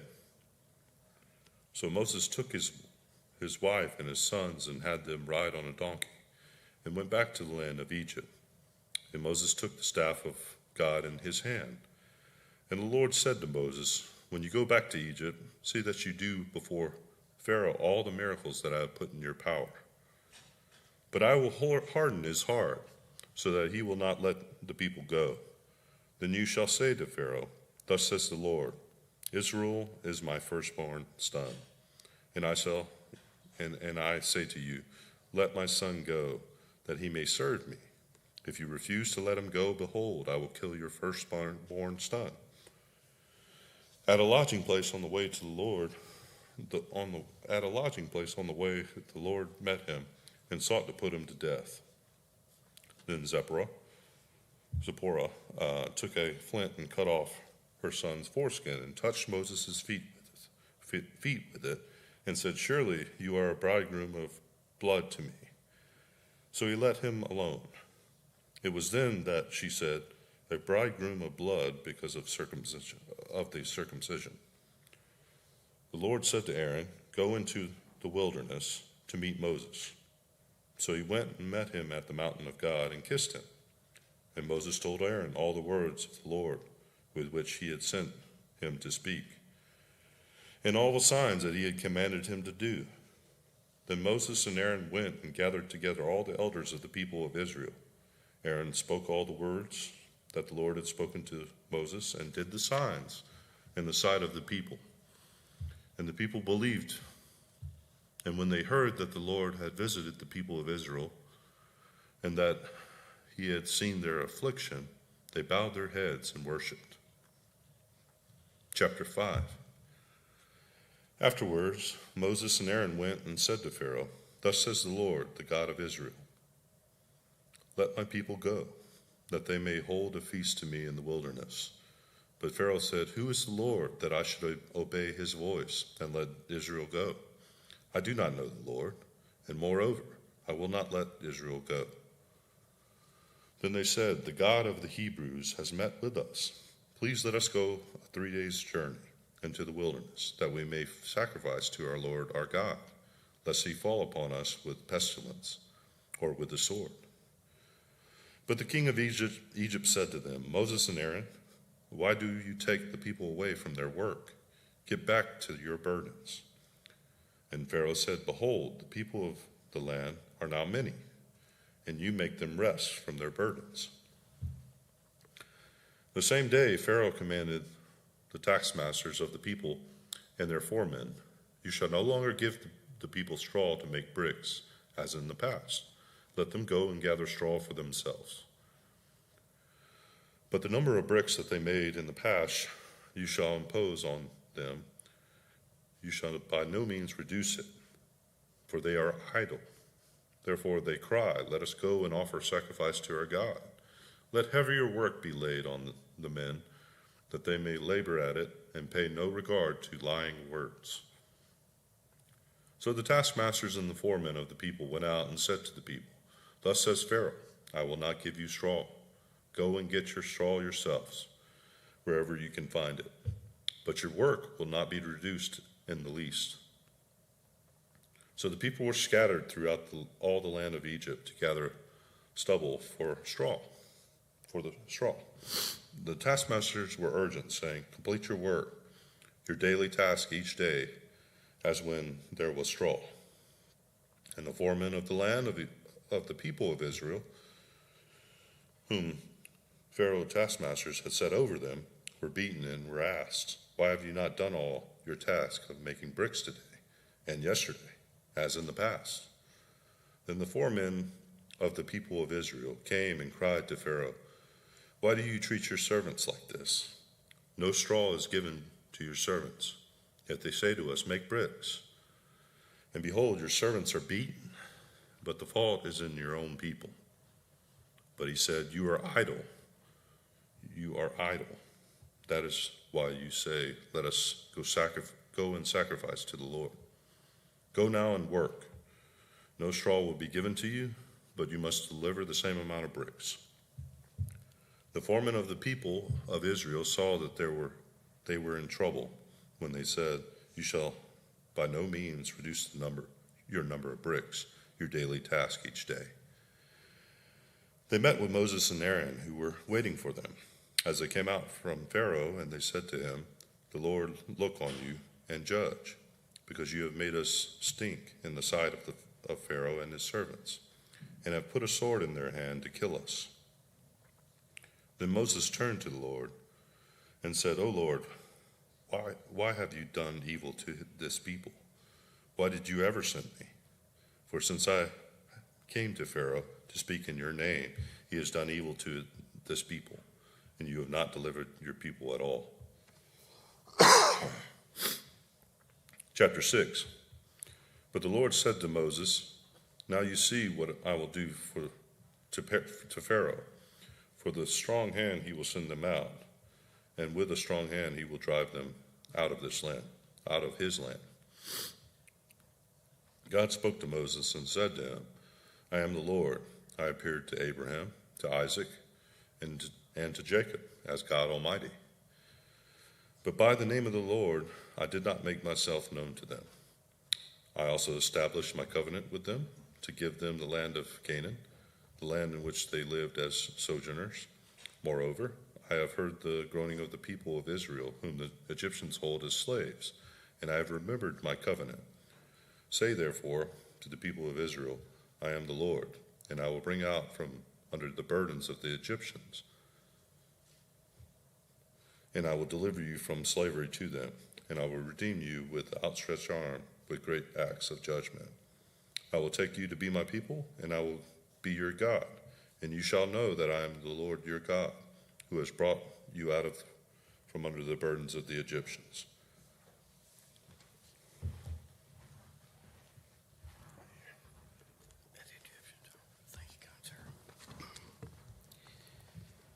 I will bring you into the land that I swore to give to Abraham, to Isaac, and to Jacob. I will give it to you for a possession. I am the Lord. Moses spoke thus to the people of Israel, but they did not listen to Moses because of their broken spirit and harsh slavery.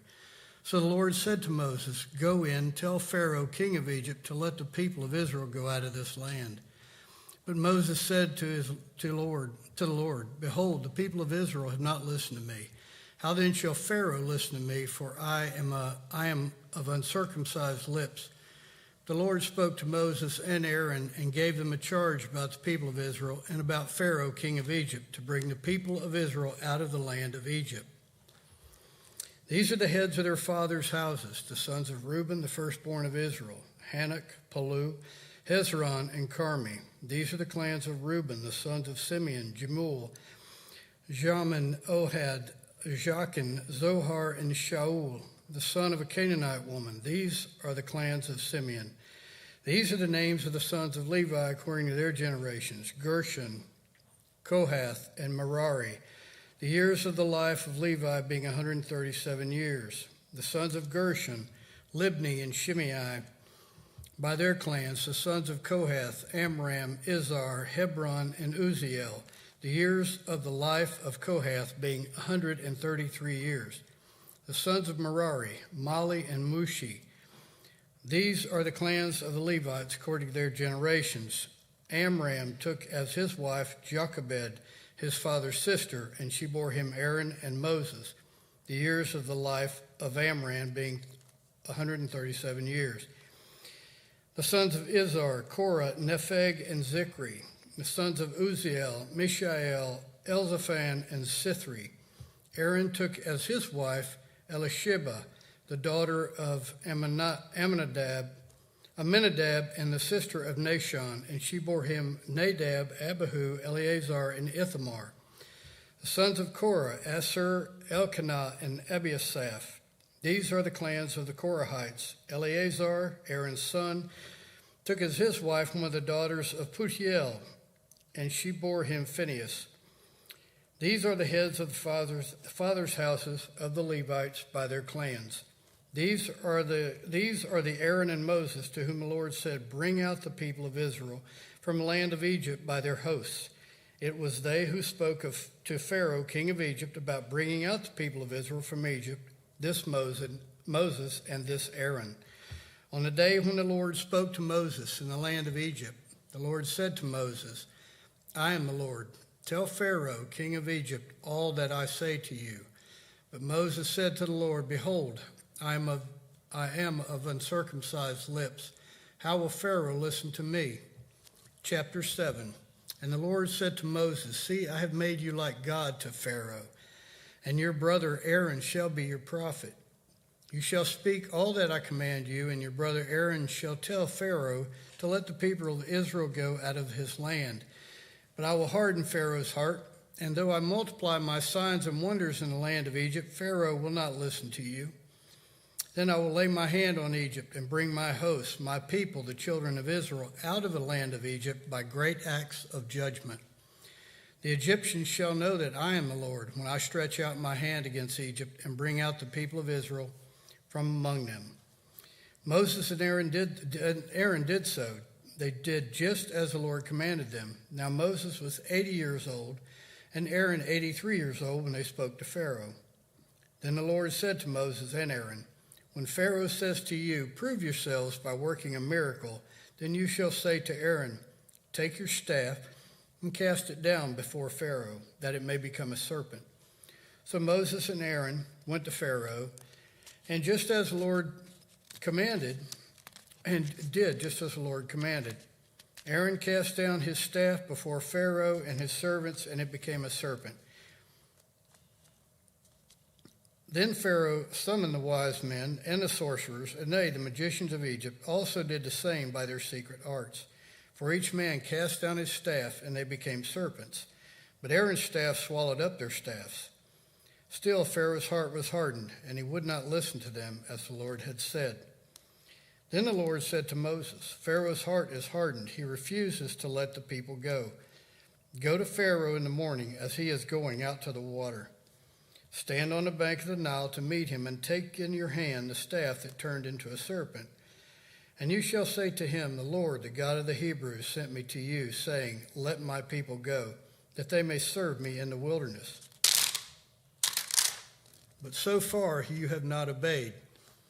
Thus says the Lord, by this you shall know that I am the Lord. Behold, with the staff that is in my hand, I will strike the water that is in the Nile, and it shall turn into blood. The fish in the Nile shall die, and the Nile will stink, and the Egyptians will grow weary of drinking water from the Nile. And the Lord said to Moses, say to Aaron, take your staff, and stretch out your hand over the waters of Egypt, over their rivers, their canals, and their ponds, and all their pools of water, so that they may become blood. And there shall be blood throughout all the land of Egypt, even in vessels of wood and in vessels of stone. Moses and Aaron did as the Lord commanded. In the sight of Pharaoh and in the sight of his servants, he lifted up the staff and struck the water in the Nile, and all the water in the Nile turned into blood. And the fish in the Nile died, and the Nile stank, so that the Egyptians could not drink water from the Nile. There was blood throughout all the land of Egypt, but the magicians of Egypt did the same by their secret arts. So Pharaoh's heart remained hardened, and he would not listen to them, as the Lord had said. Pharaoh turned and went into his house, and he did not take even this to heart. And all the Egyptians dug along the Nile for water to drink, for they could not drink the water of the Nile. 7 full days passed after the Lord had struck the Nile. Chapter 8. Then the Lord said to Moses, go into Pharaoh and say to him, thus says the Lord, let my people go, that they may serve me. But if you refuse to let them go, behold, I will plague all your country with frogs. The Nile shall swarm with frogs that shall come up into your house and into your bedroom and on your bed, and into the houses of your servants and your people, and into your ovens and your kneading bowls. The frogs shall come upon you and your people and all your servants. And the Lord said to Moses, say to Aaron, stretch out your hand with your staff over the rivers, over canals, and over the pools, and make frogs come up on the land of Egypt. So Aaron stretched out his hand over the waters of Egypt, and the frogs came up and covered the land of Egypt. But the magicians did the same by their secret arts, and made frogs come up on the land of Egypt. Then Pharaoh called Moses and Aaron and said, plead with the Lord to take away the frogs from me and my people, and I will let the people go to sacrifice to the Lord. Moses said to Pharaoh, Be pleased to command me when I am to plead for you and for your servants and for your people, that the frogs be cut off from you and your houses and be left only in the Nile. And he said, tomorrow, Moses said, be it as you say, so that you may know that there is no one like the Lord our God. The frogs shall go away from you and your houses and your servants and your people. They shall be left only in the Nile. So Moses and Aaron went out from the Pharaoh, and Moses cried to the Lord about the frogs, as he had agreed with Pharaoh. And the Lord did according to the word of Moses. The frogs died out in the houses, the courtyards, and the fields, and they gathered them together in heaps, and the land stank. But when Pharaoh saw that there was a respite, he hardened his heart and would not listen to them, as the Lord had said. Then the Lord said to Moses, say to Aaron, stretch out your staff and strike the dust of the earth, so that it may become gnats in all the land of Egypt. And they did so. Aaron stretched out his hand and with his staff and struck the dust of the earth, and there were gnats on man and beast. All the dust of the earth became gnats in all the land of Egypt. The magicians tried by their secret arts to produce gnats, but they could not. So there were gnats on man and beast. Then the magician said to Pharaoh, this is the finger of God. But Pharaoh's heart was hardened, and he would not listen to them, as the Lord had said. Then the Lord said to Moses, "Rise up early in the morning and present yourself to Pharaoh as he goes out to the water, and say to him, 'Thus says the Lord, let my people go, that they may serve me. Or else, if you will not let my people go, behold, I will send swarms of flies on you and your servants and your people, and into your houses. And the houses of the Egyptians shall be filled with swarms of flies, and also the ground on which they stand. But on that day I will set apart the land of Goshen, where my people dwell, so that no swarms of flies shall be there, you may know that I am the Lord in the midst of the earth. Thus I will put a division between my people and your people. Tomorrow this sign shall happen.' And the Lord did so. There came great swarms of flies into the house of Pharaoh and into his servants' houses. Throughout all the land of Egypt, the land was ruined by the swarms of flies. Then Pharaoh called Moses and Aaron and said, 'Go, sacrifice to your God within the land.' But Moses said, 'It would not be right to do so, for the offerings we shall sacrifice to the Lord our God are an abomination to the Egyptians. If we sacrifice offerings abominable to the Egyptians before their eyes, will they not stone us? We must go 3 days' journey into the wilderness and sacrifice to the Lord our God as he tells us.' So Pharaoh said, 'I will let you go to sacrifice to the Lord your God in the wilderness. Only you must not go very far away. Plead for me.' Then Moses said, 'Behold, I am going out from you, and I will plead with the Lord that the swarms of flies may depart from Pharaoh, from his servants, and from his people tomorrow. Only let not Pharaoh cheat again by not letting the people go to sacrifice to the Lord.' So Moses went out from Pharaoh and prayed to the Lord. And the Lord did as Moses asked, and removed the swarms of flies from Pharaoh, from his servants, and from his people. Not one remained. But Pharaoh hardened his heart this time also, and did not let the people go." Chapter 9. Then the Lord said to Moses, "Go into Pharaoh and say to him, 'Thus says the Lord, the God of the Hebrews, let my people go, that they may serve me. For if you refuse to let them go, and still hold them, behold, the hand of the Lord will fall with a very severe plague upon your livestock that are in the field, the horses, the donkeys, the camels, the herds, and the flocks. But the Lord will make a distinction between the livestock of Israel and the livestock of Egypt, so that nothing of all that belongs to the people of Israel shall die.' And the Lord set a time, saying, 'Tomorrow the Lord will do this thing in the land.' And the next day the Lord did this thing, and all the livestock of the Egyptians died, but not one of the livestock of the people of Israel died. The Pharaoh sent, and behold, not one of the livestock of Israel was dead. But the heart of Pharaoh was hardened, and he did not let the people go. And the Lord said to Moses and Aaron, 'Take handfuls of soot from the kiln, and let Moses throw them in the air in the sight of Pharaoh. It shall become fine dust over all the land of Egypt, and become boils breaking out in sores on man and beast through all the land of Egypt.' So they took soot from the kiln and stood before Pharaoh.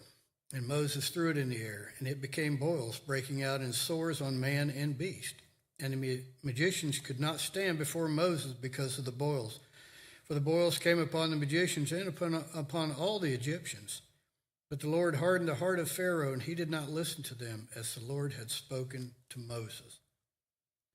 Then the Lord said to Moses, 'Rise up early in the morning, present yourself before Pharaoh, and say to him, Thus says the Lord, the God of the Hebrews, let my people go, that they may serve me. For this time I will send all my plagues on you yourself, and on your servants and your people, so that you may know that there is none like me in all the earth. For by now I could put out my hand and struck you and your people with pestilence, and you would have been cut off from the earth. But for this purpose I have raised you up, to show you my power, so that my name may be proclaimed in all the earth. You are still exalting yourself against my people, and will not let them go. Behold, about this time tomorrow I will cause very heavy hail to fall, such as never has been in Egypt from the day it was founded until now. Now therefore send, get your livestock and all that you have in the field into safe shelter. For every man and beast that is in the field and is not brought home will die when the hail falls on them. Then whoever feared the word of the Lord among the servants of Pharaoh hurried his slaves and his livestock into the houses, but whoever did not pay attention to the word of the Lord left his slaves and his livestock in the field. Then the Lord said to Moses, stretch out your hand toward heaven, so that there may be hail in all the land of Egypt, on man and beast, and every plant of the field in the land of Egypt. Then Moses stretched out his staff toward heaven, and the Lord sent thunder and hail, and fire ran down to the earth. And the Lord rained hail upon the land of Egypt. There was hail and fire flashing continually in the midst of the hail, very heavy hail, such as had never been in all the land of Egypt since it became a nation. The hail struck down everything that was in the field in all the land of Egypt, both man and beast. And the hail struck down every plant of the field and broke every tree of the field. Only in the land of Goshen, where the people of Israel were, was there no hail. Then Pharaoh sent and called Moses and Aaron and said to them, this time I have sinned. The Lord is in the right, and I and my people are in the wrong. Plead with the Lord, for there has been enough of God's thunder and hail. I will let you go, and you shall stay no longer. Moses said to him, as soon as I have gone out of the city, I will stretch out my hands to the Lord. The thunder will cease, and there will be no more hail, so that you may know that the earth is the Lord's. But as for you and your servants, I know that you do not yet fear the Lord. The flax and the barley were struck down, for the barley was in the ear, and the flax was in bud. But the wheat and the emmer were not struck down, for they are late in coming up. So Moses went out of the city from Pharaoh and stretched out his hands to the Lord, and the thunder and the hail ceased, and the rain no longer poured upon the earth. But when Pharaoh saw that the rain and the hail and the thunder had ceased, he sinned yet again and hardened his heart, he and his servants. So the heart of Pharaoh was hardened, and he did not let the people of Israel go, just as the Lord had spoken through Moses. Chapter 10. Then the Lord said to Moses, go into Pharaoh, for I have hardened his heart and the heart of his servants, that I may show you these signs of mine among them, and that you may tell in the hearing of your son and of your grandson how I have dealt harshly with the Egyptians, and what signs I have done among them, that you may know that I am the Lord. So Moses and Aaron went into Pharaoh and said to him, thus says the Lord, the God of the Hebrews, how long will you refuse to humble yourself before me? Let my people go, that they may serve me. For if you refuse to let my people go, behold, tomorrow I will bring locusts into your country, and they shall cover the face of the land, so that no one can see the land. And they shall eat what is left to you after the hail.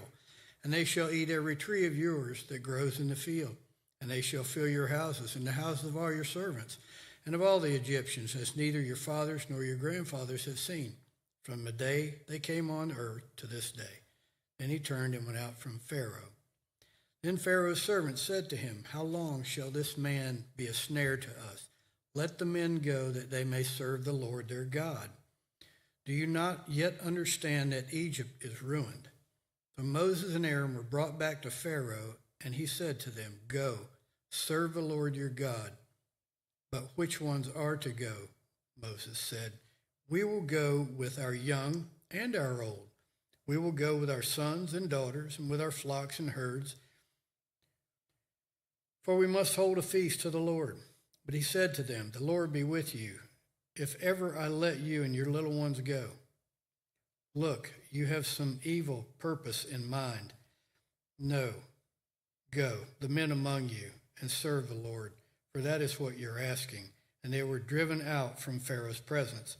Then the Lord said to Moses, stretch out your hand over the land of Egypt for the locusts, so that they may come upon the land of Egypt and eat every plant in the land, all that the hail has left.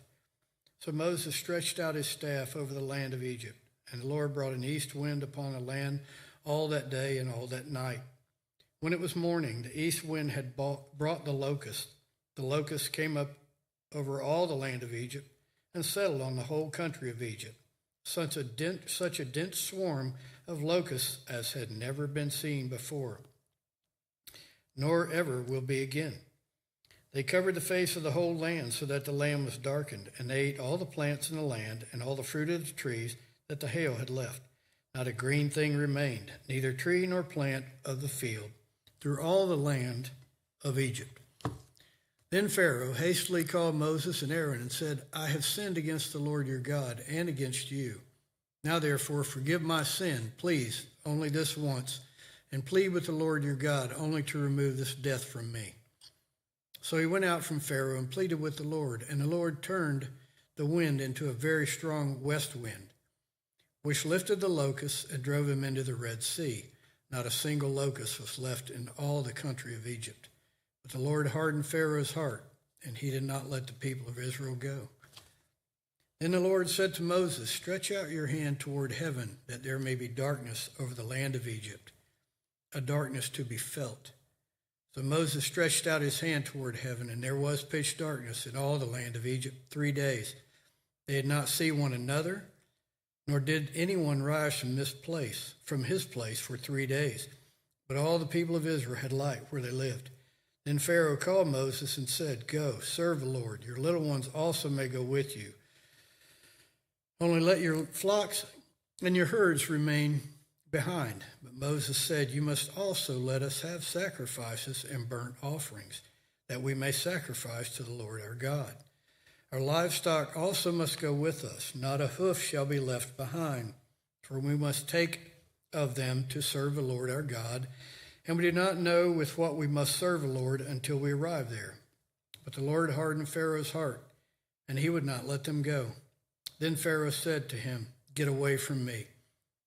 Take care never to see my face again, for on the day you see my face you shall die. Moses said, as you say, I will not see your face again. Chapter 11. The Lord said to Moses, yet one plague more will I bring upon Pharaoh and upon Egypt. Afterward he will let you go from here.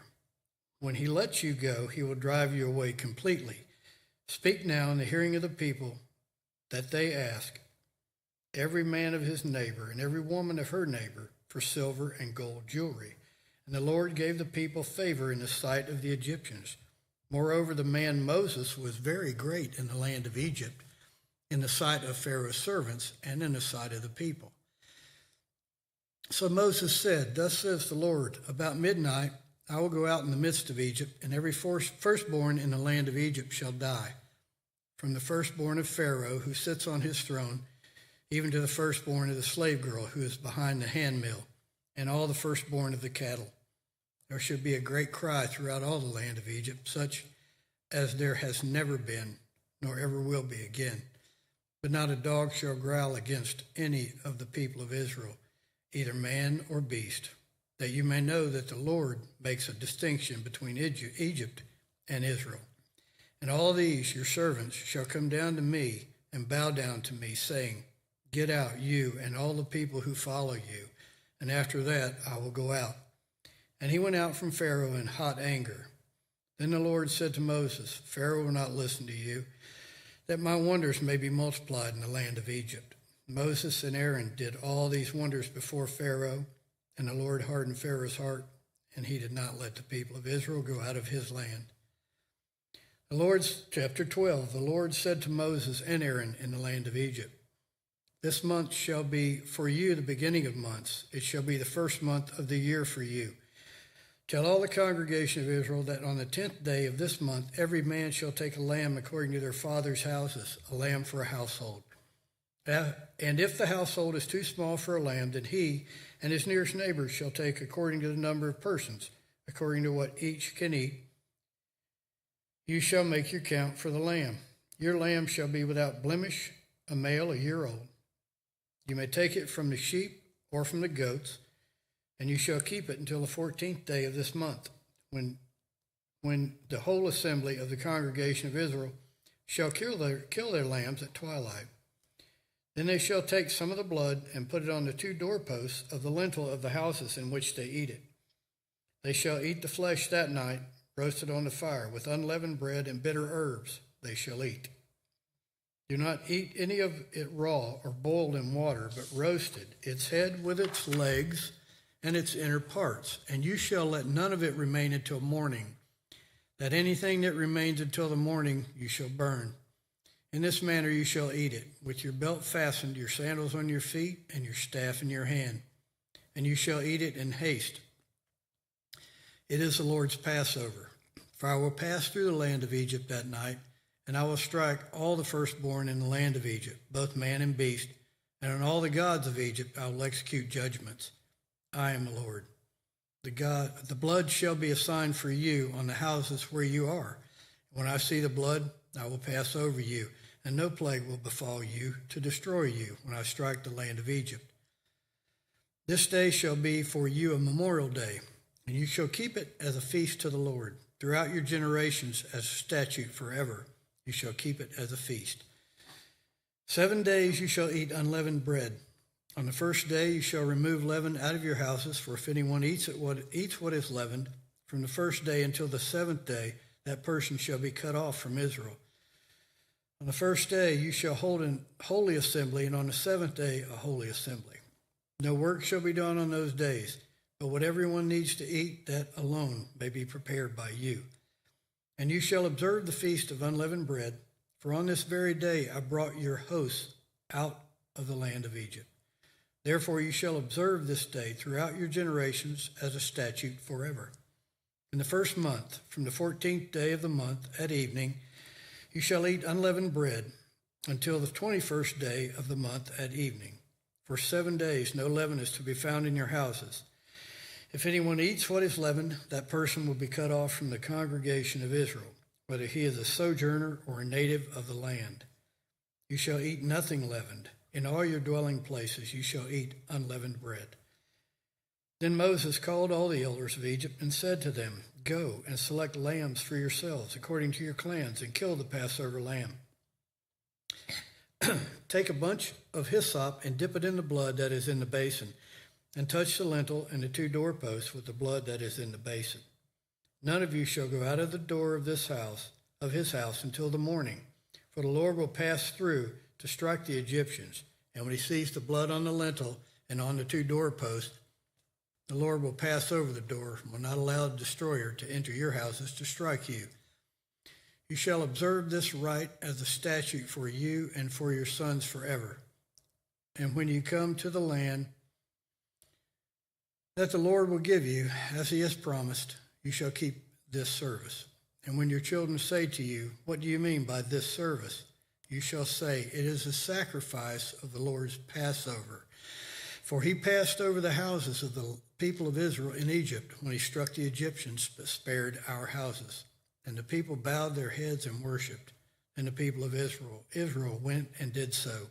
As the Lord had commanded Moses and Aaron, so they did. At midnight, the Lord struck down all the firstborn in the land of Egypt, from the firstborn of Pharaoh who sat on his throne to the firstborn of the captive who was in the dungeon, and all the firstborn of the livestock. And Pharaoh rose up in the night, he and all his servants and all the Egyptians. And there was a great cry in Egypt, for there was not a house where someone was not dead. Then he summoned Moses and Aaron by night and said, Up, go out from among my people, both you and the people of Israel, and go serve the Lord as you have said. Take your flocks and your herds, as you have said, and be gone, and bless me also. The Egyptians were urgent with the people to send them out of the land in haste, for they said, We shall all be dead. So the people took their dough before it was leavened, their kneading bowls being bound up in their cloaks on their shoulders. The people of Israel had also done as Moses told them, for they had asked the Egyptians for silver and gold jewelry and for clothing. And the Lord had given the people favor in the sight of the Egyptians, so that they let them have what they asked. Thus they plundered the Egyptians. And the people of Israel journeyed from Ramesses to Succoth, about 600,000 men on foot, besides women and children. A mixed multitude also went up with them, and very much livestock, both flocks and herds. And they baked unleavened cakes of the dough that they had brought out of Egypt, for it was not leavened, because they were thrust out of Egypt and could not wait. nor had they prepared any provisions for themselves. The time that the people of Israel lived in Egypt was 430 years. At the end of 430 years, on that very day, all the hosts of the Lord went out from the land of Egypt. It was a night of watching by the Lord to bring them out of the land of Egypt. So this same night is a night of watching kept to the Lord by all the people of Israel throughout their generations.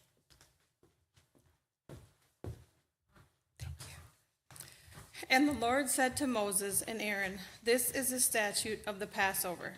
No foreigner shall eat of it, but every slave that is bought for money may eat of it after you have circumcised him. No foreigner or hired worker may eat of it. It shall be eaten in one house. You shall not take any of the flesh outside the house, and you shall not break any of its bones. All the congregation of Israel shall keep it. If a stranger shall sojourn with you and would keep the Passover to the Lord, let all his males be circumcised. Then he may come near and keep it. He shall be as a native of the land. But no uncircumcised person shall eat of it. There shall be one law for the native and for the stranger who sojourns among you." All the people of Israel did just as the Lord commanded Moses and Aaron. And on that very day the Lord brought the people of Israel out of the land of Egypt by their host. Chapter 13. The Lord said to Moses, "Consecrate to me all the firstborn. Whatever is the first to open the womb among the people of Israel, both of man and of beast, is mine." Then Moses said to the people, "Remember this day in which you came out from Egypt, out of the house of slavery, for by a strong hand the Lord brought you out from this place. No leavened bread shall be eaten. Today in the month of Abib you are going out, and when the Lord brings you into the land of the Canaanites, the Hittites, and the Amorites, the Hivites, and the Jebusites, which he swore to your fathers to give you, a land flowing with milk and honey, you shall keep this service in this month. 7 days you shall eat unleavened bread, and on the seventh day there shall be a feast to the Lord. Unleavened bread shall be eaten for 7 days. No leavened bread shall be seen with you, and no leaven shall be seen with you in all your territory. You shall tell your son on that day, it is because of what the Lord did for me when I came out of Egypt. And it shall be to you as a sign on your hand and as a memorial between your eyes, that the law of the Lord may be in your mouth. For with a strong hand the Lord has brought you out of Egypt. You shall therefore keep this statute as at its appointed time from year to year. When the Lord brings you into the land of the Canaanites, as he swore to you and your fathers, and shall give it to you, you shall set apart to the Lord all that first opens the womb. All the firstborn of your animals that are males shall be the Lord's. Every firstborn of a donkey you shall redeem with a lamb, or if you will not redeem it, you shall break its neck. Every firstborn of man among your sons you shall redeem. And when in time you come, your sons asks you, what does this mean? You shall say to him, by a strong hand the Lord brought us out of Egypt from the house of slavery. For when Pharaoh stubbornly refused to let us go, the Lord killed all the firstborn in the land of Egypt, both the firstborn of man and the firstborn of animals. Therefore I sacrifice to the Lord all the males that first open the womb, but all the firstborn of my sons I redeem. It shall be as a mark on your hand or frontlets between your eyes, for by a strong hand the Lord brought us out of Egypt. When Pharaoh let the people go, God did not lead them by the way of the land of the Philistines, although that was near. For God said, lest the people change their minds when they see war and return to Egypt. But God led the people around by the way of the wilderness toward the Red Sea. And the people of Israel went up out of the land of Egypt, equipped for battle. Moses took the bones of Joseph with him, for Joseph had made the sons of Israel solemnly swear, saying, God will surely visit you, and you shall carry up my bones with you from here. And they moved on from Succoth and encamped in Etham on the edge of the wilderness. And the Lord went before them by day in a pillar of cloud to lead them along the way, and by night in a pillar of fire to give them light, that they might travel by day and by night. The pillar of cloud by day and the pillar of fire by night did not depart from before the people. Chapter 14. Then the Lord said to Moses, tell the people of Israel to turn back and encamp in front of Pihahiroth between Migdol and the sea. In front of Baal-Zephon you shall encamp, facing it by the sea. For Pharaoh will say of the people of Israel, they are wandering in the land. The wilderness has shut them in. And I will harden Pharaoh's heart, and he will pursue them. And I will get glory over Pharaoh and all his host. And the Egyptians shall know that I am the Lord. And they did so. When the king of Egypt was told that the people had fled, the mind of Pharaoh and his servants was changed toward the people. And they said, what is this we have done, that we have let Israel go from serving us? So he made ready his chariot and took his army with him, and took 600 chosen chariots and all the chariots of Egypt, with officers over all of them. And the Lord hardened the heart of Pharaoh, king of Egypt, and he pursued the people of Israel, while the people of Israel were going out defiantly.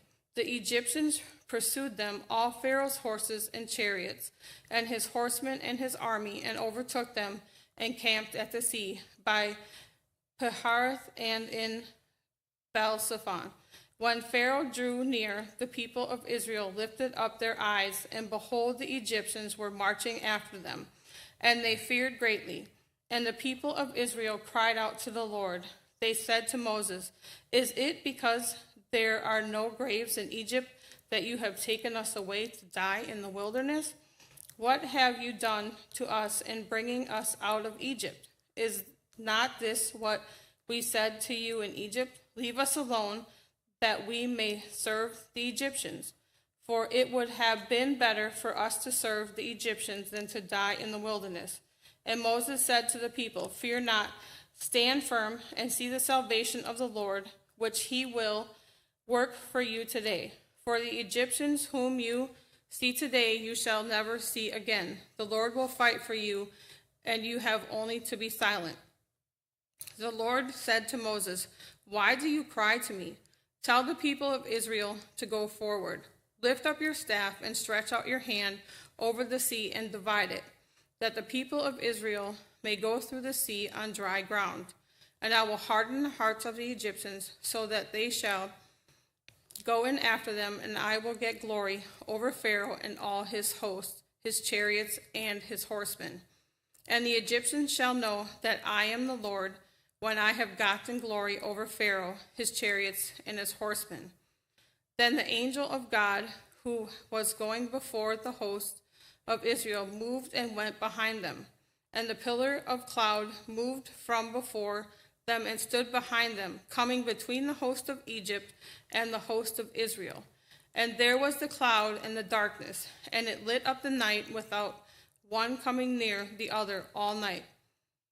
Then Moses stretched out his hand over the sea, and the Lord drove the sea back by a strong cast wind all night, and made the sea dry land, and the waters were divided. And the people of Israel went into the midst of the sea on dry ground, the waters being a wall to them on their right hand and on their left. The Egyptians pursued and went in after them into the midst of the sea, all Pharaoh's horses, his chariots, and his horsemen. And in the morning watched the Lord in the pillar of fire and of cloud, looked down on the Egyptian forces, and threw the Egyptian forces into a panic, clogging their chariots' wheels so that they drove heavily. And the Egyptians said, "Let us flee from before Israel, for the Lord fights for them against the Egyptians." Then the Lord said to Moses, "Stretch out your hand over the sea, that the water may come back upon the Egyptians, upon their chariots, and upon their horsemen." So Moses stretched out his hand over the sea, and the sea returned to its normal course when the morning appeared. And as the Egyptians fled into it, the Lord threw the Egyptians into the midst of the sea. The waters returned and covered the chariots and the horsemen, and all of the hosts of Pharaoh that had followed them into the sea. Not one of them remained. But the people of Israel walked on dry ground through the sea, the waters being a wall to them on their right hand and on their left. Thus the Lord saved Israel that day from the hand of the Egyptians. And Israel saw the Egyptians dead on the seahorse. Israel saw the great power that the Lord used against the Egyptians, so that people feared the Lord, and they believed in the Lord and in his servant Moses. Chapter 15. Then Moses and the people of Israel sang this song to the Lord, saying, "I will sing to the Lord, for he has triumphed gloriously. The horse and his riders he has thrown into the sea. The Lord is my strength and my song, and he has become my salvation. This is my God, and I will praise him, my father's God, and I will exalt him. The Lord is a man of war. The Lord is his name. Pharaoh's chariots and his host he cast into the sea, and his chosen officers were sunk in the Red Sea. The floods covered them, and they went down into the depths like a stone. Your right hand, O Lord, glorious in power. Your right hand, O Lord, shatters the enemy. In the greatness of your majesty, you overthrow your adversaries. You send out your fury, and it consumes them like stubble. At the blast of your nostrils, the waters piled up. The flood stood up in a heap. The deeps congealed in the heart of the sea. The enemy said, I will pursue, I will overtake, I will divide the spoil. My desire shall have its fill of them. I will draw my sword, my hand shall destroy them. You blew with your wind, the sea covered them. They sank like lead in the mighty waters. Who is like you, O Lord, among the gods? Who is like you, majestic in holiness, awesome in glorious deeds, doing wonders? You stretched out your right hand, the earth swallowed them. You have led in your steadfast love the people whom you have redeemed. You have guided them by your strength to your holy abode. The peoples have heard, they tremble. Pangs have seized the inhabitants of Philistia. Now are the chiefs of Edom dismayed. Trembling seizes the leaders of Moab. All the inhabitants of Canaan have melted away. Terror and dread fall upon them. Because of the greatness of your arm, they are still as a stone. Till your people, O Lord, pass by, till the people pass by whom you have purchased. You will bring them in and plant them on your own mountain. The place, O Lord, which you have made for your abode, the sanctuary, O Lord, which your hands have established. The Lord will reign forever and ever. For when the horses of Pharaoh, with his chariots and his horsemen, went into the sea, the Lord brought back the waters of the sea upon them. But the people of Israel walked on dry ground in the midst of the sea. Then Miriam the prophetess, the sister of Aaron, took a tambourine in her hand, and all the women went out after her with tambourines and dancing. And Miriam sang to them, Sing to the Lord, for he has triumphed gloriously. The horse and his rider he has thrown into the sea. Then Moses made Israel set out from the Red Sea, and they went into the wilderness of Shur. They went 3 days in the wilderness and found no water. When they came to Marah, they could not drink the water of Marah because it was bitter. Therefore it was named Marah. And the people grumbled against Moses, saying, "What shall we drink?" And he cried to the Lord, and the Lord showed him a log, and he threw it into the water, and the water became sweet. There the Lord made for them a statute and a rule, and there he tested them, saying, "If you will diligently listen to the voice of the Lord your God, and do that which is right in his eyes, and give ear to his commandments, and keep all his statutes, I will put none of the diseases on you that I put on the Egyptians, for I am the Lord your healer."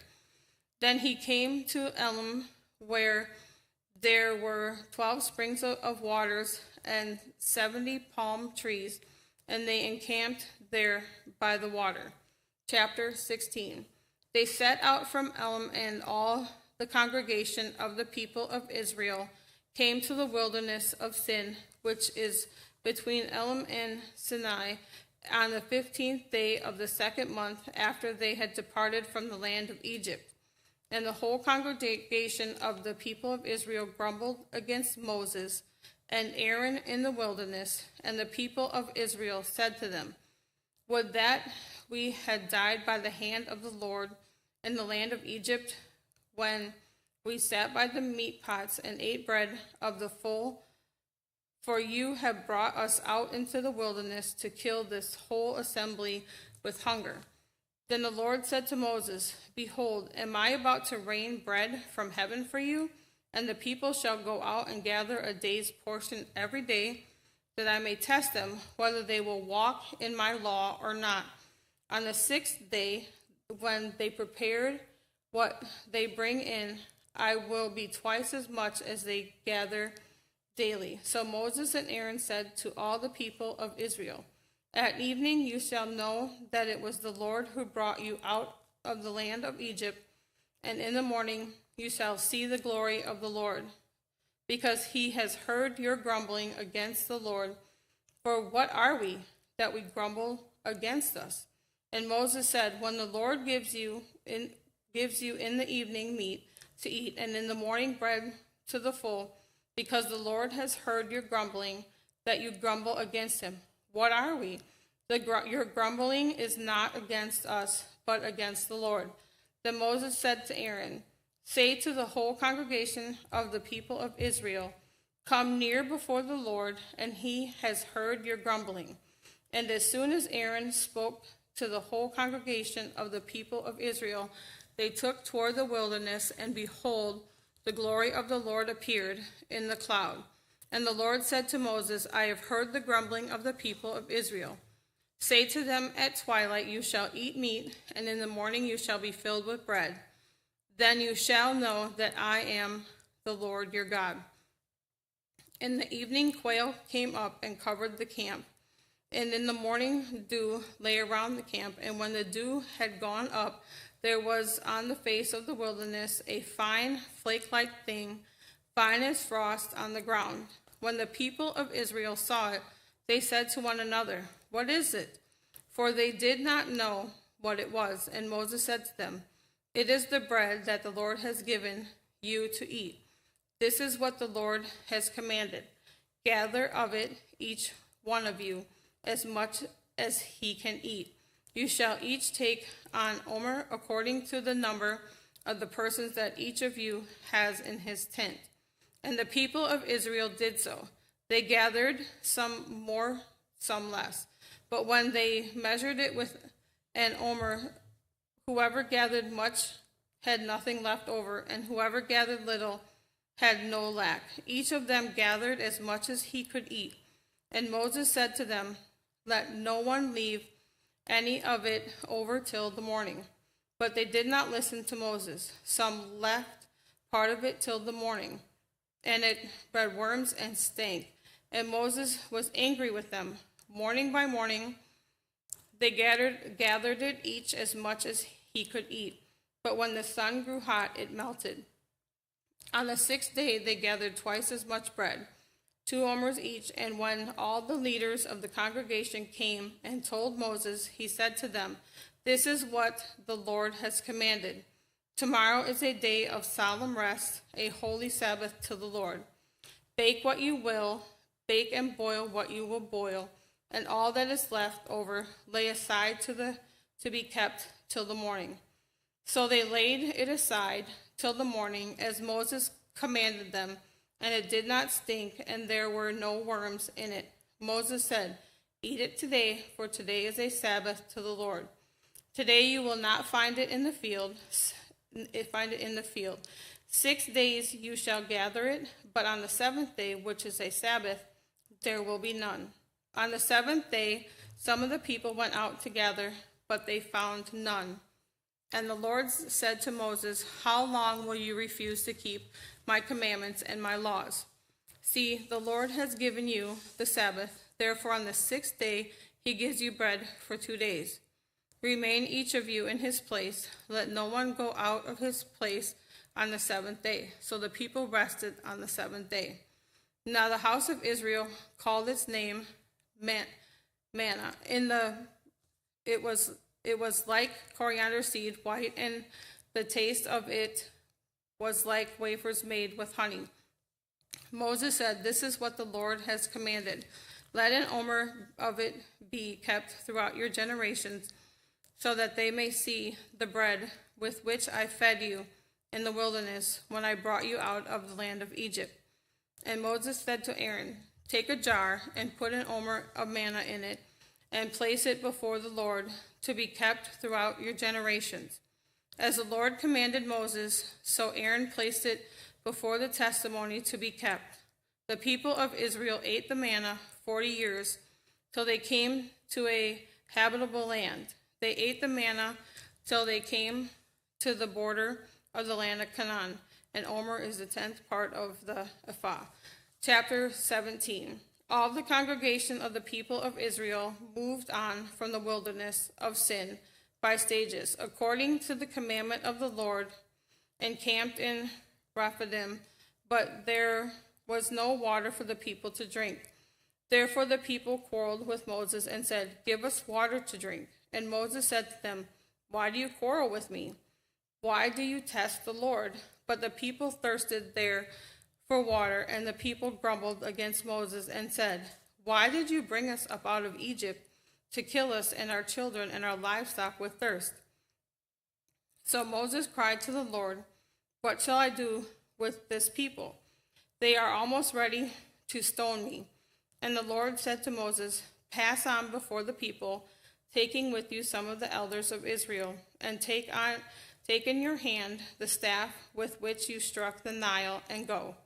Behold, I will stand before you there on the rock of Horeb, and you shall strike the rock, and water shall come out of it, and the people will drink." And Moses did so.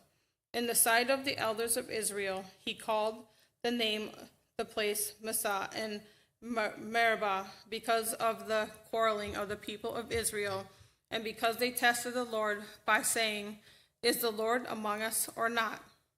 Then Amalek came and fought with Israel at Rephidim. So Moses said to Joshua, "Choose for us men and go out and fight with Amalek. Tomorrow I will stand on the top of the hill with the staff of God in my hand." So Joshua did as Moses told him and fought with Amalek, while Moses, Aaron, and Hur went up to the top of the hill. Whenever Moses held up his hand, Israel prevailed, and whenever he lowered his hand, Amalek prevailed. But Moses' hands grew weary, so they took a stone and put it under him, and he sat on it while Aaron and Hur held up his hands, one on one side and the other on the other side. So his hands were steady until the going down of the sun. And Joshua overwhelmed Amalek and his people with the sword. When the Lord said to Moses, "Write this as a memorial in a book and recite it in the ears of Joshua, that I will utterly blot out the memory of Amalek from under heaven." And Moses built an altar and called the name of it, "The Lord is my banner," saying, "A hand upon the throne of the Lord. The Lord will have war with Amalek from generation to generation." Chapter 18. Jethro the priest of Midian, Moses' father-in-law, heard of all that God had done for Moses and for Israel, his people, how the Lord had brought Israel out of Egypt. Now Jethro, Moses' father-in-law, had taken Zipporah, Moses' wife, after he had sent her home, along with her 2 sons. The name of the one was Gershom, and the name of the other Eliezer.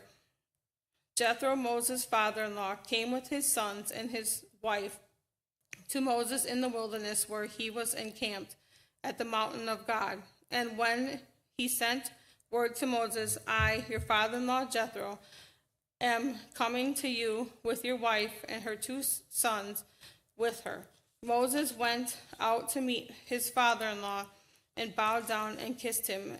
And they asked each other of their welfare and went into the tent. Then Moses told his father-in-law all that the Lord had done to Pharaoh and to the Egyptians for Israel's sake, all the hardship that had come upon them in the way, and how the Lord had delivered them. And Jethro rejoiced for all the good that the Lord had done to Israel, and that he had delivered them out of the hand of the Egyptians. Jethro said, Blessed be the Lord, who has delivered you out of the hand of the Egyptians, and out of the hand of Pharaoh, and has delivered the people from under the hand of the Egyptians. Now I know that the Lord is greater than all gods, because in this affair they dealt arrogantly with the people. And Jethro, Moses' father-in-law, brought a burnt offering and sacrifices to God. And Aaron came with all the elders of Israel to eat bread with Moses' father-in-law before God. The next day Moses sat to judge the people, and the people stood around Moses from morning till evening. When Moses' father-in-law saw all that he was doing for the people, he said, What is this that you are doing for the people? Why do you sit alone, and all the people stand around you from morning till evening? And Moses said to his father-in-law, Because the people come to me to inquire of God. When they have a dispute, they come to me, and I decide between one person and another, and I make them know the statutes of God and his laws. Moses' father-in-law said to him, What are you doing? What you are doing is not good. You and the people with you will certainly wear yourselves out, for the thing is too heavy for you. You are not able to do it alone. Now obey my voice. I will give you advice, and God be with you. You shall represent the people before God and bring their cases to God, and you shall warn them about the statutes and the laws, and make them know the way in which they must walk and what they must do. Moreover, look for able men from all the people, men who fear God, who are trustworthy and hate a bribe, and place such men over the people as chiefs of thousands, of hundreds, of 50s, and of 10s. And let them judge the people at all times. Every great matter they shall bring to you, but any small matter they shall decide themselves. So it will be easier for you, and they will bear the burden with you. If you do this, God will direct you, and you will be able to endure, and all this people also will go to their place in peace. So Moses listened to the voice of his father-in-law and did all that he had said. Moses chose able men out of all Israel and made them heads over the people, chiefs of thousands, of hundreds, of 50s, and of 10s. And they judged the people at all times. Any hard case they brought to Moses, but any small matter they decided themselves. Then Moses let his father-in-law depart, and he went away to his own country. Chapter 19. On the 3rd new moon, after the people of Israel had gone out of the land of Egypt, on that day they came into the wilderness of Sinai. They set out from Rephidim and came into the wilderness of Sinai, and they encamped in the wilderness. There Israel encamped before the mountain while Moses went up to God. The Lord called to him out of the mountain, saying, Thus you shall say to the house of Jacob, and tell the people of Israel, You yourselves have seen what I did to the Egyptians, and how I bore you on eagle's wings and brought you to myself. Now therefore, if you will indeed obey my voice and keep my covenant, you shall be my treasured possession among all people, for all the earth is mine, and you shall be to me a kingdom of priests and a holy nation. These are the words that you shall speak to the people of Israel. So Moses came and called the elders of the people and set before them all these words that the Lord had commanded him. All the people answered together and said, all that the Lord has spoken we will do. And Moses reported the words of the people to the Lord, and the Lord said to Moses, behold, I am coming to you in a thick cloud, that the people may hear when I speak with you, and may also believe you forever. When Moses told the words of the people to the Lord said to Moses, go to the people and consecrate them today and tomorrow, and let them wash their garments and be ready for the third day. For on the third day the Lord will come down on Mount Sinai in the sight of all the people. And you shall set limits for the people all around, saying, take care not to go up into the mountain or touch the edge of it. Whoever touches the mountain shall be put to death. No hand shall touch him, but he shall be stoned or shot, whether beast or man, he shall not live. When the trumpet sounds a long blast, they shall come up to the mountain. So Moses went down from the mountain to the people and consecrated the people, and they washed their garments. And he said to the people, be ready for the third day. Do not go near a woman. On the morning of the third day, there were thunders and lightnings and a thick cloud on the mountain and a very loud trumpet blast, so that the people in the camp trembled.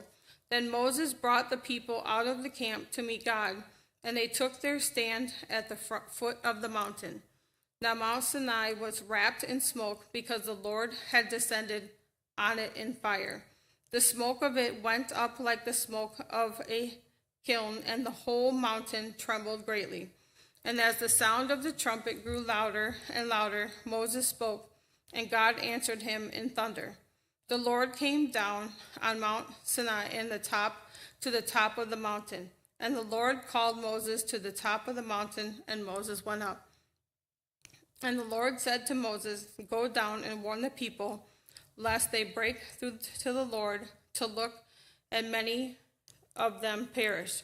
Also let the priests who come near to the Lord consecrate themselves, lest the Lord break out against them. And Moses said to the Lord, the people cannot come up to Mount Sinai, for you yourself warned us, saying, set limits around the mountains and consecrate it. And the Lord said to him, go down and come up, bringing Aaron with you. But do not let the priests and the people break through to come up to the Lord, lest he break out against them. So Moses went down to the people and told them. Chapter 20. And God spoke all these words, saying, I am the Lord your God, who brought you out of the land of Egypt, out of the house of slavery. You shall have no other gods before me. You shall not make for yourself a carved image or any likeness of anything that is in heaven above, or that is in the earth beneath, or that is in the water under the earth. You shall not bow down to them or serve them, for I, the Lord your God, am a jealous God, visiting the iniquity of the fathers on the children to the third and the fourth generation of those who hate me, but showing steadfast love to thousands of those who love me and keep my commandments. You shall not take the name of the Lord your God in vain, for the Lord will not hold him guiltless who takes his name in vain. Remember the Sabbath day to keep it holy. 6 days you shall labor and do all your work, but the seventh day is a Sabbath to the Lord your God. On it you shall not do any work, you or your son or your daughter, your male servant or your female servant, or your livestock, or the sojourner who is within your gates. For in 6 days the Lord had made heaven and earth, the sea, and all that is in them, and rested on the seventh day. Therefore the Lord blessed the Sabbath day and made it holy. Honor your father and your mother, that your days may be long in the land that the Lord your God is giving you. You shall not murder, you shall not commit adultery, you shall not steal, you shall not bear false witness against your neighbor. You shall not covet your neighbor's house, you shall not covet your neighbor's wife, or his male servant, or his female servant, or his ox, or his donkey, or anything that is your neighbor's. Now when all the people saw the thunder and the flashes of lightning, and the sound of the trumpet and the mountain smoking, the people were afraid and trembled, and they stood far off, and said to Moses, You speak to us, and we will listen, but do not let God speak to us, lest we die. Moses said to the people, Do not fear, for God has come to test you, that the fear of him may be before you, that you may not sin. The people stood far off, while Moses drew near to the thick darkness where God was. And the Lord said to Moses, Thus you shall say to the people of Israel, You have seen for yourself that I have talked with you from heaven. You shall not make gods of silver to be with me, nor shall you make for yourselves gods of gold. An altar of earth you shall make for me, and sacrifice on it your burnt offerings, and your peace offerings, your sheep and your oxen. In every place where I cause my name to be remembered, I will come to you and bless you. If you make me an altar of stone, you shall not build it of hewn stone, for if you wield your tool on it, you profane it. And you shall not go up by steps to my altar, that your nakedness not be exposed on it.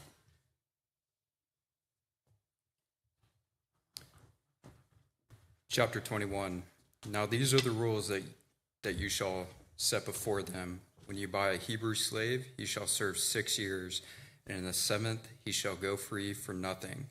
If he comes in single, he shall go out single. If he comes married, then his wife shall go out with him. If his master gives him a wife, and she bears him sons or daughters, the wife and her children shall be your master's, and he shall go out alone. But if the slave plainly says, I love my master, my wife, and my children, I will not go out free, then his master shall bring him to God, and he shall bring him to the door or the doorpost, and his master shall bore his ear through with an awl, and he shall be his slave forever. When a man sells his daughter as a slave, she shall not go out as the male slaves do, if she does not please her master, who has designated her for himself. Then he shall let her be redeemed. He shall have no right to sell her to a foreign people, since he has broken faith with her. If he designates her for his son, he shall deal with her as with a daughter. If he takes another wife to himself, he shall not diminish her food, her clothing, or her marital rights. If he does not do these things for her, she shall go out for nothing, without payment of money. Whoever strikes a man that he dies shall be put to death. But if he did not lie and wait for him, but God let him fall into his hand, then I will appoint for you a place to which he may flee. But if a man willfully attacks another to kill him by cunning, you shall take him from my altar, that he may die. Whoever strikes his father or his mother shall be put to death. Whoever steals a man and sells him, and anyone found in possession of him, shall be put to death. Whoever curses his father or his mother shall be put to death. When men quarrel, and one strikes the other with a stone or with his fist, and the man does not die but takes to his bed, then if the man rises again and walks outdoors with his staff, he who struck him shall be clear. Only he shall pay for the loss of his time, and shall have him thoroughly healed. When a man strikes his slave, male or female, with a rod, and the slave dies under his hand, he shall be avenged.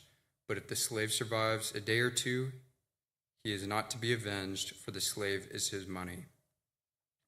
When men strive together and hit a pregnant woman so that her children come out, but there is no harm, the The one who hit her shall surely be fined, as the woman's husband shall impose on him, and he shall pay as the judges determine. But if there is harm, then you shall pay life for life, eye for eye, tooth for tooth, hand for hand, foot for foot, burn for burn, wound for wound, stripe for stripe. When a man strikes an eye of his slave, male or female, and destroys it, he shall let the slave go free because of his eye. If he knocks out the tooth of his slave, male or female, he shall let the slave go free because of his tooth. When an ox gores a man or a woman to death, the ox shall be stoned, and its flesh shall not be eaten, but the owner of the ox shall not be liable. But if the ox has been accustomed to gore in the past, and its owner has been warned, but has not kept it in, and it kills a man or a woman, the ox shall be stoned, and its owner shall also be put to death. If a ransom is imposed on him, then he shall give for the redemption of his life whatever is imposed on him. If it gores a man's son or daughter, he shall be dealt with according to the same rule. If the ox gores a slave, male or female, the owner shall give to their master 30 shekels of silver, and the ox shall be stoned. When a man opens a pit, or when a man digs a pit and does not cover it, and an ox or a donkey falls into it, the owner of the pit shall make restoration. He shall give money to its owner, and the dead beast shall be his. When one man's ox butts another's so that it dies, then they shall sell the live ox and share its price, and the dead beast also they shall share.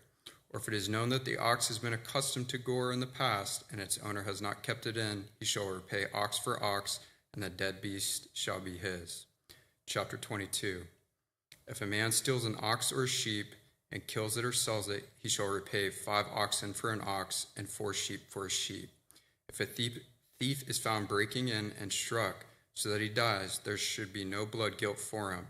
But if the sun is risen on him, there shall be blood guilt for him. He shall surely pay. If he has nothing, then he shall be sold for his theft. If the stolen beast is found alive in his possession, whether it is an ox or a donkey or a sheep, he shall pay double. If a man causes a field or vineyard to be grazed over, lets his beast loose, and it feeds in another man's field, he shall make restitution from the best in his own field and in his own vineyard. If a fire breaks out and catches in thorns, so that the stacked grain or the standing grain or the field is consumed, he who started the fire shall make full restitution. If a man gives his neighbor money or goods to keep safe, and it is stolen from the man's house, then if the thief is found, he shall pay double. If the thief is not found, the owner of the house shall come near to God to show whether or not he has put his hand to his neighbor's property. For every breach of trust, whether it is for an ox, for a donkey, for a sheep, for a cloak, or any kind of lost thing, of which one says, "This is it," the case of both parties shall come before God. The one whom God condemns shall pay double to his neighbor. If a man gives to his neighbor a donkey, or an ox, or a sheep, or any beast to keep safe, and it dies or is injured or is driven away without anyone seeing it, an oath by the Lord shall be between them both to see whether or not he has put his hand to his neighbor's property. The owner shall accept the oath, and he shall not make restitution. But if it is stolen from him, he shall make restitution to its owner. If it is torn by beasts, let him bring it as evidence. He shall not make restitution for what has been torn. If a man borrows anything from his neighbor, and it is injured or dies, the owner being with it, he shall make full restitution. If the owner was with it, he shall not make restitution. If it was hired, it came from its hiring fee. If a man seduces a virgin who is not betrothed and lies with her, he shall give the bride price for her and make her his wife. If her father utterly refuses to give her to him, he shall pay money equal to the bride price for virgins. You shall not permit a sorceress to live. Whoever lies with an animal shall be put to death. Whoever sacrifices to any god other than the Lord alone shall be devoted to destruction. You shall not wrong a sojourner or oppress him, for you were sojourners in the land of Egypt. You shall not mistreat any widow or fatherless child. If you do mistreat them, and they cry out to me, I will surely hear their cry. My wrath will burn, and I will kill you with the sword, and your wives shall become widows, and your children fatherless. If you lend money to any of my people with you who is poor, you shall not be like a moneylender to him, and you shall not exact interest from him. If you ever take your neighbor's cloak in pledge, you shall return it to him before the sun goes down, for that is his only covering, and it is his cloak for his body, and what else shall he sleep? If he cries to me, I will hear, for I am compassionate. You shall not revile God nor curse a ruler of your people. You shall not delay to offer from the fullness of your harvest and from the outflow of your presses. The firstborn of your sons you shall give to me. You shall do the same with your oxen and with your sheep. 7 days it shall be with its mother, and the 8th day you shall give it to me. You shall be consecrated to me. Therefore you shall not eat any flesh that is torn by beasts in the field. You shall throw it to the dogs. Chapter 23. You shall not spread false report. You shall not join hands with a wicked man to be a malicious witness. You shall not fall in with many to do evil, nor should you bear witness in a lawsuit siding with the many so as to pervert justice, nor shall you be partial to a poor man in his lawsuit. If you meet your enemy's ox or his donkey going astray, you shall bring it back to him. If you see the donkey of one who hates you lying down under its burden, you shall refrain from leaving him with it. You shall rescue it with him. You shall not pervert the justice due to your poor in his lawsuit. Keep far from a false charge. Do not kill the innocent and righteous, for I will not acquit the wicked. Now shall take no bribe, for bribe blinds the clear-sighted and subverts the cause of those who are in the right. You shall not oppress a sojourner. You know the heart of a sojourner, for you were sojourners in the land of Egypt.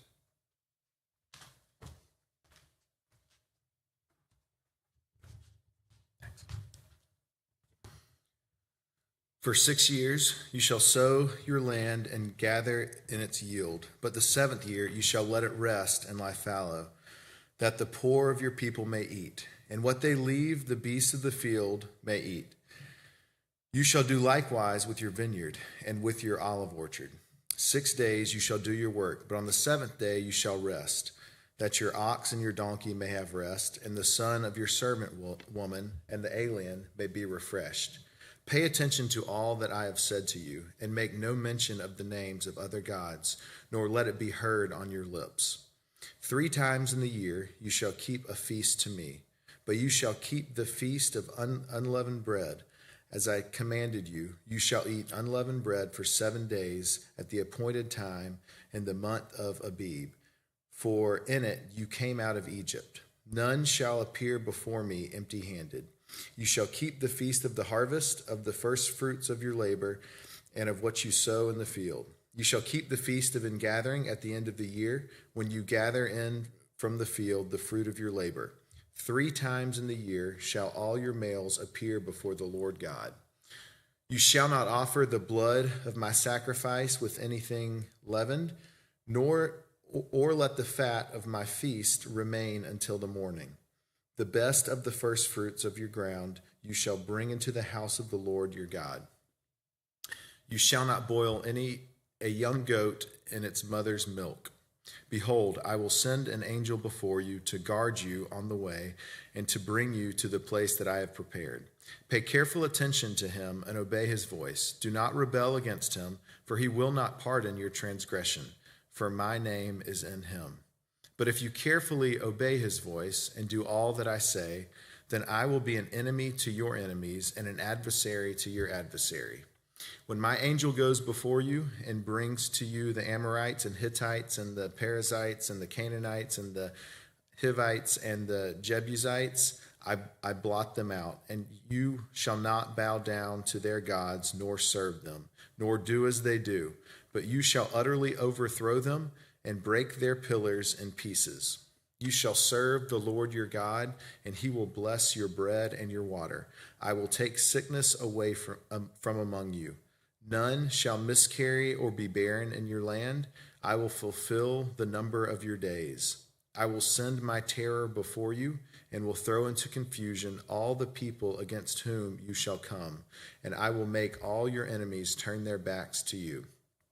I will send hornets before you, which shall drive out the Hivites, Canaanites, Hittites from before you. I will not drive them out before you in 1 year, lest the land become desolate and the wild beasts multiply against you.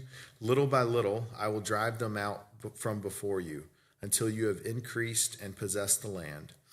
And I will set your border from the Red Sea to the Sea of Philistines, and from the wilderness to the Euphrates. And I will give the inhabitants of the land into your hand, and you shall drive them out before you. You shall make no covenant with them and their gods. They shall not dwell in your land, lest they make you sin against me. For if you serve their gods, it will surely be a snare to you. Chapter 24.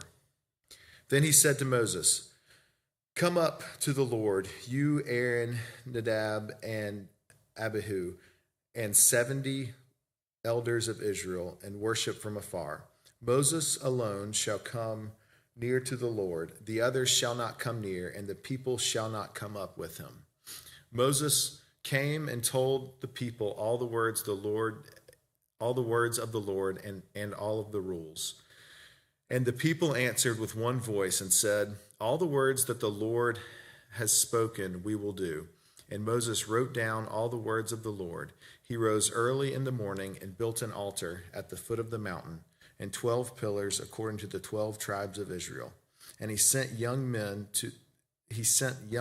of the people of Israel, who offered burnt offerings and sacrificed peace offerings of oxen to the Lord. And Moses took half of the blood and put it in basins, and half of the blood he threw against the altar. Then he took the book of the covenant and read it in the hearing of the people. And they said, all that the Lord has spoken we will do, and we will be obedient. And Moses took the blood and threw it on the people and said, behold, the blood of the covenant that the Lord has made with you in accordance with these words. Then Moses and Aaron, Nadab, Abihu, and 70 elders of Israel went up, and they saw the God of Israel. There was under his feet, as it were, a pavement of sapphire stone, like the very heaven for clearness. And he did not lay his hand on the chief men of the people of Israel. They beheld God and ate and drank. The Lord said to Moses, come up to me on the mountain and wait there, that I may give you the tablets of stone with the law and the commandment which I have written for their instruction. So Moses rose with his assistant Joshua, and Moses went up into the mountain of God. And he said to the elders, wait here for us until we return to you. And behold, Aaron and Hur are with you. Whoever has a dispute, let him go to them. Then Moses went up on the mountain, and the cloud covered the mountain. The glory of the Lord dwelt on Mount Sinai, and the cloud covered it 6 days. And on the 7th day he called Moses out of the midst of the cloud. Now the appearance of the glory of the Lord was like a devouring fire on top of the mountain in the sight of the people of Israel. Moses entered the cloud and went up on the mountain, and Moses was on the mountain 40 days and 40 nights. Chapter 25. The Lord said to Moses, speak to the people of Israel, that they take for me a contribution. From every man whose heart moves him, you shall receive the contribution for me. And this is the contribution that you shall receive from them: gold, silver, and bronze, blue and purple scarlet yarns, and fine twined linens, goat's hair, tanned ram skins, goat skins, acacia wood, oil for the lamps, spices for the anointing oil and for the fragrant incense, onyx stones and stones for setting, for the ephod and for the breastpiece. And let them make me a sanctuary, that I may dwell in their midst, exactly as I will show you concerning the pattern of the tabernacle and all of its furniture, so you shall make it. They shall make an ark of acacia wood. 2 cubits and a half shall be its length, 1.5 cubits its breadth, and 1.5 cubits its height. You shall overlay it with pure gold, and inside you shall overlay it, and you shall make it on a molding of gold around it. You shall cast 4 rings of gold for it, and put them on its 4 feet, 2 rings on one side of it, 2 rings on the other side of it. You shall make poles of acacia wood and overlay them with gold. And you shall put the poles into the rings on the sides of the ark to carry the ark by them. The poles shall remain in the rings of the ark, they shall not be taken from it. And you shall put into the ark the testimony that I shall give to you. You shall make a mercy seat of pure gold. 2 cubits and a half shall be its length, 1 cubit and a half its breadth. And you shall make 2 cherubim of gold. Of hammered work you shall make them on the 2 ends of the mercy seat. Make 1 cherub on the one end and 1 cherub on the other end. Of one piece with the mercy seat you shall make a cherubim on its 2 ends. The cherubim shall spread out their wings above, overshadowing the mercy seat with their wings. Their faces one to another toward the mercy seat shall the faces of the cherubim be. And you shall put the mercy seat on top of the ark, and in the ark you shall put the testimony that I shall give you. There I will meet with you, and from above the mercy seat, from between the 2 cherubim that are on the ark of the testimony, I will speak with you about all that I will give you in commandment for the people of Israel. You shall make a table of acacia wood. 2 cubits shall be its length, 1 cubit its breadth, and 1 cubit and a half its height. You shall overlay it with pure gold and make a molding of gold around it. And you shall make a rim around it 1 handbreadth wide, and a molding of gold around the rim. And you shall make for it 4 rings of gold, and fasten the rings to the 4 corners at its 4 legs. Close to the frame the rings shall lie, as the holders for the poles carry the table. You shall make the poles of acacia wood, and overlay them with gold, and the table shall be carried with these. And you shall make its plates and dishes for incense, its flagons and bowls with which to pour drink offerings. You shall make them of pure gold. And you shall set bread of the presence on the table before me regularly. You shall make a lampstand of pure gold. The lampstand shall be made of hammered work.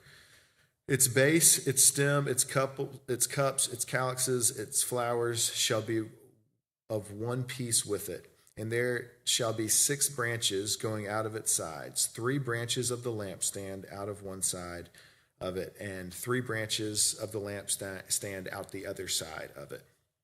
3 cups made like almond blossoms, each with a calyx and a flower on one branch. 3 cups made like almond blossoms, each with a calyx flower on the other branch. So for the 6 branches going out of the lampstand. And on the lampstand itself there shall be 4 cups made like almond blossoms with their calyxes and flowers, and the calyx of one piece with it under each pair of the 6 branches going out from the lampstand. Their calyxes and their branches shall be of one piece with it, the whole of it a single piece hammered work of pure gold. You shall make 7 lamps for it, and the lamps shall be set so as to give it light on the space in front of it. Its tongs and their trays shall be pure gold. It shall be made with all the utensils out of talent of pure gold. And see that you make them after the pattern for them, which is being shown to you on the mountain. Chapter 26. Moreover, you shall make the tabernacle with 10 curtains of fine twined linen and blue and purple scarlet yarns. You shall make them with cherubim skillfully worked into them. The length of each curtain shall be 28 cubits, the breadth of each curtain 4 cubits.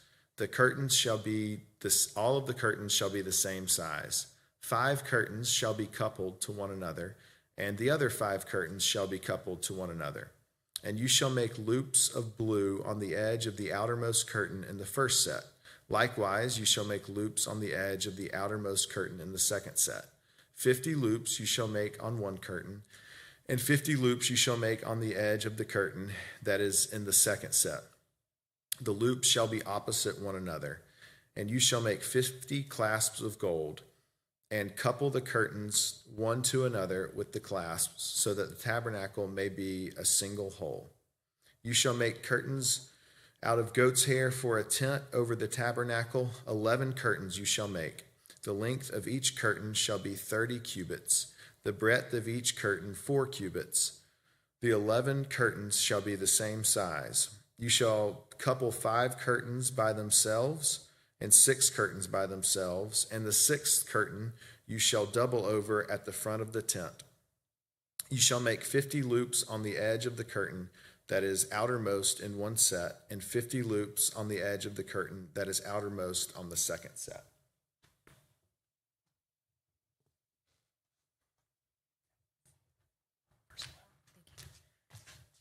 Verse 11. You shall make 50 clasps of bronze and put the clasp into the loops and couple the tent together that it may be a single whole. And the part that remains of the curtains of the tent, the half curtain that remains, shall hang over the back of the tabernacle. And the extra that remains in the length of the curtains, the cubit on the one side and the cubit on the other side, shall hang over the sides of the tabernacle on this side and that side to cover it. And you shall make for the tent a covering of tanned ram skins and a covering of goat skins on top. You shall make upright frames for the tabernacle of acacia wood. 10 cubits shall be the length of the frame, and a cubit and a half the breadth of each frame. There shall be 2 tenons in each frame for fitting together. So shall you do for all the frames of the tabernacle. You shall make the frames for the tabernacle, 20 frames for the south side, and 40 bases of silver you shall make under the 20 frames. 2 bases under one frame for its 2 tenons, and 2 bases under the next frame for its 2 tenons. And for the second side of the tabernacle, on the north side, 20 frames, and their 40 bases of silver, 2 bases under one frame, and 2 bases under the next frame. And for the rear of the tabernacle westward, you shall make 6 frames. And you shall make 2 frames for the corners of the tabernacle in the rear, and they shall be separate beneath, but joined at the top at the first ring. Thus shall it be with both of them. They shall form the 2 corners.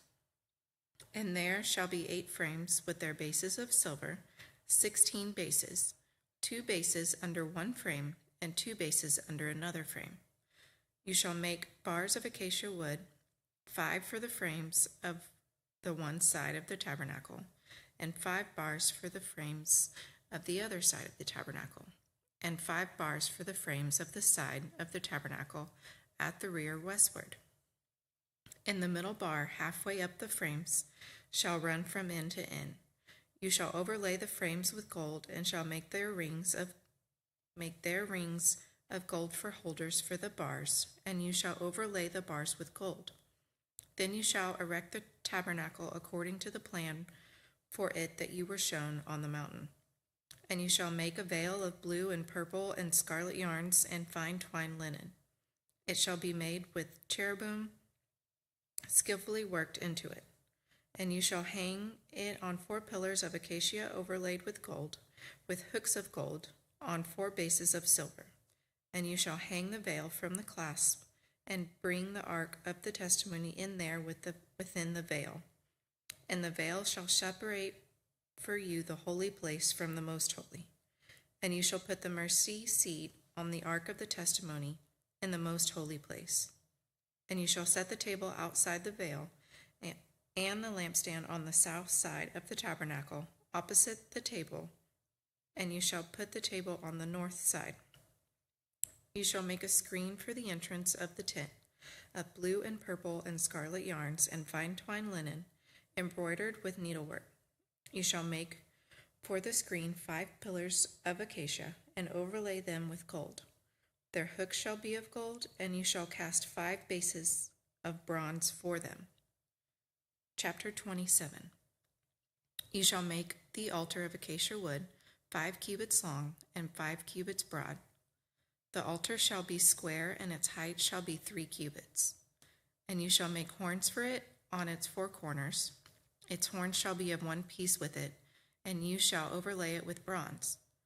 You shall make pots for it to receive its ashes, and shovels and basins and forks and fire pans. You shall make all its utensils of bronze. You shall also make for it a grating and a network of bronze, and on the net you shall make 4 bronze rings at its 4 corners. And you shall set it under the ledge of the altar, so that the net extends halfway down the altar. And you shall make poles for the altar, poles of acacia wood, and overlay them with bronze. And the poles shall be put through the rings, so that the poles are on 2 sides of the altar when it is carried.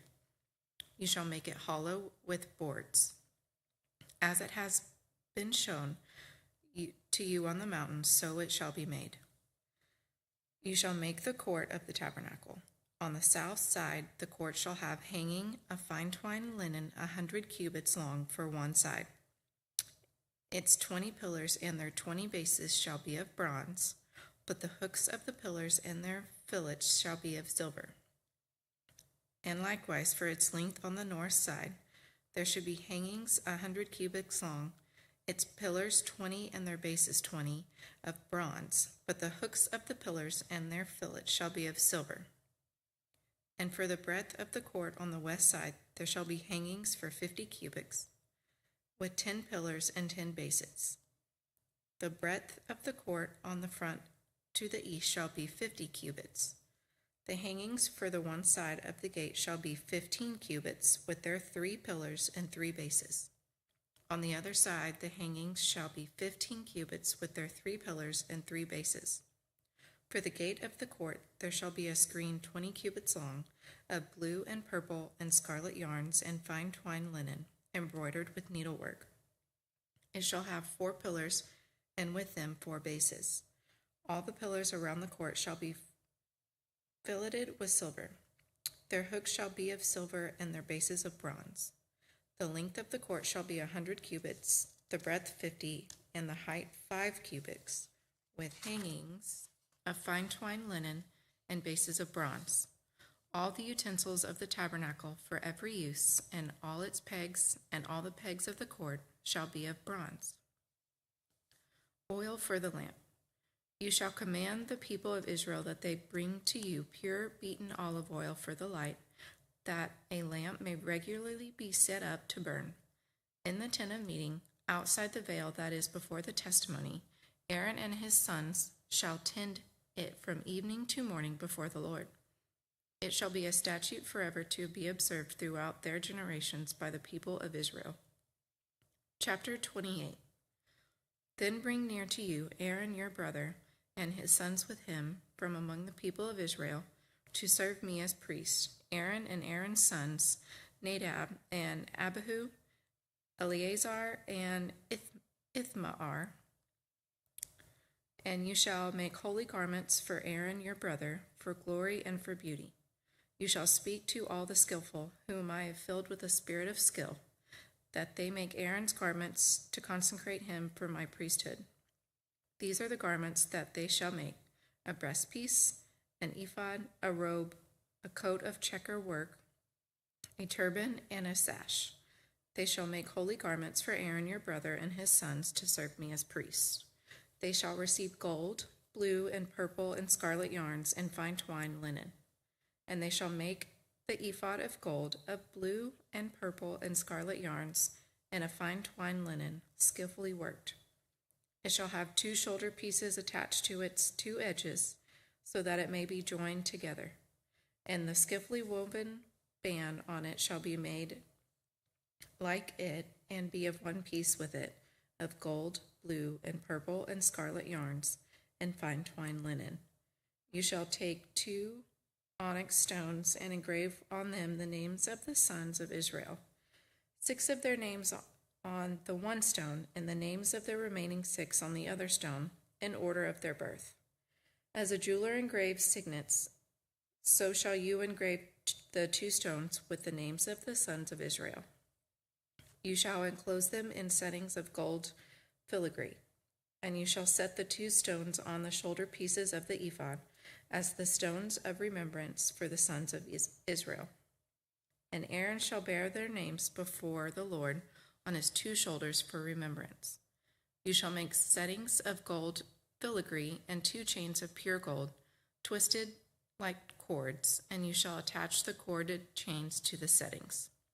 You shall make a breastpiece of judgment and skilled work. In the style of the ephod you shall make it, of gold, blue, and purple and scarlet yarns, and fine twined linen shall you make it. It shall be square and doubled, a span its length and a span its breadth. You shall set it in 4 rows of stones. A row of sardius, topaz, and carbuncle shall be the first row, and the second row an emerald, a sapphire, and a diamond, and the third row a jacinth, and agate, and an amethyst, and the fourth row a beryl, an onyx, and a jasper. They shall be set in gold filigree. There shall be 12 stones with their names according to the names of the sons of Israel. They shall be like signets, each engraved with its name for the 12 tribes. You shall make for the breastpiece twisted chains like cords of pure gold. And you shall make for the breastpiece of 2 rings of gold, and put the 2 rings on the 2 edges of the breastpiece. And you shall put the 2 cords of gold in the 2 rings at the edges of the breastpiece. The 2 ends of the 2 cords you shall attach to the 2 settings of filigree, and so attach it in front to the shoulder pieces of the ephod. You shall make 2 rings of gold, and put them at the 2 ends of the breastpiece, on its inside edge next to the ephod.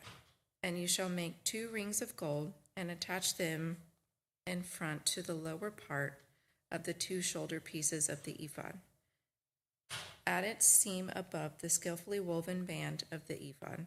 And they shall bind the breastpiece by its ring to the rings of the ephod with a lace of blue, so that it may lie on the skillfully woven band of the ephod, so that the breastpiece shall not come loose from the ephod. So Aaron shall bear the names of the sons of Israel in the breastpiece of judgment on his heart when he goes into the holy place, to bring them to regular remembrance before the Lord. And in the breastpiece of judgment you shall put the Urim and the Thummim, and they shall be on Aaron's heart when he goes in before the Lord. Thus Aaron shall bear the judgment of the people of Israel on his heart before the Lord regularly. You shall make the robe of the ephod olive blue. It shall have an opening for the head in the middle of it, with a woven binding around the opening, like the opening in a garment, so that it may not tear. On its hem you shall make pomegranates of blue and purple and scarlet yarns around its hem, with bells of gold between them, a golden bell and a pomegranate, a golden bell and a pomegranate around the hem of the robe. And it shall be on Aaron when he ministers, and its sound shall be heard when he goes into the holy place before the Lord, and when he comes out, so that he does not die. You shall make a plate of pure gold and engrave on it, like the engraving of a signet, holy to the Lord. And you shall fasten it to the turban by a cord of blue, and it shall be on the front of the turban. It shall be on Aaron's forehead, and Aaron shall bear any guilt from the holy things that the people of Israel consecrate as their holy gifts. It shall regularly be on his forehead, that they may be accepted before the Lord. You shall weave the coat in checker work of fine linen, and you shall make a turban of fine linen, and you shall make a sash embroidered with needlework. For Aaron's sons you shall make coats and sashes and caps. You shall make them for glory and beauty. And you shall put them on Aaron your brother and on his sons with him, and shall anoint them and ordain them and consecrate them, that they may serve me as priests. You shall make for them linen undergarments to cover their naked flesh. They shall reach from the hips to the thighs, and they shall be on Aaron and on his sons when they go into the tent of meeting, or when they come near the altar to minister to in the holy place, lest they bear guilt and die. This shall be a statute forever for him and for his offspring after him. Chapter 29. Now this is what you shall do to them to consecrate them, that they may serve me as priests. Take 1 bull of the herd and 2 rams without blemish, and unleavened bread, unleavened cakes mixed with oil, and unleavened wafers smeared with oil. You shall make them of fine wheat flour. You shall put them in one basket and bring them in the basket, and bring the bull and the 2 rams. You shall bring Aaron and his sons to the entrance of the tent of meeting and wash them with water. Then you shall take the garments and put on Aaron the coat and robe of the ephod, and the breastpiece, and gird him with skillfully woven band of the ephod. And you shall set the turban on his head, and put the holy crown on the turban. You shall take the anointing oil and pour it on his head, and anoint him. Then you shall bring his sons and put coats on them, and you shall gird Aaron and his sons with sashes, and bind caps on them. And the priesthood shall be theirs by a statute forever. Thus you shall ordain Aaron and his sons. Then you shall bring the bull before the tent of meeting. Aaron and his sons shall lay their hands on the head of the bull. Then you shall kill the bull before the Lord at the entrance of the tent of meeting, and shall take part of the blood of the bull and put it on the horns of the altar with your finger, and the rest of the blood you shall pour at the base of the altar. And you shall take all of the fat that covers the entrails, and the long lobe of the liver, and the 2 kidneys with the fat that is on them, and burn them on the altar. But the flesh of the bull and its skin and its dung you shall burn with the fire outside the camp. It is a sin offering. Then you shall take one of the rams, and Aaron and his sons shall lay their hands on the head of the ram, and you shall kill the ram, and shall take its blood and throw it against the sides of the altar. Then you shall cut the ram into pieces, wash its entrails and its legs, and put them with its pieces and its head, and burn the whole ram on the altar. It is a burnt offering to the Lord. It is a pleasing aroma, a food offering to the Lord. You shall take the other ram, and Aaron and his sons shall lay their hands on the head of the ram, and you shall kill the ram and take part of its blood, and put it on the tip of the right ear of Aaron, and on the tips of the right ears of his sons, and on the thumbs of their right hands, and on the great toes of their right feet, and throw the rest of the blood against the sides of the altar. Then you shall take part of the blood that is on the altar, and of the anointing oil, and sprinkle it on Aaron and his garments, and on his sons and his sons' garments with him. He and his garments shall be holy, and his sons and his sons' garments with him. You shall also take the fat from the ram, and the fat tail, and the fat that covers the entrails, and the long lobe of the liver and the 2 kidneys, with the fat that is on them, and the right thigh, for it is a ram of ordination, and 1 loaf of bread, and 1 cake of bread made with oil, and 1 wafer of the basket of unleavened bread that is before the Lord. You shall put all these on the palms of Aaron and on the palms of his sons, and wave them for a wave offering before the Lord. Then you shall take them from their hands and burn them on the altar on top of the burnt offering as a pleasing aroma before the Lord. It is a food offering to the Lord. You shall take the beast of the ram of Aaron's ordination and wave it for a wave offering before the Lord.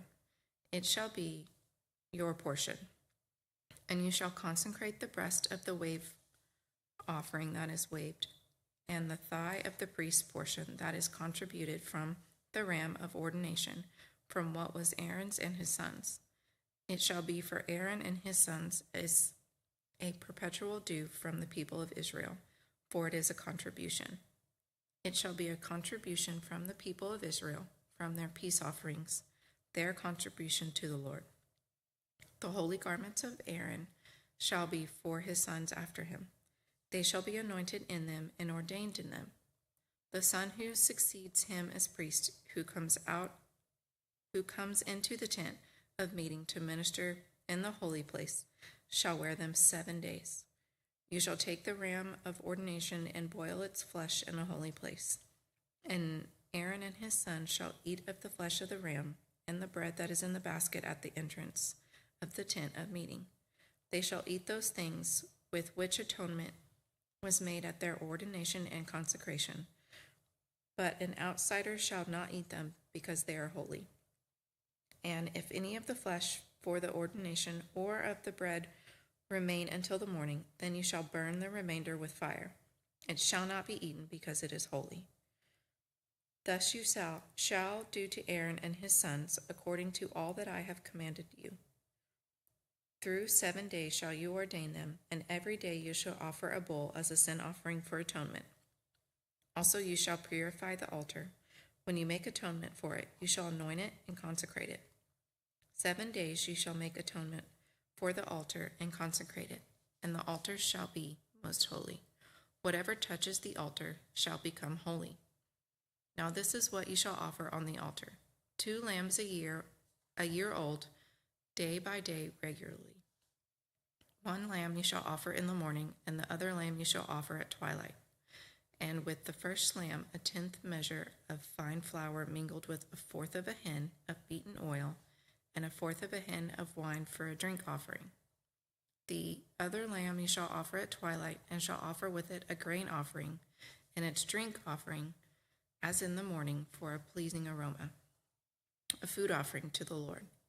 It shall be a regular burnt offering throughout your generations at the entrance of the tent of meeting before the Lord, where I will meet with you to speak to you there.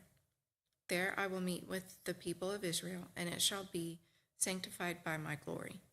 I will consecrate the tent of meeting and the altar. Aaron also and his sons I will consecrate to serve me as priest. I will dwell among the people of Israel and will be their God. And they shall know that I am their Lord God, who brought them up out of the land of Egypt, that I might dwell among them. I am the Lord their God. Chapter 30. You shall make an altar on which to burn incense. You shall also make it of acacia wood. A cubit shall be its length, and a cubit its breadth. It shall be square, and 2 cubits shall be its height. Its horns shall be of one piece with it. You shall overlay it with pure gold, its top and around its sides and its horns. And you shall make a molding of gold around it. And you shall make 2 golden rings for it. Under its molding, on 2 opposite sides of it, you shall make them, and they shall be holders for poles with which to carry it. You shall make the poles of acacia wood, and overlay them with gold. And you shall put it in front of the veil that is above the ark of testimony, in front of the mercy seat that is above the testimony, where I will meet with you. And Aaron shall burn fragrant incense on it. Every morning when he dresses the lamps, he shall burn it. And when Aaron sets up the lamps at twilight, he shall burn it, a regular incense offering before the Lord throughout your generations. You shall not offer unauthorized incense on it, or a burnt offering, or a grain offering, and you shall not pour a drink offering on it. Aaron shall make atonement on its horns once a year. With the blood of the sin offering of atonement, he shall make atonement for it once in the year throughout your generations. It is most holy to the Lord. The Lord said to Moses, when you take the census of the people of Israel, then each shall give a ransom for his life to the Lord when you number them, that there be no plague among them when you number them. Each one who is numbered in the census shall give this, half a shekel according to the shekel of the sanctuary. The shekel is 20 gerahs, half a shekel as an offering to the Lord. Everyone who is numbered in the census, from 20 years old and upward, shall give the Lord's offering. The rich shall not give more, and the poor should not give less than the half shekel, when you give the Lord's offering to make atonement for your lives. You shall take the atonement money from the people of Israel, and it shall give it for the service of the tent of meeting, that it may bring the people of Israel to remembrance before the Lord, so as to make atonement for your lives. The Lord said to Moses, you shall also make a basin of bronze with its stand of bronze for washing. You shall also put it between the tent of meeting and the altar, and you shall put water in it, with which Aaron and his sons shall wash their hands and their feet. When they go into the tent of meeting, or when they come near the altar to minister, to burn a food offering to the Lord, They shall wash with water so that they may not die. They shall wash their hands and their feet so that they may not die. It shall be a statute forever to them, even to him and to his offspring throughout their generations. The Lord said to Moses, take the finest spices of liquid myrrh, 500 shekels, and of sweet-smelling cinnamon, half as much, that is 250, and 250 aromatic cane, and 500 of cassia, according to the shekel of the sanctuary, and a hin of olive oil. And you shall make of these a sacred anointing oil blend, as by the perfumer. It shall be a holy anointing oil. With it you shall anoint the tent of meeting, and the ark of the testimony, and the table and all its utensils, and the lampstand and its utensils, and the altar of incense, and the altar of burnt offering, with all its utensils, and the basin and its stand. You shall consecrate them, and that they may be most holy. Whatever touches them, they will become holy. You shall anoint Aaron and his sons, and consecrate them, that they may serve me as priests. And you shall say to the people of Israel, this shall be my holy anointing oil throughout your generations. It shall not be poured on the body of an ordinary person, and you shall make no other like it in composition. It is holy, and it shall be holy to you. Whoever compounds any like it, or whoever puts any of it on an outsider, shall be cut off from his people. The Lord said to Moses, take sweet spices, stacte, and onycha, and galbanum, sweet spices with pure frankincense. Of each shall there be an equal part, and make an incense blended as by the perfumer, seasoned with salt, pure and holy. You shall beat some of it very small, and put part of it before the testimony in the tent of meeting, where I shall meet with you. It shall be most holy for you. And the incense that you shall make according to its composition, you shall not make for yourselves. It shall be for you holy to the Lord. Whoever makes any like it to use as perfume shall be cut off from his people. Chapter 31. The Lord said to Moses, see, I have called by the name Bezalel, the son of Uri, son of Hur, and of the tribe of Judah, and I have filled him with the Spirit of God, with ability and intelligence, with knowledge and all craftsmanship, to devise artistic designs, to work in gold, silver, and bronze, and cutting stones for setting, and in carving wood, to work in every craft.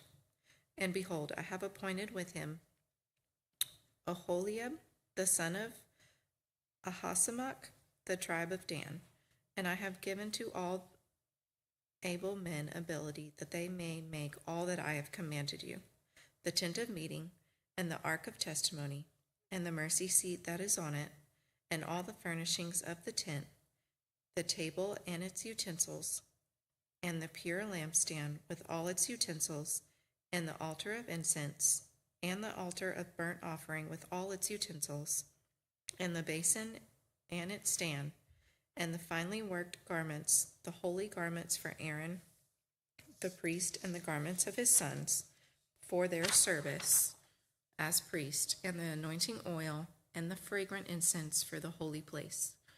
According to all that I have commanded you, they shall do. And the Lord said to Moses, you are to speak to the people of Israel and say, above all you shall keep my Sabbaths, for this is a sign between me and you throughout your generations, that you may know that I, the Lord, sanctify you. You shall keep the Sabbath, because it is holy for you. Everyone who profanes it shall be put to death. Whoever does any work on it, that soul shall be cut off from among his people. 6 days shall work be done, but the seventh day is a Sabbath of solemn rest, holy to the Lord. Whoever does any work on the Sabbath shall be put to death. Therefore the people of Israel shall keep the Sabbath, observing the Sabbath throughout their generations as a covenant forever.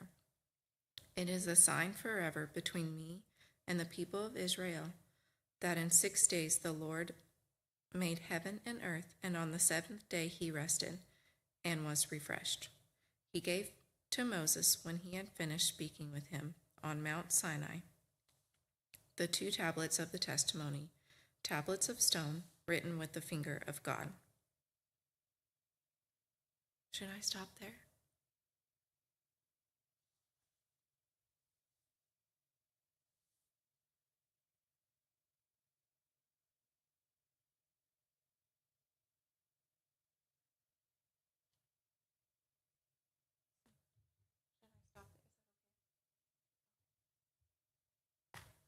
So I'm on Exodus 32.